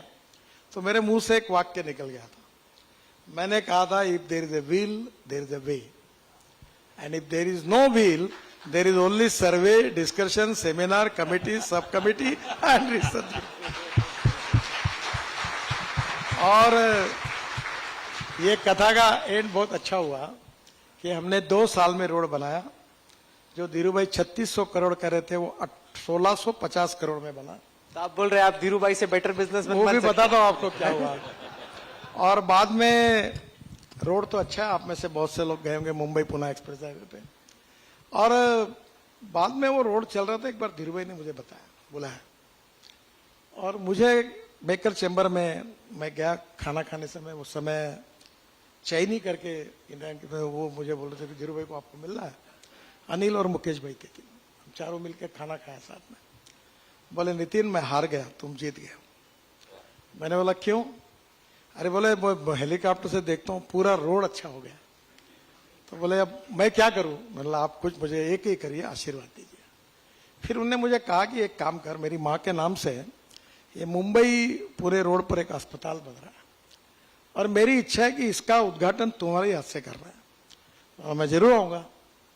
तो बाद में उन्होंने कहा दशहरे के दिन है। तो मैंने कहा धीरूभाई एक अड़चन, दशहरे के दिन संघ का उत्सव होता है और मैं जब से हूं तब से कार्यक्रम कभी मिस नहीं किया हूं। कितने बजे खत्म होता है? मतलब 9:30 10 बजे। वो चिंता मत करो, मेरा हवाई जहाज रुका रहेगा, वहां से पुणे आओ, हेलीकॉप्टर से आओ, मेरे साथ खाना खाओ, उद्घाटन करो और मैं तुमको 6 बजे तक नागपुर छोड़ दूंगा। मैं उस कार्यक्रम में भी गया। बाद में उन्होंने एक बात मुझे कही और इसलिए उन्होंने कहा कि देखो मैं एक स्कूल मास्टर का बेटा था, जीवन में उन्होंने मुझे ICICI बैंक में उनको पहला लोन जो मिला उसकी कहानी बताई पूरी। वो लोन रिजेक्ट हुआ था और जब आखिरी बार जब गए, शायद वो कामत साहब थे, तो लोन गया तो उन्होंने रिजेक्ट को अप्रूवल दिया। तो इन्होंने उनको पूछा कि सब मेरा रिजेक्ट हुआ, आपने कैसा दिया? तो बोले मैंने आपके आंखों में सक्सेस देखा है। और बाद में उन्होंने मुझे बताया कि अब मैं आज 12 बज रहे हैं, अगर मैं 4 बजे तक चाहूँ तो 5,000 करोड़, उस समय की बात मैं कर रहा हूँ, मिल जाएंगे। तो अब मुझे कुछ नहीं चाहिए, मैं खुश हूँ, पर तुम्हारे जैसे 2, 4, 5 लोग देश में मिलेंगे तो देश का तकदीर बदल जाएगा। मेरा बहुत आशीर्वाद है तुम्हें। और बाद में जब क्लिंटन साहब आए थे बॉम्बे स्टॉक एक्सचेंज में, जब अमेरिकन प्रेसिडेंट के रूप में, तो मैं और नारायण राणे लीडर ऑपोजिशन थे, विलासराव देशमुख और भुजबल मुख्यमंत्री, हम 4 लोग सामने बैठे थे। जैसे कार्यक्रम खत्म हुआ वैसा उन्होंने नितिन आवाज दिया मुझे, तो मैं तुरंत सिक्योरिटी थी, वो सब तो मैं थोड़ा सोच रहा था, अंदर जाके उन्होंने मुझे रूम में लेके गए और क्लिंटन को उन्होंने अंग्रेजी में बताया, ये हमारा लड़का है, ये सब फ्लाईओवर इसने बनाया, और इतनी तारीफ की। और बाद में उन्होंने एक घटना मेरे सामने हुई, वो जिंदगी भर बहुत अच्छी थी। नवाब शरीफ को उस समय अरेस्ट करके उसका कार्यक्रम होने वाला था, तो नवाज शरीफ और धीरूभाई शायद उनके गांव का कनेक्शन था, तो उन्होंने ये बात क्लिंटन को कही कि मेरा दोस्त है, उसकी जान बचाओ। और बाद में मुझे अनिल से पता चला कि उन्होंने रात को फोन किया कि धीरू भाई, तुम्हारे कहने के लिए मैंने तुम्हारे दोस्त की मैंने जान बचाई, वो पाकिस्तान से उड़कर चले गए। तो ये बहुत अच्छा। तो मैं यही कहता हूं कि पैसा आता है, पैसे का प्रॉब्लम नहीं है, विजन का प्रॉब्लम है। और you can donate eye but you can not donate vision. Lack of appropriate vision problem है। और अभी देश में बहुत क्षेत्र में मोदी जी के नेतृत्व में पब्लिक प्राइवेट सेक्टर में इन्वेस्टमेंट हो रही है, तो मुझे लगता है ग्रोथ भी बढ़ेगी, एम्प्लॉयमेंट भी बढ़ेगा और देश में अच्छा विकास होगा। एक आखिरी सवाल गडकरी जी, इससे पहले कि हम अवार्ड स्टार्ट करें, पहले तो ये कि धीरूभाई अंबानी को बिजनेस में मात देना या उनसे जो उन्होंने डिसाइड किया कि इस रेट पे हो सकता है उससे ऑलमोस्ट हाफ रेट पे करना, ये बहुत बड़ी बात है। इनके लिए तालियां please, just to be able to pull that off and to get him to accept that. एक चीज पे मैं आपका विजन जानना चाहता हूं, अगर प्रधानमंत्री मोदी को एक बार फिर से चुना जाता है, भाजपा की एक बार तीसरी बार सरकार बनती, आपके हिसाब से आपका अनफिनिश एजेंडा क्या है? क्या वो चीजें हैं जो आपको लगता है कि अभी नहीं हुई, करना चाहते थे, जो अगर आपको एक बार फिर से मौका मिलता है आप उसको प्रायोरिटी पे करना चाहते हैं? देखिए, मोदी जी ऑलरेडी इसके ऊपर काम कर रहे हैं। मैं किसान हूं और ज्यादातर मैं गांव, गरीब, मजदूर, किसान वहां काम करता हूं। भंगारिया साहब भी बैठे यहाँ। हमारे देश के टोटल जीडीपी ग्रोथ में मैन्युफैक्चरिंग सेक्टर से 22 से 24% कंट्रीब्यूशन होता है और सर्विस सेक्टर से 52 से 54% होता है और एग्रीकल्चर एंड अलाइड सेक्टर से केवल 12% है। जब गांधी जी कहते थे कि भारत गांव में बसता है, देहातों में बसता है, तो 90% पॉपुलेशन गांव में थी। अब वो 30% माइग्रेट हुई है, वो खुशी से नहीं हुई है, मजबूरी से हुई है। गांव में अच्छे स्कूल नहीं, गांव में अच्छे कॉलेजेस नहीं, गांव में किसानों को सही भाव नहीं, तो इसके कारण उनका सोशल, इकोनॉमिकल और एजुकेशनल बैकवर्डनेस अर्बन एरिया से ज्यादा है। अब ये जो मोदी जी ने 120 एस्पिरेंट डिस्ट्रिक्ट तैयार किए जो सोशली, इकोनॉमिकली, एजुकेशनली बैकवर्ड है और 500 ब्लॉक्स है, यहाँ जल, जमीन, जंगल और जानवर इस पर आधारित एक नई इकोनॉमी एक्सेलेरेट करने की आवश्यकता है। अभी आपके गुजरात की मदर डेयरी में नागपुर, हमारे विदर्भ लेके गया। अभी मैंने देश में 3 ही प्रोजेक्ट है और तीनों का भी उद्घाटन मेरे हाथ से हुआ। एक बारामती में पवार साहब का है, एक सांगली में चितड़े करके। अपनी 52 साल में गुजरात की गिर जाय की गाय थी, वो ब्राजील गई थी, वो 60 लीटर दूध देती वहां और उसका जो बुल था वो टोरेंडो करके, उसका सीमेंस आकर जब हिंदुस्तान में अपने गाय को दिया तो उससे 20 लीटर की गोरी हुई। और अभी ये जो बेटी बचाओ अभियान है, वैसे एम्ब्रियो ट्रांसफर का भी काम हो गया, ये 3 सेंटर में शुरू हो गया है। तो हर देशी गाय अगर 20 और 25 लीटर दूध देने वाली होगी तो गांव की तस्वीर बदल जाएगी। दूसरी बात, जल, जमीन, जंगल और जानवर, ये मेरा पैशन भी है और मैं 2004 से अल्टरनेटिव फ्यूल और बायोफ्यूल पे काम कर रहा हूं। अब देश का किसान ये अन्नदाता नहीं, ये ऊर्जादाता बना है, क्योंकि हम ब्रोकन राइस से, शुगर केन जूस से, मोलाइसिस से, बाम्बू से, राइस स्ट्रॉ से हम इथेनॉल बना रहे हैं, it's a green fuel. Bio CNG बना रहे हैं और अभी तो पानीपत में हमने इंडियन ऑयल ने, मैं बहुत पीछे पड़ा था, हम 1 lakh litre ethanol per day from rice straw, 150 tonne bio bitumen per day, best quality as compared with petroleum bitumen, और 76,000 टन हम हवाई ईंधन bio aviation fuel, sustainable aviation fuel बना रहे हैं। और अभी डावोस में चर्चा हुई है कि 5% तक बायो एविएशन फ्यूल हवाई ईंधन में डाली जाएगी, तो पूरे वर्ल्ड को एक्सपोर्ट करने वाले हम बनेंगे। तो रूरल एग्रीकल्चर ट्राइबल, इसमें जल, जमीन, जंगल, जानवर, इसका एक विशेष विचार करके, और मोदी जी के मन में भी है आगे निर्णय क्या करना, अभी उन्होंने बहुत सी बातें सोच रहे हैं, मैंने ये भी सुझाव दिया है। और गांव समृद्ध संपन्न बनेंगे, गांव के युवाओं को रोजगार मिलेगा, किसान समृद्ध संपन्न बनेगा, स्मार्ट सिटी नहीं स्मार्ट विलेज बनेगा, तो निश्चित रूप से आत्मनिर्भर भारत बनेगा और हम वर्ल्ड की 3rd लार्जेस्ट इकोनॉमी, जो प्रधानमंत्री जी का सपना है, वो निश्चित रूप से पूरी होगी। गडकरी जी, आप यहाँ पे आए business today best bank events में, आपने वक्त निकाला, एक तरीके से आपने विजन भी दिया कि और क्या करने की जरूरत है स्मार्ट सिटी से स्मार्ट विलेज। बहुत बहुत शुक्रिया। Can we have a warm round of applause for Nitin Gadkari please. Thank you so much. बहुत बहुत धन्यवाद। Thank you, Rahul, Saurav, and Siddharth. Shri Gadkari ji, can we request you to stay on stage just for 1 minute, sir? Sir, we want to express a token of our gratitude. I'd like to call on stage very quickly Alok Nair, CEO at Business Today, to express a token of our gratitude for you making it over here and making this event so special. A huge round of applause for Shri Nitin Gadkari ji.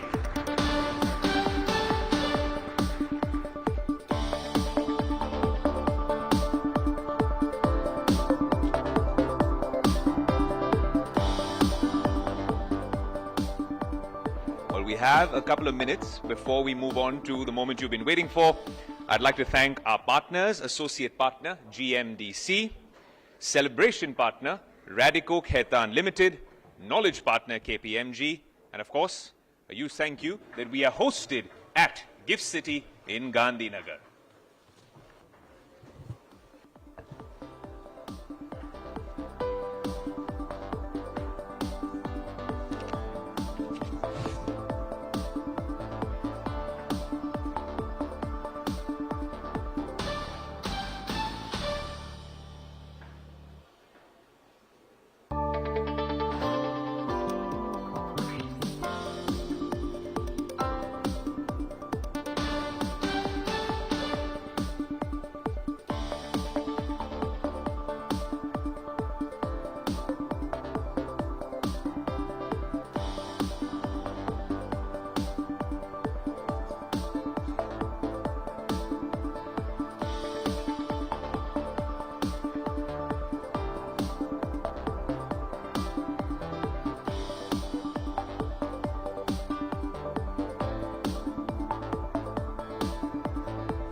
All right, now comes the moment you've all been waiting for. You see the most valuable person, the MVP, is on stage.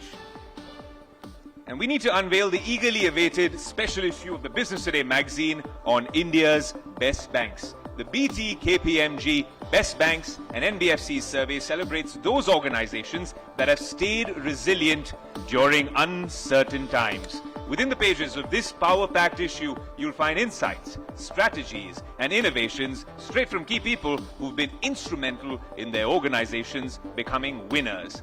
These captains of the financial sector have navigated challenging times to reward the stakeholders and inspire many in the industry. Now, for this special grand unveiling, I'd like to call, well, our dignitaries on stage, starting with Honorable Union Minister Shri Nitin Gadkari ji, Union Minister for Road Transport and Highways. Sir, can we please have you on stage? A huge round of applause as our dignitaries join us on stage. I'd also like to call Honorable Chief Minister Shri Bhupendra Patel, Chief Minister of Gujarat. Sashidhar Jagdishan, MD and CEO at HDFC Bank. Rahul Kaval, News Director, India Today Television and Aaj Tak, Executive Director at Business Today. Saurabh Majumdar, Editor at Business Today. Siddharth Zarabi, Managing Editor at Business Today TV. And Alok Nair, COO at Business Today. Can we have a huge round of applause for this moment that you've all been waiting for?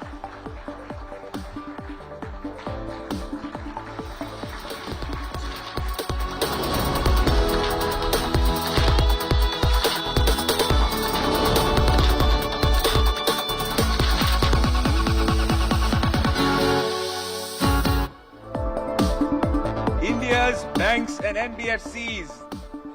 The special India's Best Banks issue on stage. A huge round of applause for the MVP, the Business Today magazine, at the center of the Business Today multiverse. Can we have a warm round of applause, please? We also urge you all to pick up your copies on your way out. You can always tune in to the Business Today multiverse on YouTube, on social media, of course the magazine, and on our website, that's businesstoday.in.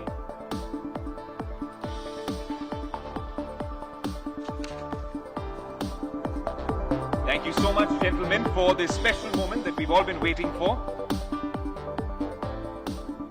And thank you, Shri Bhupendra Patel ji, for taking time out of your busy schedule, sir, and gracing this event. We know you have to rush to a meeting, but we really appreciate it here, from the bottom of our hearts here at Business Today, that you joined us at our flagship event. A huge round of applause for our guest of honor, Shri Bhupendra Patel. Alok, can I please have Alok Nair on stage? We also, like we heard in the previous session, need to express a token of our gratitude to our partners and sponsors. As well, a token of our appreciation, I'd like to have on stage first Mr. Swagat Rai, General Manager, GMDC. A huge round of applause for Mr. Rai. Alok, please do the honors.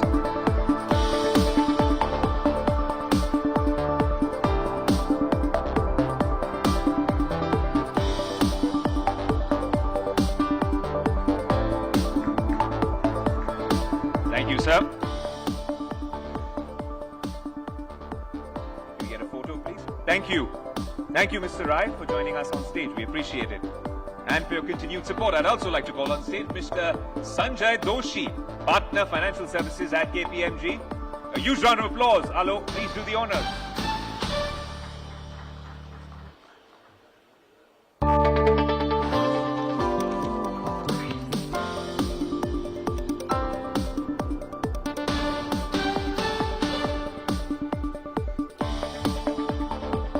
Thank you, gentlemen. I'd like for everyone to now take a seat, and I know it's a crowded full house. We're always happy here to host all of you all at our Business Today events. Now, you saw the magazine unveiling earlier, and it's a very special moment for us, especially for the Business Today core team and the magazine team, because they've been working tirelessly to get you these rankings. And it's all based on a very sound and credible methodology. So just to explain that, because I'm not going to do justice to it, I want to call on stage Mr. Manoj Kumar Vijay, Office Managing Partner, Mumbai, and Head Risk Advisory, KPMG in India, to talk about the awards methodology. Sir, can we have you on stage? A huge round of applause, please.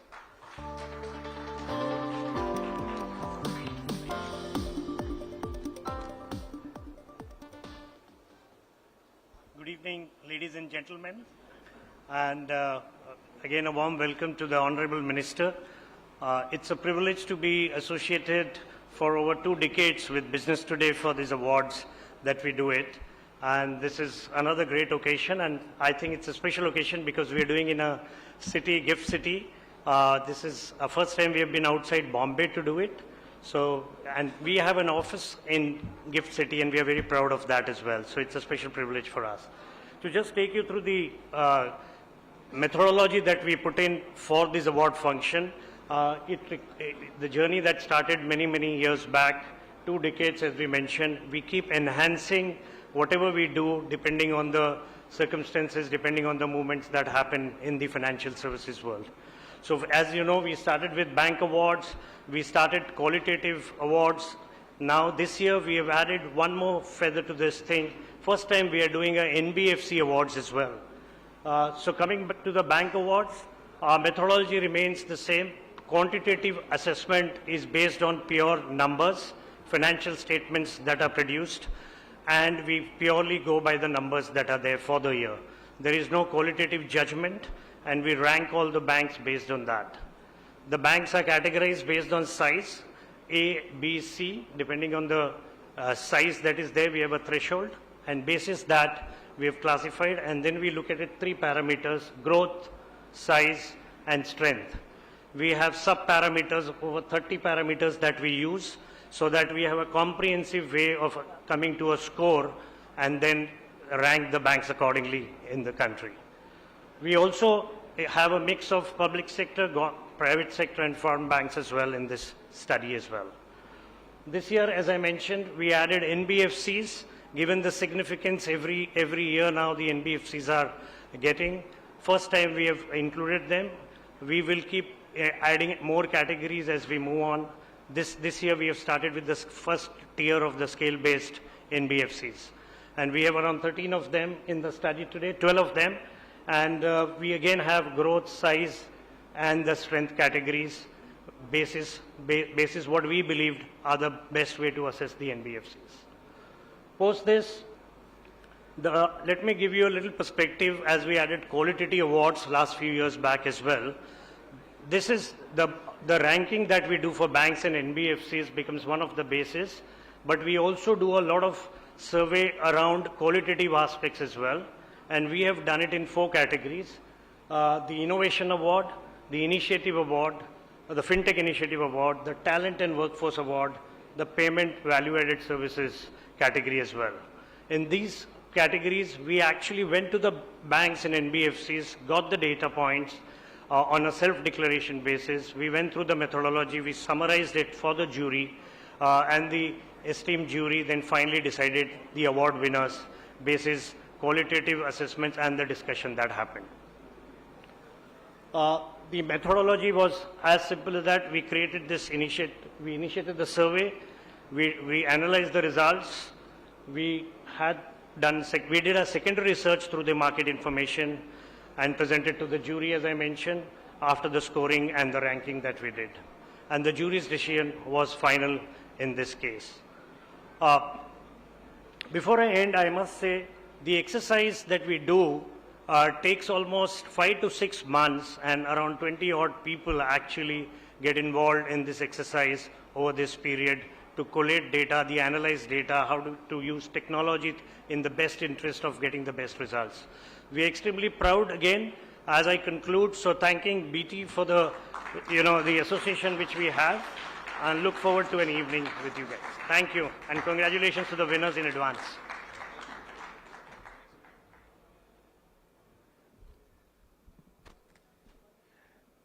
Thank you, Manoj, for taking us through the meticulous approach that I was talking about, undertaking to identify the best of the best in the banking industry, many of you under one roof.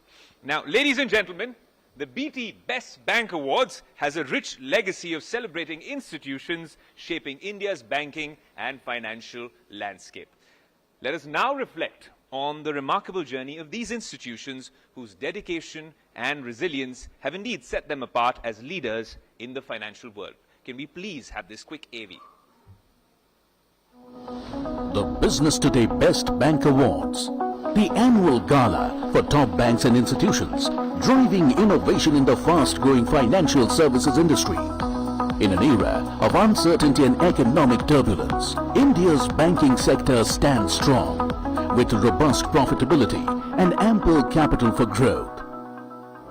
The Reserve Bank of India continues to enhance governance, ensuring stability and reliability in the industry.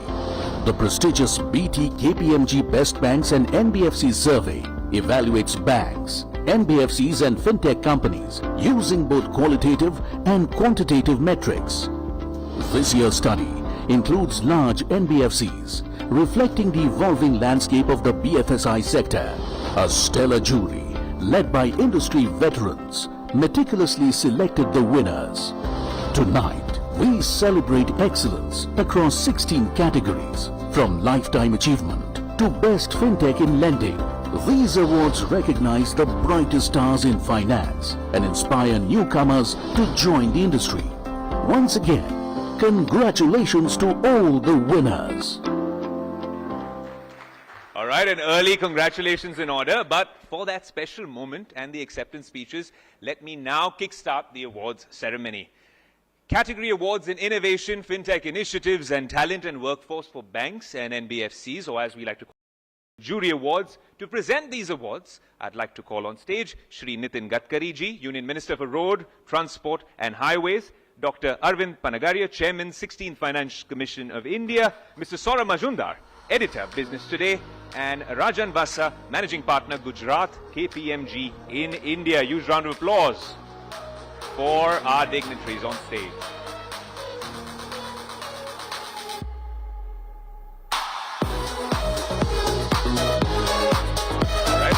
To begin, the best NBFC in innovation, the award goes to Tata Capital. And to collect the award, we have Shalu Kaushik, Digital Head at Tata Capital, joining us on stage. A huge round of applause for Tata Capital. By leveraging platforms like WhatsApp, Alexa and Google Assistant and introducing multilingual support and AI-powered chatbots, this NBFC boasts an 85% retail digital adoption rate. Its chatbot, Tia, has a 98% first-time response rate, while the company has digitized 91% of service requests. The best NBFC in innovation, Tata Capital. Thank you, ladies and gentlemen. Moving on to the next category, the best NBFC in talent and workforce. And the award goes to Mahindra Finance. Can we please have on stage Vinod Nair, Associate Senior VP HR, and Bagisha Jha, Deputy VP Learning and Organizational Development at Mahindra Finance. A huge round of applause for this Mumbai headquartered NBFC that has rolled out a slew of women-friendly policies for its over 900 women employees. These initiatives include a comprehensive maternity transition policy, allowing newborns and caregivers to accompany mothers on business trips until 2 years after childbirth, and a fair appraisal system during maternity breaks. A huge round of applause for the best NBFC in talent and workforce, Mahindra Finance. The next category is Best Bank in Innovation. And this goes to Ujjivan Small Finance Bank. Can we please have on stage Itira Davis, MD and CEO, Ujjivan Small Finance Bank, to collect this award. The Hello Ujjivan app has been a game changer for this small finance bank. Launched little over a year ago, this voice and visual assisted app, currently available in 9 languages for banking services, has been a huge hit with the bank's customers, especially those who are illiterate or semi-literate. A huge round of applause for Ujjivan Small Finance Bank. The best bank in talent and workforce. Any guesses? This one goes to Kotak Mahindra Bank. And we'd like to have on stage Anupam Khora, President and CHRO, Kotak Mahindra Bank, to collect this award. A huge round of applause, please. The Kotak Mahindra Bank has successfully transitioned from a founder professional to a professional CEO last year. They've recently completed seamless lateral hiring of over half a dozen seasoned professionals. The best bank in talent and workforce, Kotak Mahindra Bank. A huge round of applause, please. Our fifth category is Best Bank in Fintech Initiative, and the award goes to Federal Bank. Can we please have on stage MVS Murthy, CMO at Federal Bank, to collect the award. Federal Bank's tie-up with a fintech company, DigiVriddhi, has helped address issues faced by dairy cooperative Amul. The partnership involved creating a platform connecting Amul and milk societies for making payments to farmers online. I think that deserves a round of applause here in Gujarat, and they've done something very special with a very special company from right here. Thank you, Mr. Murthy. And also thank you, Rajan Vasa, for joining us on stage. Thank you, Rajan. We appreciate you joining us. We now have a new category in our award function, which is Best Fintechs in Payments, Value-Added Services and Lending. These are jury awards, mind you. And the first one is Best Fintech in Payments. This one goes to Razorpay. Arpit Chugh, CFO at Razorpay, could you please come on stage to collect the first of our new category, Best Fintech in Payments. This payments company, Razorpay's business model is straightforward yet powerful. At its core, it provides merchants and companies with a seamless payments getaway. Simplifying transactions, it boasts of powering online payments for 74 of India's 100 startup unicorns. The Best Fintech in Lending. The award goes to Lending Cart. Well, aptly named, Harshvardhan Lunia, co-founder and CEO of Lending Cart, can we please have you on stage to collect this particular award? This lending fintech has posted its highest ever PAT in FY23. It is making credit available to MSMEs in India's far-flung areas, and today more than 80% of its business is through co-lending. Now, this is me saying this, but Harshvardhan, can you quickly come this way? And I want you to give us just a couple of words before we move on to the next one. Sir, it's a Nitin sir, मैं English में लिख के आया था. उन्होंने मुझे बोला था कि स्पीच इंग्लिश में लिखनी है, लेकिन आपको हिंदी में सुनने के बाद में मेरी इच्छा हो रही है कि मैं भी हिंदी में स्पीच दूं. एंड इट्स अ प्रिविलेज है सर कि आपसे ये अवार्ड मिल रहा है, और Gujarat born and bought up हूँ. I am very proud that I am a Gujarati overall, and I have run and build this business entirely in Gujarat. And gift city देख के जो प्राउड होता है, कुछ फ्रेंड्स सिंगापुर वगैरह में हैं, उनको देख के मतलब बहुत बढ़िया फीलिंग आती है. And this award is for entire company who's been behind me, supporting me, मुझे साथ काम कर रहे हैं, क्योंकि मैं नौजवान हूँ लेकिन मुझे हाथ चाहिए थे, जो हाथ मिले हैं मेरे टीम के साथ में. Similarly, I want to thank my investors, partners and customers also who trusted us, believed in us and helped us build this. Super, Harshvardhan. Huge round of applause for Harshvardhan Lunia from Lending Cart. All right, the next category is the BT KPMG Quantitative. These are the non-jury winners, of course. And the first award is the Best Large NBFC. And this one goes to none other than Bajaj Finance. Anurag Chodani, CEO at Bajaj Finance, can we please have you on stage to collect this award? In the past 16 years, this NBFC has seen its total income compound annually at 34%. That's a number a lot of you all will be impressed with in this particular audience. While net profits have compounded at 52%. No mean feat. Bajaj Finance, the best large NBFC. The next award goes to Best Small Finance Bank. And the winner is Ujjivan Small Finance Bank. Yet again, Itira Davis, can we please have you on stage? MD and CEO, Ujjivan Small Finance Bank.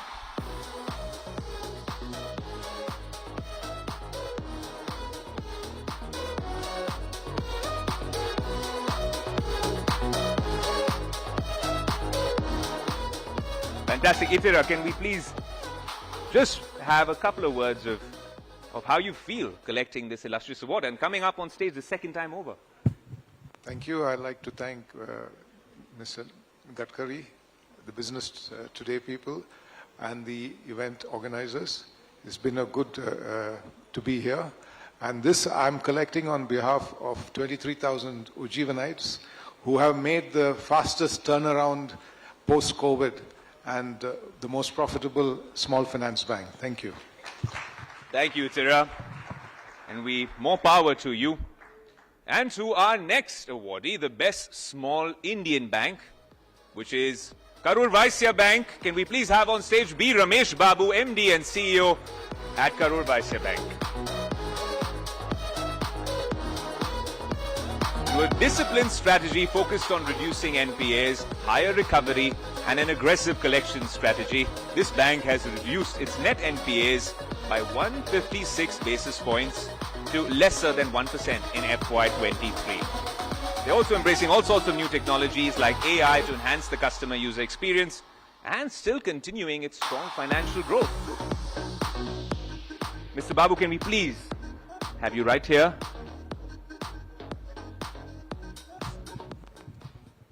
Sir, today from KVB, we feel privileged to receive the award from the hands of Honorable Minister Gadkari ji. Team KVB, they toiled for last few years to improve every parameter. So we were in the BT ranking 8th some 3 years back. We moved to 4th rank and 2nd rank, and now this year the 1st rank. Super. So that way a part of the credit goes to BT also for driving us from behind. So once again, I profusely thank BT for the encouragement as well as the, what is so called, the reward what you have given to us. Thank you, sir. Thank you. On behalf of Team BT, a huge round of applause, please, for B. Ramesh Babu and the Karur Vysya Bank. The next award is the Best Mid-Size Indian Bank, and this award goes to Bank of Maharashtra. Ashish Pandey, ED, Bank of Maharashtra, will come on stage to collect this award, please. Now, while this public sector lender's name might make you believe that this bank really operates only in Maharashtra, the bank now generates around 40% of its business from outside Maharashtra. Recently, it has pursued a strategy of opening a branch in each district. A huge congratulations to Ashish Pandey and the team at Bank of Maharashtra for this illustrious victory. The next award is for the Best Large Foreign Bank. We're here in the Gift City. We're talking about making this an international financial center. And this award goes to JP Morgan.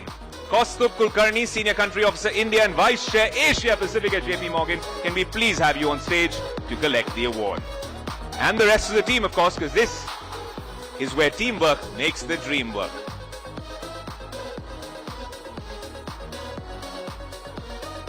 Kaustubh, can we please, okay, once you're done with the photograph, of course. Now, we can't let everyone on the team have a chat with us, but Kaustubh, very quickly, if you could tell us how you feel about winning this award. It's a real privilege and honor to get this award for JP Morgan. This is now third time in a row. So on behalf of the team, really thank you to BTKMG for selecting us for the award. And I was telling Gadkari sir that every time I meet him, there is so much new excitement and new learning that I have. Would love to interact more. But thank you everyone for coming. It's a very well organized event. BTKMG, thank you so much. Thank you so much, good sir, and congratulations to you guys yet again. Now, from the Best Large Foreign Bank, we're moving to the Best Large Indian Bank, and the award goes to HDFC Bank. Can we please have on stage Sashidhar Jagdishan, MD and CEO at HDFC Bank, where a lot of cool things are happening. Over the years, many new names have made it to the honors list, which have often been embellished with new categories. But one private sector bank has consistently claimed this spot on the honors list, that of the Best Large Indian Bank in this study this year too, no exception. HDFC maintains the top spot. A huge round of applause. Now, can you guys really hear us building to a crescendo, because we have, well, the fourth category of awards, as we're soon to wrap up this evening, but we've saved the best for last. Most prestigious jury award. But there's a catch over here. Saurav's on stage. There's a joint winner. So this is going to be a double dhamaka for everyone in the audience. Can we have the Bank of the Year, the first of our joint winners, ICICI Bank, Manish Mishra, Head International Banking Unit, Gift City, ICICI Bank on stage, please, to collect this award. A huge round of applause. I'm only giving you one more opportunity to clap after this, so this has to be as loud as it gets. This private sector lender is racing ahead with its well-settled strategy of reimagining banking and leveraging digital capabilities. It is also at the top in terms of growth, asset quality, and returns. Now, any guesses for the second joint winner? I'll give you a little bit of a hint. We've had this gentleman on stage just shortly before. HDFC Bank, the Best Bank of the Year, joint winner. Can we please have Sashidhar Jagdishan, MD and CEO HDFC Bank, on stage.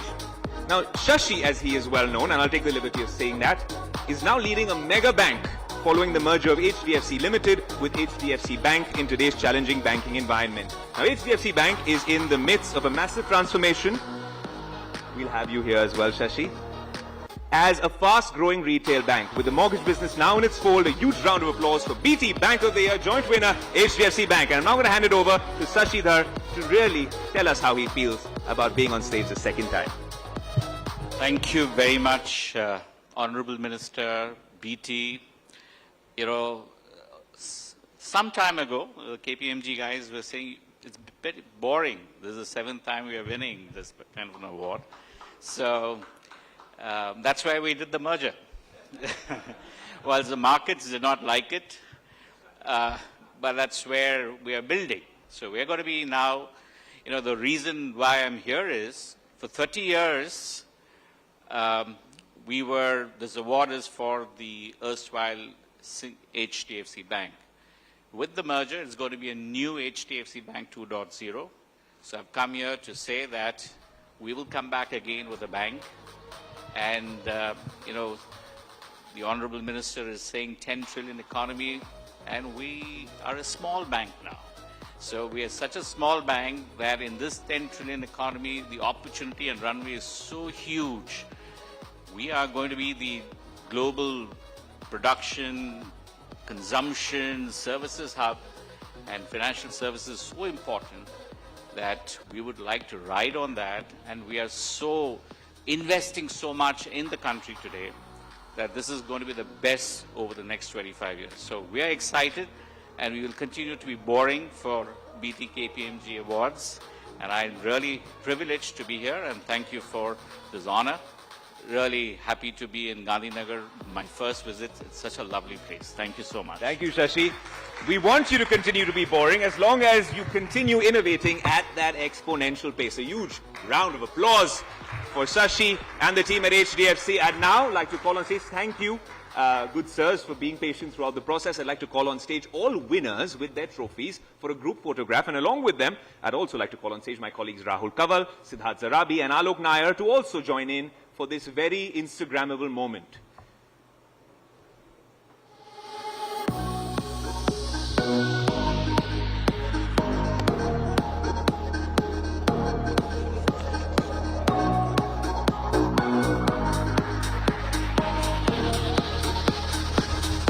Shri Hasmukh Adya ji, please, you are also with us. Can we please have you on stage?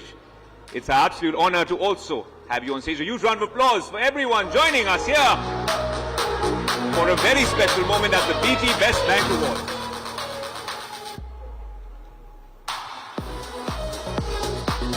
Chetan, also please join us on stage.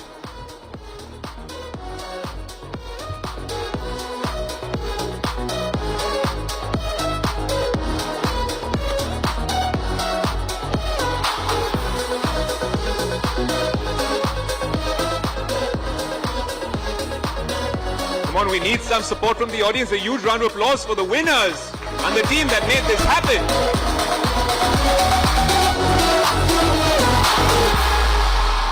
Thank you and congratulations to everyone on stage. We'd like to request everyone to join us for the dinner and networking session after. Thank you to the illustrious panel, Shri Nitin Gadkari ji, Dr. Arvind Panagaria, and Shri Hasmukh Adya, and everyone who joined us. And thank you for being a lovely audience. And also, I must take this opportunity to thank our sponsors, associate partner TMDC, celebration partner Radhik Khaitan Limited, knowledge partner KPMG, hosted at this magnificent venue in this brilliant location, the Gift City in Gandhinagar. Thank you so much. Have a fantastic evening. Adios.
Good afternoon and a very warm welcome to all of you once again. Dr. Panagaria, honor to have you here.